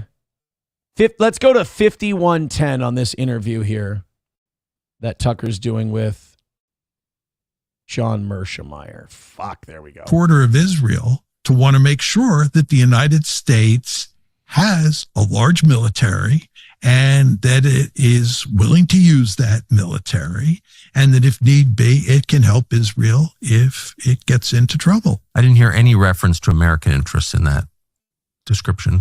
That's another thing Tucker does. He's like, can you tell me what they've done for us, please? Well, when it comes to Israel, right, and what Israel needs, right, that has little to do with American interests, right?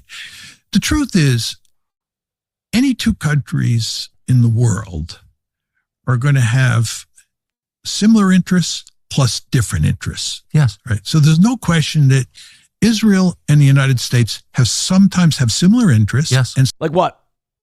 Please. Because you know what my interest is? My interest is having a good trade relationship with everyone in the Middle East so we can have good oil production, good trade. That's what I don't give a shit about the internal politics of Muslim countries. That's just imperialism, and I'm not interested in that. So I know, I understand Israel has their interests, but it's nothing. I don't understand what that has to do with us. Sometimes have different interests. Let me give you an example of this. The United States has a vested interest in making sure Iran does not have nuclear weapons. Yes. We're against proliferation. It's in the American national interest. It's obviously in Israel's national interest for Iran not to have nuclear weapons, right? So we dealt with the Soviet Union having enough nuclear weapons to destroy the world many times over, and we did it for 50 to 9, about 40 years. Two states can have similar interests. In the case of Israel and the United States, they also happen to have different interests. No shit. And we don't like the whole genocide thing. What we have in the United States is a situation where we have this thing called the Israel lobby, which I, of course, have written about with Steve Wald, which goes to great lengths to push the United States to support Israel unconditionally. In other words, no matter what Israel does, we are supposed to support Israel. Now, my only question would be, that's fine, and you can lobby Congress if you want to. Why aren't you registered as a foreign agent? It's the very definition of lobbying on behalf of a foreign country. And the lobby is so effective. It is so powerful. It is so effective. Wait a minute. Ted Cruz told me it wasn't effective. Huh. That we basically end up supporting Israel unconditionally. What that means, Tucker, is in those cases where Israel's interests are not the same as America's interests, we support Israel.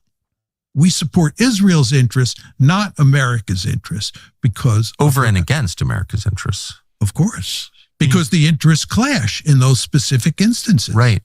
Which is... right, like we don't want to be bombed by terrorists for supporting Israel, and Israel doesn't care if we do. As you noted at the outset...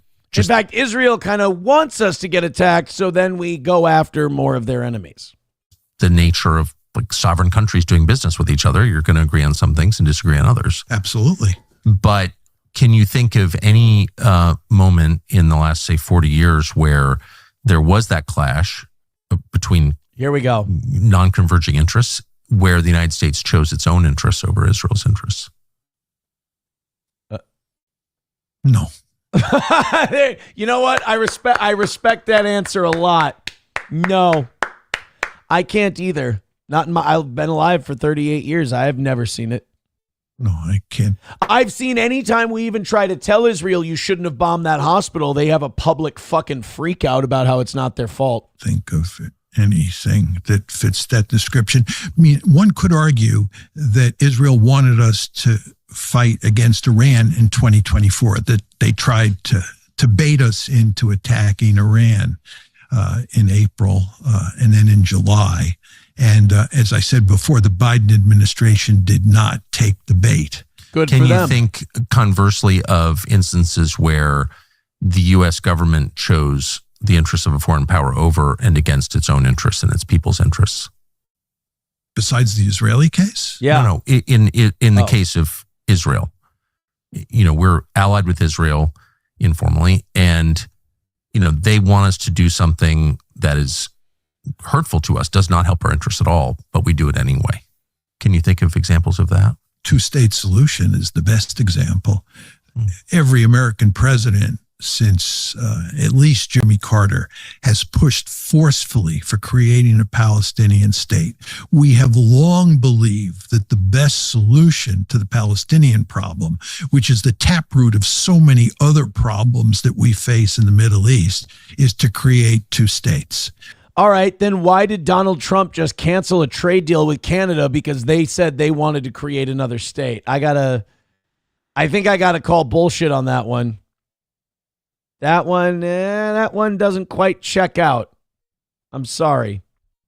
I don't think that one passes the mustard. Bapa Shab says 9/11.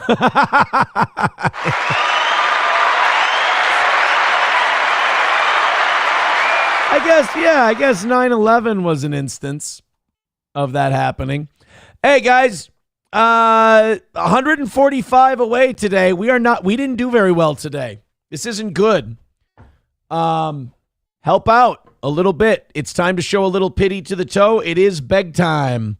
145 bucks with 50 minutes left. That means that I surrender.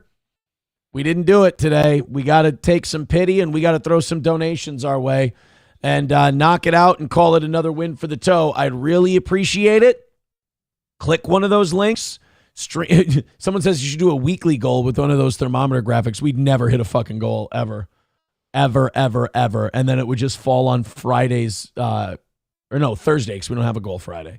It would fall on Thursday's shoulder every week. And we got to do it the way we've been doing it. It's been working. We've been hitting almost every single one of our goals. But on days like today, I just got to beg a little harder. Like I said, if my biggest problem is we got to, shake a little can for the goal every once in a while, then you don't have real problems.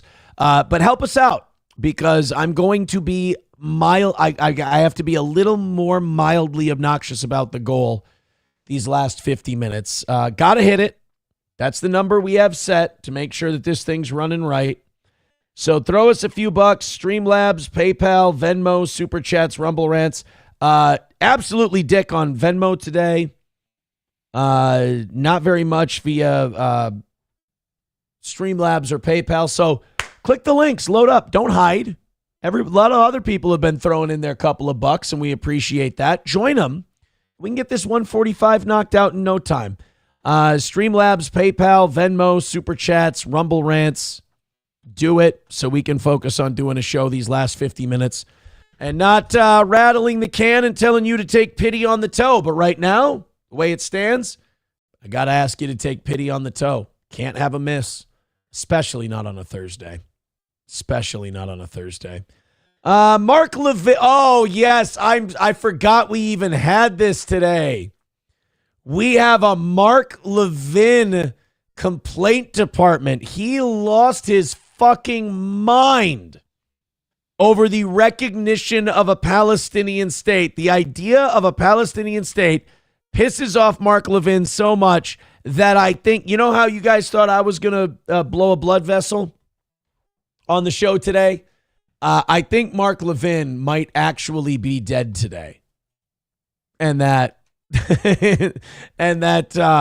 he might have had he might have stroked out during this rant. And the thing that's adorable about Mark Levin is that fucking cartoony voice of his just gets higher and higher and higher the more angry he gets. So it's like on this show, I get fucking angry, I get lower like this, and we start to all that. With Mark Levin, it's the opposite.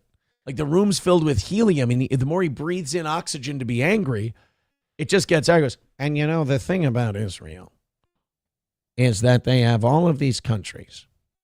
And all of these countries, they want to let the Palestinians have their own state. And I won't stand for it. And it's terrible. Like, the angrier he gets, the higher up he gets. And it's got to be so emasculating because you want to be big boy Mark Levin and you want to make a big boy point, but you sound like a little girl. Let's go ahead and check out old Mark listening to the Prime Minister of the UK talk about a Palestinian state. No, we should be genociding them all the time without consequence.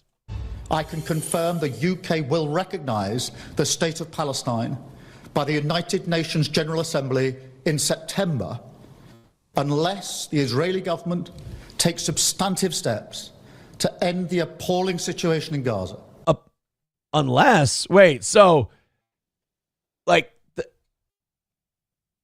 So if Israel goes, all right, we'll back the fuck off, and then the UK will go, all right, we're abandoning the whole you guys getting your own country thing. Boy, I wonder why Muslims hate us.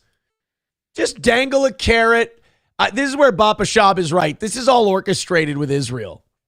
We'll give you your own state. And Israel's like, the fuck? Unless Israel promises to stop the bombing and stop the horrible conditions in Gaza. Oh, well, then we're back. We're back. Oh, yeah. Oh, well, now we don't need that second pesky state business anymore because the Israelis did what we needed them to do. See, they did it because of us. You're right. But you know what? I'm sorry for questioning you, Bapa Shab. This is all bullshit. Agree to a ceasefire and commit to a long-term sustainable peace.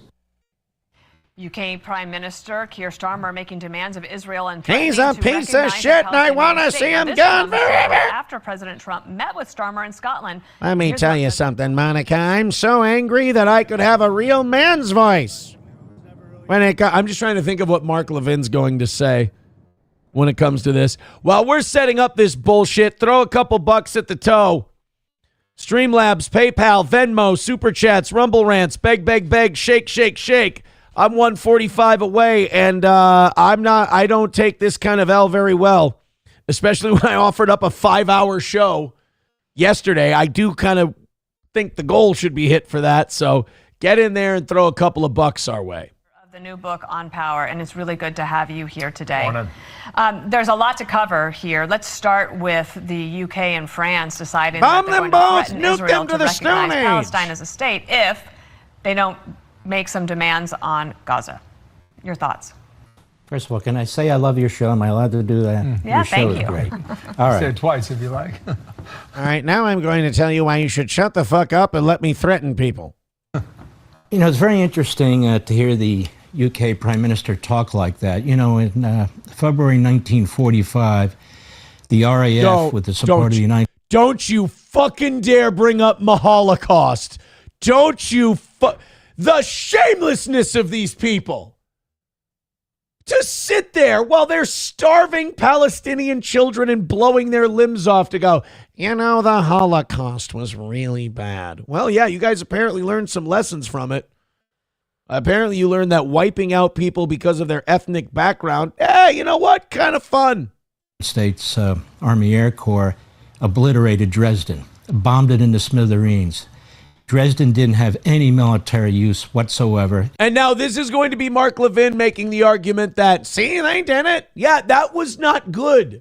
Like, Mark Levin's going to use Dresden, which was a war crime and an atrocity, to defend Israel's war crimes and atrocities. Hey, Mark, the fact that you know that it's fucked up and you use it to defend what you're doing, not the look you think it is, buddy.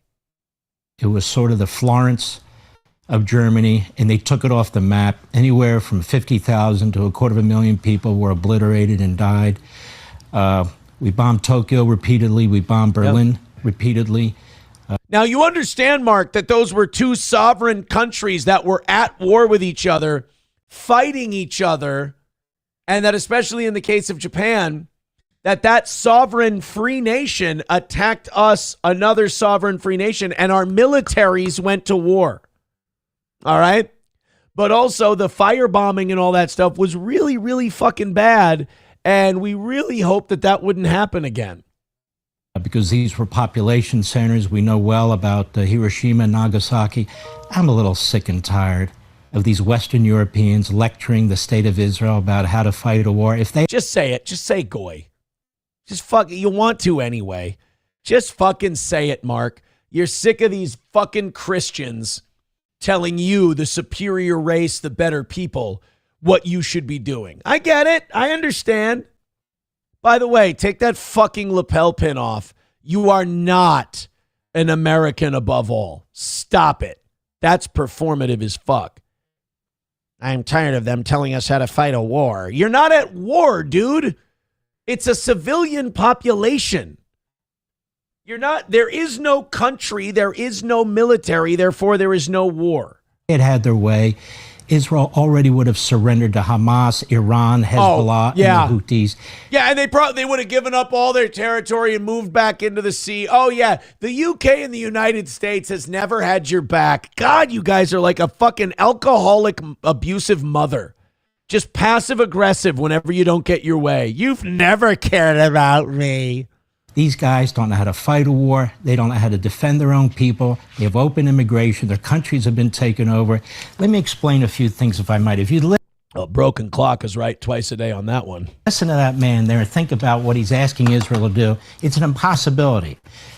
Have peace in Gaza without Hamas. Make sure the people are fed. Well, isn't that lovely? Oh, yeah, making sure the people are fed? That's an impossibility. I'm telling you, these people want to ethnically cleanse it and just say, fuck it, and move Jews in. They want Lebensraum. They want to get rid of the lesser people that they see, the weaker races. Jesus. Feeding. So we have to feed everyone? Yeah, usually if you murder them and bomb their entire home to the ground, yeah, you can make them a sandwich. Exactly what have the Brits done to accomplish that? Exactly what have the French done to accomplish that? Everything. It's not our fucking job. Jesus. They're saying, and everything they're doing is giving aid and comfort to Hamas, just like they gave aid and comfort to Iran when President Trump decided to deal with Iran. There was no reason for us to attack Iran. Iran had done nothing to us. We had no reason, no cause to bomb them at all. Jesus, this fucking guy. Yeah, if you don't let us do whatever we want, you're siding with Hamas. Careful, Mark. Careful. Careful. They have no rational policy at all for Israel to defend itself and protect itself. Let's take a look at this. You've got the New York Times. Protect itself? You have a giant standing army, an air force, and nukes. They're launching shitty rockets that never land. Come on, dude. Cut it with the bullshit. Times that as a photo of this poor Palestinian kid who is all skin and bones, and they're basically assigning the responsibility to starvation in Palestine. Turns out he has cystic fibrosis. It has absolutely nothing to do with the Israel. And can't get medicine because of your fucking blockade. But okay, go ahead. I mean, that picture is still not a good look for you guys. This isn't the first time that Hamas has done this, and that the European newspapers, the New York Times, and the Washington. So people aren't starving in Gaza. Is that what you're going to say? People aren't starving in Gaza? 72 people weren't just murdered trying to get food? That never happened. Okay, cool. All right. I have a Washington Post article right here. More than 60,000 lives lost in Gaza. Toll collated by Enclave's health ministry is likely to be an undercount. The health ministry is run by Hamas. They keep using these Hamas numbers. Then they list thousands of children who have been killed. Who's killing them? Israel? I mean, do you really want to leave that question open-ended? Israel is? Hamas can surrender tomorrow, give the Israelis their people back, the bodies of the people they've killed back. It would be over in 2 seconds. Oh! You see, if you guys would just give up and roll over, you can trust that the people who have been bombing you, settling your land, and killing you will just knock it off. We'll just stop. Please give me an example of when that's ever fucking happened. If you just bend over and just take it up the fucking asshole, then we'll stop. If you promise to get rid of the only organization that's even trying to fight back, we're going to get rid. We'll knock it off. We'll stop. I bet. But they don't do it. Hamas needs this. Hamas is killing its own people the way Mao killed his own people. The way Stalin. You see, Israel isn't killing anyone, guys. Hamas is killing them. It's all Hamas's fault. Hamas can't get a rocket to land in Tel Aviv. Killed his own people. The way dictators, fascists, Marxists kill their own people. See, your voice to is getting hold high, on to Mark. power. Mark, The people you're mean peaking. Nothing. The Israelis mean nothing to them. Their own Palestinians mean nothing to them. Yeah, we've got stories here that the news isn't covering from from independent sources. Hamas fakes casualty figures. The numbers are not real. Who's the source for that? The Israeli Defense Force Scientific Organization. From a professor at the Wharton School, Abraham Weiner. Well, if Professor Abraham Weiner says that the Israelis are doing everything right and Hamas is doing everything bad, then we got to trust Professor Abraham Weiner over like the Red Cross and shit. Fucking asshole. And the United Nations. It's not in any of these news articles. Here's the Henry Jackson Society, how Hamas won the disinformation war, the manipulation of Gaza casualty figures. Nobody in the main... Because the fucking House of Henry Jackson or whatever the fuck you just pulled out of your ass is not a reputable source. You pulled up two dog shit sources. Press runs with this. Here's the New York Post, the lies behind the Gaza casualty figures and thousands of names removed without explanation. Hamas... Thousands of names removed from the casualty list without explanation. Mark, that sounds like, and there's a reason you hesitated before you read that part. It sounds like there might be a removal of Palestinian names from that list. You fucking dishonest asshole. I hate the passive aggressive wink, wink, nod, nod that this guy does because he knows he's being dishonest and he knows he's a propagandist. That's what bothers me about him more than any of these other people. Is that this guy is, like, he's sinister, in my opinion. Fauci's Pangolin gifting a membership. Thank you so much, buddy. Camel Toe gifting a membership. Thank you very much. Hulkamash with $5. Thank you very much. That's 15 off the goal. Hey, guys. 130 away from today. Keep it going. Come on. We need big hits, baby. 130 away from today's goal. Let's get it hit. Let's make it a perfect week. And it's been such an easy perfect week. I don't like struggling on this one. I fucking hate it, dude. I really do. So get in there. Throw in a couple of bucks. Let's do this thing. We're giving you a great 5-hour show. 130 away. Keep going. We just knocked it down by 15. Keep that energy moving. Let's go. Zen Man with another gifted membership. And you guys are well over, by the way, those 300 gifted memberships. 125 away from today. Thank you so much. Keep it going. We're getting closer. Everybody gift memberships. Just keep gifting them. Click the Streamlabs. Click the PayPal. Click the Venmo. Get in there. I'm turning into Mark Levin all of a sudden. Who knows? We got a clip from, I think, Hulkamash. Let's see what I said. Aping out people because of their ethnic background. You know what? Kind of fun. Aping out people because of their ethnic background. You know what? Kind of fun. That's not. I didn't. That was clipped completely. I was making fun of aping Mark Levin when I said out of the way. I wasn't actually saying that we should. I wasn't saying that we should do that to the area. It was more of a not important. Not important. All right, guys, get in there. 125 is the number. All the links are in the chat. Click them, throw in. Let's get that last 125 out of the way. Hulkamash says, play my clip. I just played your fucking clip. What do you want from me? What do you want from me? I just played. Keeping out people because of their ethnic background. Yeah, I just did this. God damn you. All right. Get it. Throw it in.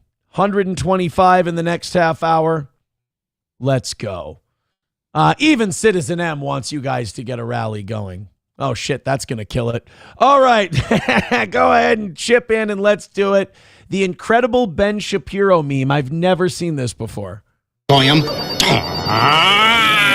Changing tax policies to suit the middle class. Listen, Mr. Shapiro, all this economic strain is lowering the white birth rate. That's exactly the point. We want Goyim working as much as possible. Souls don't matter. GDP per capita does. When will you learn?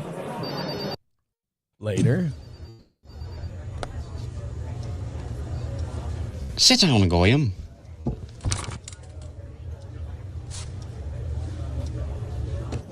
The propaganda's too weak, Bob. Too weak. We must be funneling more money to the Middle East and other regions. We're supposed to be helping Americans. We're supposed to be helping Israeli people, Bob. An extraordinarily heavy weight on our shoulders being God's chosen people. I can't laugh at this because this just sounds like the Daily Wire. This just sounds like what Ben Shapiro does. Now, I will say Ben is doing a better job of just being open about it and just telling us that that's what he wants. He is. I will compliment him there. Goyim, what are we supposed to do? We're supposed to be enacting globalist policies. Yes, that's right. And we undercut actual citizens with illegals, creating an ultimate global economic empire that can race mix together. Now, listen, I have a few other ideas of our economic expansion that can hopefully funnel enough propaganda to... Wait, are you listening to me? That woman is getting raped. I don't care about the rape, Bob. I just care about the... Okay, Jesus, this is getting dark. Holy shit. All right. Good God, man. We got a couple more here to talk about. Real Jacks 2 with $1 says, Toe, do your best Don West impression. Selling your show, what with the B dialing? No, hold on. We got Zen Man first with $5. Thank you very much. 100. All right, we're $120 away from our goal. We got to get there on PayPal, Streamlabs, Venmo, Super Chats, Rumble Rants, and gifted memberships. It's going to be insane. Be dialing, people. Thank you very much. Everybody's getting gifted memberships today. Throw it in there. Get that 120 taken out, and we'll all be happy. Half hour left, 120 left. Knock it out. Potato Head Case says, getting dark. Looked like white guys to me. That was cutting pretty close to the bone there, I think, with that clip. It's you know who I'm seeing on a lot more shows is Nick Fuentes is popping up on like popular podcasts now. It's like, dude, you gotta fucking get Israel under control before like Nick Fuentes becomes like a guy. Because you're making him a guy at this point. Let's open up these 8 o'clock hour stories, and while we do that, you guys throw money at us. That's how it works. 120 is the number. We need some big drops because we either need a consistent flow of little 5 and 10s, or we need some big drops to hammer this out today because we're 120 away from a perfect week and being very happy about that perfect week, or we're a half hour away from cringy failure. Bapa Shab says, can you do the last beg segment as Mark Levin? All right, we're only 120. Oh, I'm sorry. It has to start off low. We have to address this $120 goal we have. This goal is very important. And I am tired of the anti-Semitism that comes with not hitting the goal. So whether it's PayPal or it's Venmo or it's Super Chats or it's Rumble Rants, it has to be hit. Actually, the Mark Levin of all the impressions, that one really doesn't hurt like my chest or my throat at all. It's very easy on the voice. Oh, here we go. They did know each other. Look at that. There's the guy that lit the city council guy on fire. So I'm guessing this is the city councilman's family. This is this guy's family. And this is his wife. And this guy was fucking this lady. So this guy set this guy on fire. I mean, look, I can't condone someone setting another person on fire. Fucking, totally not cool. But don't put yourself in a position where you've got an angry, crazy guy and I don't know. And maybe you decided that you didn't want to get involved with a woman who was already married and maybe married to a guy who had a bit of a screw loose. You kind of put yourself in a position. I know you never thought in a million years that you would be set on fire for it. But you did put yourself in a position to be set on fire. Helgi says, if you don't send this show money, you support Hamas. Yes, if you don't give this money to this show, then you clearly support Hamas and their terror. Zenman Build says if he was banging the ginger chick, it was definitely an upgrade over the hose beast he was married to. I'll give you that. The ginger chick was very cute. Very cute. The ginger chick. I can't argue that the man was banging an upgrade. I'm just saying, was the upgrade truly worth being set alight? Essentially. Because I don't, at least where I come from, I don't know. Dago Doesn't Die says adultery, death by arson seems fair. I mean, it is very biblical if you think about it. It's very biblical. Oh, I'm sorry. I've got the wrong number up there. It's not 125. It's 120. What a greedy fucking pig I am. Streamlabs, PayPal, Venmo, Super Chats, Rumble Rants. All right, now I'm fucking nervous. It's going to be a beggy end to today's show. Start getting in there and throwing in a couple of bucks. I don't want to miss the last one. Do this on Tuesday. Don't do it on Thursday. Throw a couple of bucks in. Let's take a W. Another win for the toe. What do you say? This is a UK airline passenger. You know, it's funny. We saw the story about the guy getting arrested in the cockpit. We saw the story about the guy stealing the tablet. Funny, I only saw this story on Twitter. I did not see this one on like any major news outlets or anything else. Let's see if we can figure out why this plane freak out didn't end up on the news. Because if someone yells, that motherfucker is not real, it's everywhere. You know, if some bro gets on there and starts going, yeah, fuck all you guys are all gay, I'm the realist, that goes everywhere and gets reported. Let's try to figure out why this gentleman who had a legit meltdown on an airplane, let's find out why maybe this one didn't make mainstream news. Find the bomb, the plane! Dead to America, dead to Trump! Allah Akbar! Allah Akbar! Allah Akbar! Uh-oh. Allah Akbar! Allah Akbar!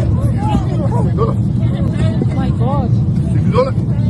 Sit down. Don't move. I think I understand why maybe that wasn't a big story. That whole death to it. You notice that, like, as the guy starts yelling, everyone's like, all right, another asshole on a plane. And then you can kind of feel the collective assholes start puckering up. The more he goes on, he's like, death to America. And they're like, all right, that's a little, all right, sit down, Sparky. I think we're good here. And then he goes, Allahu Akbar. And after the first one, they're like, what the fuck? And then the second one, Allahu Akbar. Then people start to get up and they're like, all right, can't fuck around with the Allahu Akbar thing. The death to America, borderline. Crazy screaming person on a plane, seen that before. Yeah, once we get to Allahu Akbar, I got to be the let's roll guy. Find the bomb, the plane! Dead to America, dead to Trump! Allah Akbar! Allah Akbar! Allah Akbar! That's where this guy gets up and he's like, all right, I can't let the Allahu Akbar thing happen. Do I have box cutter stab insurance? And then I think this guy's got to be pretty fucking hammered because watch, this guy doesn't put much hands on him. And this guy goes down pretty quick. Look, see, yeah, that didn't take much. Oh my God. Sit down. Don't move. Sit down. Don't move. It would have been, the only thing that would have made the video better is if he would have kept the Allahu Akbar going while he was lying down. Like he really went full on batshit. Let's go to Zen Man Builds with $1. Says, give a man a fire, he keeps warm for a night. Set a man on fire, he stays warm for the rest of his life. Well, you know what he has left. I like to watch 08 with $1. Says, don't spend this all in one place. We need a lot more dollars. I just went back to the chat just to see, all right, did we knock down a few? Nope, we didn't knock down shit. 120 away from today. Gotta have it. Gotta be perfect today. Can't take an L. People who hate our guts are watching us. Our Hamas is watching us right now, and all they want is for us to fail. All they want is for us to not hit that goal. So you get in that Streamlabs, that PayPal, and Venmo. You chip in because we're taking a fucking shit today. You can't miss on a 5-hour show. So we got to get moving. I got to spend the next couple of minutes haranguing a bit because this ain't good. 5 hours. Very man numbers today. Not total dog shit. Into the 7s. It's not the worst. Very man numbers. No money. I mean, yeah, a little money, but easy goals so far this week. We got to hit them. So let's start throwing in the 5s and the 10s. Let's start throwing in the gifted memberships. Maybe a big drop on PayPal. Maybe fake Walter could make an appearance. Or fake Steven could make an appearance. Something could happen here because we need to make it happen. We need to make it happen. People in the chat going, we're all Hamas. Yeah, where's Crunchy? She owes some dues, says Doggo Doesn't Die. No shit, right? They said she caused a disturbance. Well, then in that case, she owes. 120 is the number right now, and I need to see that number go down before I feel any kind of comfortable because we only have 21 minutes left before this is a fucking disaster failure of a 5-hour show. So go ahead, throw in, knock it out. Let's call it a win for the toe. I would certainly appreciate it. Radioactive. Yeah, I don't really give a shit about any of these. I'm nervous about the 120. So I just, I'm looking at the headlines going, all right, Aaron, force yourself to give a shit. You don't want these last 20 minutes to be this fucking dog shit. I mean, I know I don't either. My boy Kevin Gates got a divorce. That sucks dick. Kevin Gates, my 2 phones guy. I guess a guy who, makes music bragging about having 2 phones, one for the plug and one for the load. Probably wasn't destined to have the greatest marriage of all time. But he's done. He's on the list of divorce. His wife filed, oh my God. Did you see what that's what Kevin Gates is married to. So, I mean, look, everyone has their own taste. Oh man, Kevin Gates is single and God damn it. Kevin Gates became single right after Katy Perry got taken off the market by Justin Trudeau. Son of a bitch. No offense, but Kevin Gates did marry kind of a linebacker looking broad. I mean, I'm just saying, I'm not really sure. Yeah, let's just say I don't think Candace Owens would get sued if she were to make certain allegations against Kevin Gates' wife. That's all. Thank you, Wildcard, for gifting a membership. I appreciate that very much. Very, very kind of you, buddy. That's awesome. We're going to rally up here. 115 away from today's goal. We got to get moving, though, guys. Let's do it. We got 19 minutes left to go, and we're a long ways away from anything that's normally hittable. So come on, give us a chance. Streamlabs, PayPal, Venmo, Super Chats, Rumble Rants, $115 away from today's goal. Do it, do it, do it. I'm not even kidding. Kevin Gates is a booty warrior and tranny enjoy. Do you think that, or tranny enjoyer? You think that's what it could be? Huh. Maybe Kevin Gates is into that sort of thing. Doggo Doesn't Die says the alcohol made her look like a quarterback. Kevin Gates, if you haven't listened to any of Kevin Gates' music, you should give it a listen. Dude, it is the most honest and ignorant fucking rap music out there. It's just so trash. It's like, you know how you run into like a Morgan Wallen who's just unapologetically white trash and he sings about it and then he fucking throws stools off a bar or whatever? Like Kevin Gates is that to hip hop, if that makes sense. He's just, he has no reason, he has no motivation to put on a good image or anything like that. He's just complete dog shit. He says he's complete dog shit and he raps about it in his songs. He's, a lot of you guys say, you want people writing their own songs. And when they write their own songs, you want them to be like real and a reflection of their life and their depth. That's Kevin Gates. Although I don't know if he has any songs that talk about possibly being into banging trans women. So he might be giving us a little bit of the runaround on that one. Cincinnati official says the victims in the brutal video begged for a beatdown. Cincinnati video is still riling people up. One Cincinnati elected official says the victims begged for a beatdown. It's just crazy. Now, you see that video and those people got the absolute shit beat out of them. But, everything that happened off camera, I mean, they were asking for it. Absolutely. I bet you that city official, when like police videos come out, that city official always goes, now we should wait for the body cam footage because this could be missing some context. He literally fucks tranny escorts. This is known, says Bappa Shab. Oh, really? He's given up butt and taken it. Most rappers are gay. Well, I mean, there is some down low. There is some down low action going on. That's for sure.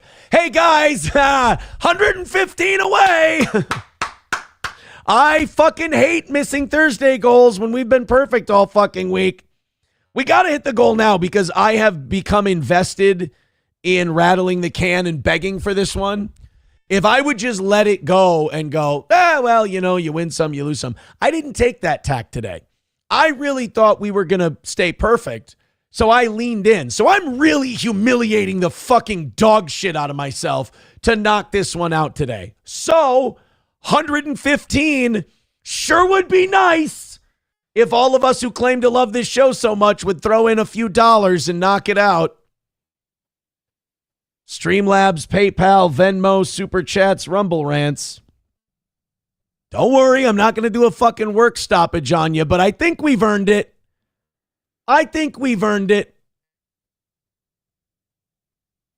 Click one of the links. It's not that hard. Click one of the links. Throw in a couple of bucks. Gave you a great show over the weekend. Giving you a banger of a 5-hour performance. Doesn't feel like 5 hours have gone by. You have to admit, I'm a fucking brilliant man. But we got it. The money has to come with the brilliance. The problem with the great artist is he never figures out the money part. Let's get moving. Streamlabs, PayPal, Venmo, Super Chats, Rumble Rants, etc.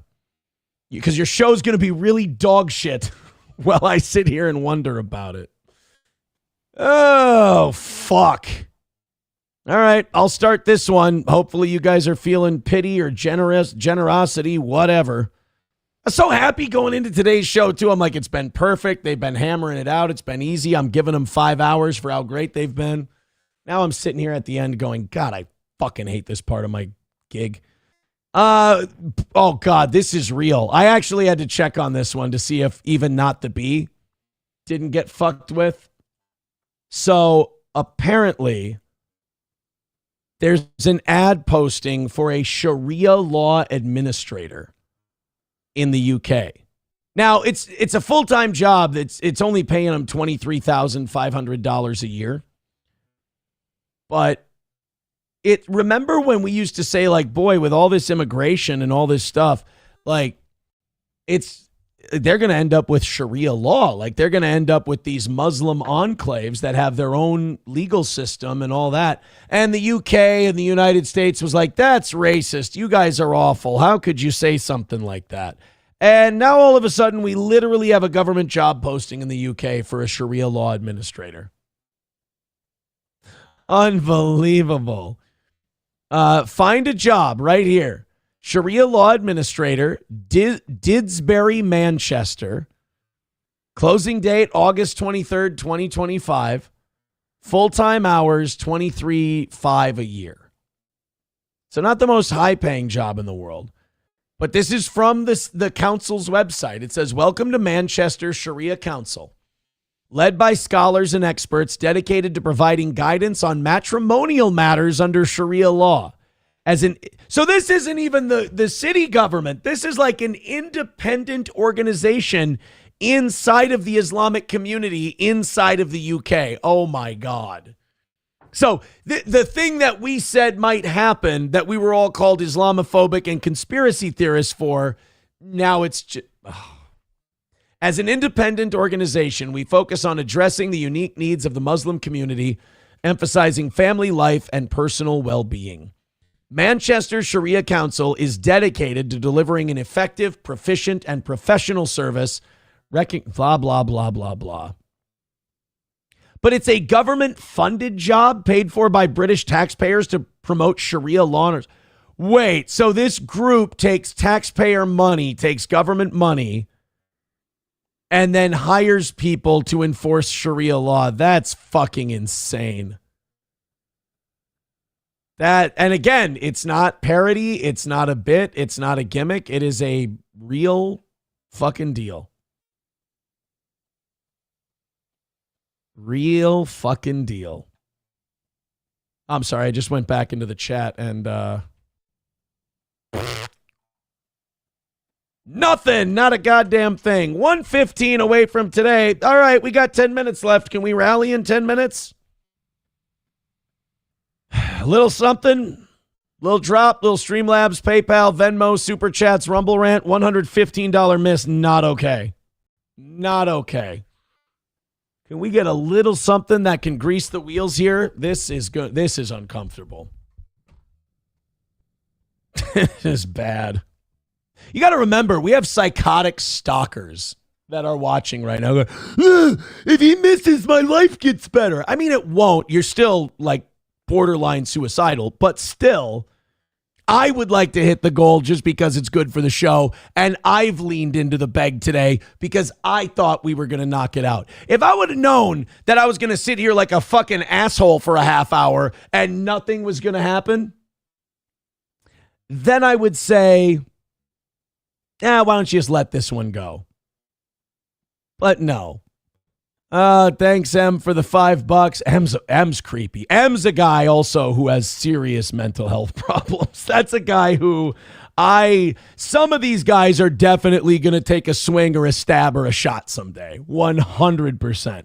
But thank you for the $5, you sociopath. 110 away from today. 110 away. Streamlabs, PayPal, Venmo, Crowder Wears Panties says, yeah, that's what happens when you talk about Islam all day. Yeah, I mean, apparently today's show was total dog shit. I thought it was good. I thought we did well. But apparently today was hot goat ass. Prove me wrong. We got 9 minutes to do so. 110 away from today. Streamlabs, PayPal, Venmo, Super Chats, Rumble Rants. Ron DeSantis. We're just going to quick hit all this shit. It's not like anyone's going to give a fuck anyway. DeSantis says U.S. should redo census to exclude illegal aliens, asking how many seats would California lose. I mean, it kind of baffles me that our census counts illegal aliens to begin with. But yeah, I think he's right. I think if you removed illegal immigrants from the census, I think for sure you would probably end up with California going from 54 seats or whatever it is to maybe around 40.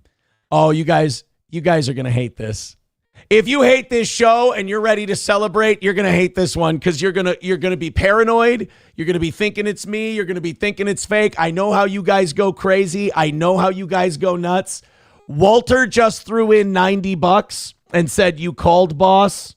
They are afraid. Dude, honestly, get ready for the it's fake or whatever, because this makes them lose their mind. They could celebrate us not hitting the goal for 4.5 hours, but the minute that one comes in from Walter, they're going to lose their fucking minds. Thank you for the 90, Walter. That puts us $20 away from today. Camo Girl with $4.99 says, for a good show today. Thank you. Zen Man with $15 says, where's my video from earlier? Are you doing the Hulkamasha baby bit? If not, put your video link in the chat. We're $5 away from today's goal. Thank you, Walter. You know what I love about struggling and squirming for the goal? Is that as much as it makes some haters happy to see that part, it's whenever the big drop comes in and we hit it, they trick themselves into thinking it wasn't going to happen that day, and they fucking lose it. And it's like, why would you lose it? You should still be happy that I had to debase myself so badly in order to knock out the goal today. But they can't. They can't enjoy it. They have no ability to enjoy the minutes and hours that we missed it. They just only see the end, and they're like, no, that can't be real. That has to actually be Aaron. And they cope and cope and cope. It's like, guys, you're snatching defeat from the jaws of victory. What's the matter with you? I'm not proud of this hit today. I'm not proud of how we took a W today. You should be happy, but you're not. And I'm sorry that the toe is $5 away from knocking it out. Definitely don't knock out the goal. Oh, King Kong Dong with $5 says, goal! This is a fake dono. Sorry, guys. We beat you again.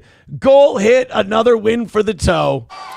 But I'm afraid I've got some bad news. We did it, bitches! But you know what? You know what? I bet you guys can seethe in your Reddits and Discords today, and I bet you can come up with some really good rumors. I bet you can make up a whole reality, and then you can all jerk each other off and then keep coming up with your own fan fiction, and you'll love it so much. And by the way, I'm sorry that I've got you guys completely pegged and none of that was exaggeration. It's just that you're kind of easy. Drinks a lot of bourbon with $4.99 says, for the win. Thank you very much. Oh, no. Now we're over for today. Now what are we going to do?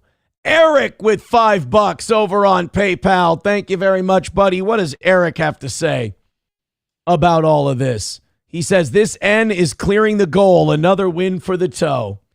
Guys, you'll have so much other stuff to seethe about. Don't you worry. And where'd you go, by the way? All of you were talking shit earlier. Now you're gone. You guys are no fun. Come on. If you're going to bust balls one way, you got to take it the other way. No offense, but you guys are kind of liberal cancel culture people. You're kind of pussies. And like, we kick the shit out of you all the time. Like, you should be used to it and you should be okay with it. But you guys just, I don't know. You get all sensitive and you get all pissy once we get a win and you act like it's real. Guys, have a little fun. I mean, you don't have to do fan fiction and, no, this has to be true because I need it to because Steel Toe's a bad man. We try to have fun with you and you just get cunty. Steel Toe Media Inc. Event Planning LLC. Wait a minute. That's an Inc. and an LLC. 99 cents away, or 99 cents from Steel Toe Media Event Planning. Pants Maestro writes, we get banned though, Aaron. No, you don't. You only get banned when you say weird, personal, fan fiction-y, weird shit, especially that involves other people that, you know, would like to be private. When you guys go too far and you get into like weird stalkery shit, then you get banned. That's all. Don't do that, cope. Don't play victim. Again, that's a very lefty kind of a thing that you're doing. That's a very lefty cope. Max says, I'll never understand why anyone gives money to any internet beggar, but I really don't understand why they would give anything to this beggy monster. Sorry, Max. I know. I mean, I'm sure this is upsetting for you. I'm sure this is a very angering thing, but you have to understand how much I enjoy this part of my job, making you go insane, especially after I embarrassed myself for about 20 straight minutes trying to make $100. I mean, we got it. We won. We beat you. But still, you invest too much. That's why you get angry. Like, you invest way too much. Pants Maestro says, well, I'll come out of hiding, boss. Well, thank you. You've given hundreds of dollars, maybe $1,000 to Steel Toe over the years. You're a big fan. I love you. But I will say, you got to admit, Pants Maestro, the majority of the people that don't like Steel Toe have a really unhealthy obsession, and they create weird realities for themselves. And I understand, if I had to live next to a computer constantly and I had no social life and wasn't legally allowed to see my kids or anything like most of them are, then yeah, that would be weird. And that would be a really sad existence. So I would create a new one for myself based around me because I'm fun. But at the same time, you can't go like getting too weird, because then you go down a rabbit hole and you start to think you're in a relationship with me, which is pretty strange. You're kind of fucked up. And I know you know I'm right, but I like to rub it in once in a while. Max Kep says, at least I use a real name. I mean, that's fine, but I've broken your brain, and that's not good. Numero uno, Josh Denny fan says, Toe wins again. He can't keep getting away with it. Eric Cartman says, we win again. Winner, winner, chicken dinner. Now Max Kep is a member. He became a member of the Steel Toe channel. Thank you, Max. I knew you loved us.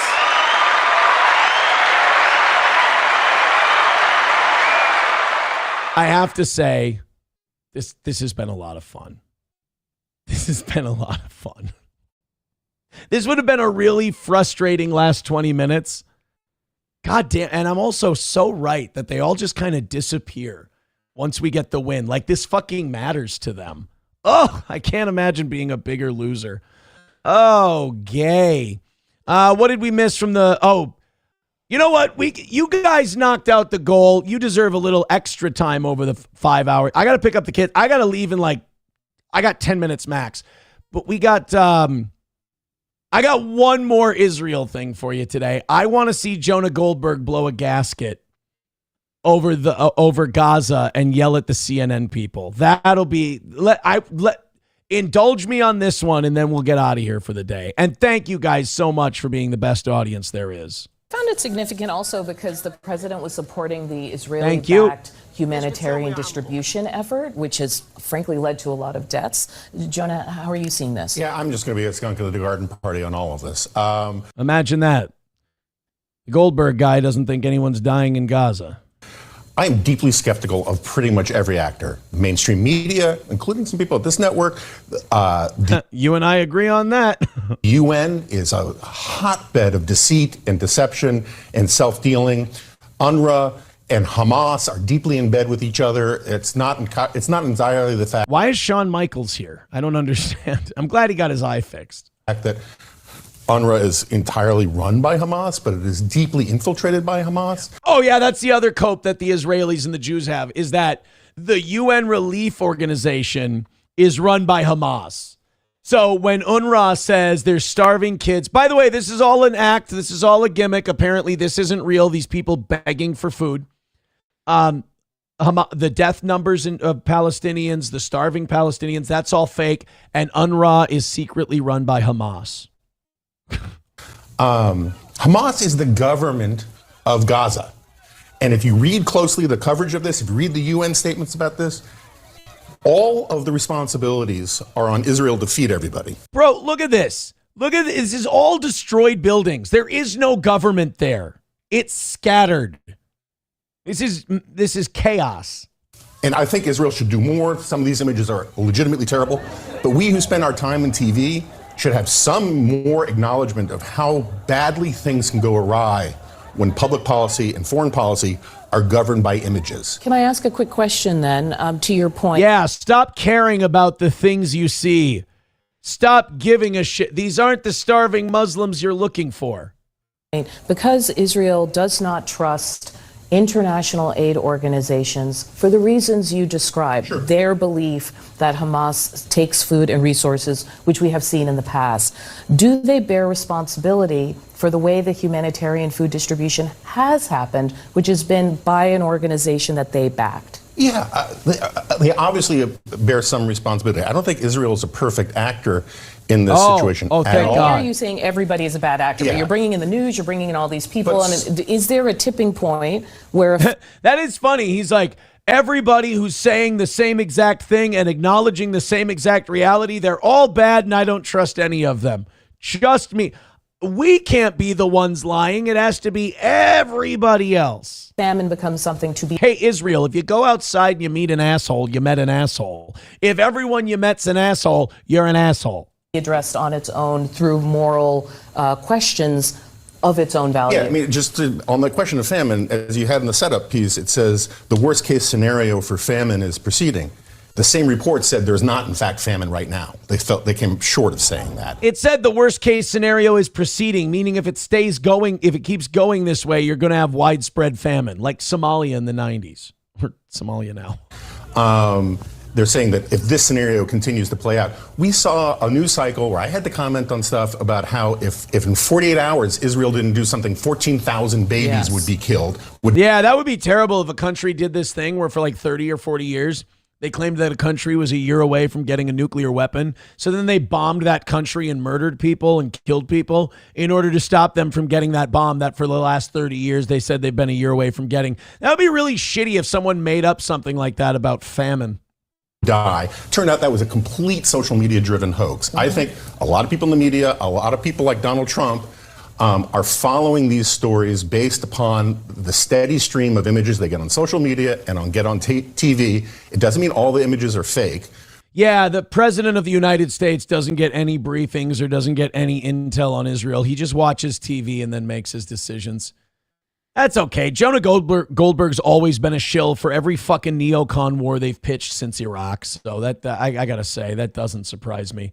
Zen Man with $1 says, here's my link, all 6 seconds. Oh, I'm sorry. I forgot about that. Here you go. Big smile. Big smile. Big smile. Big. That's me. I'm the big smile guy. I wish more of our detractors could be big smilers. They're only happy when really bad shit's going on. And then when good shit happens, they're like, oh, fuck, we'll try again. We'll get them tomorrow. You guys are like the bad guy in a cartoon superhero show. No offense. But we do take you about that seriously. All right, guys, I'm out of here. We'll be back tomorrow morning for Rumble Friday. Hopefully it goes as well as the end of today's show did. Thank you so much. Max Kep, thank you for becoming a member. You're a supportive fan of the show.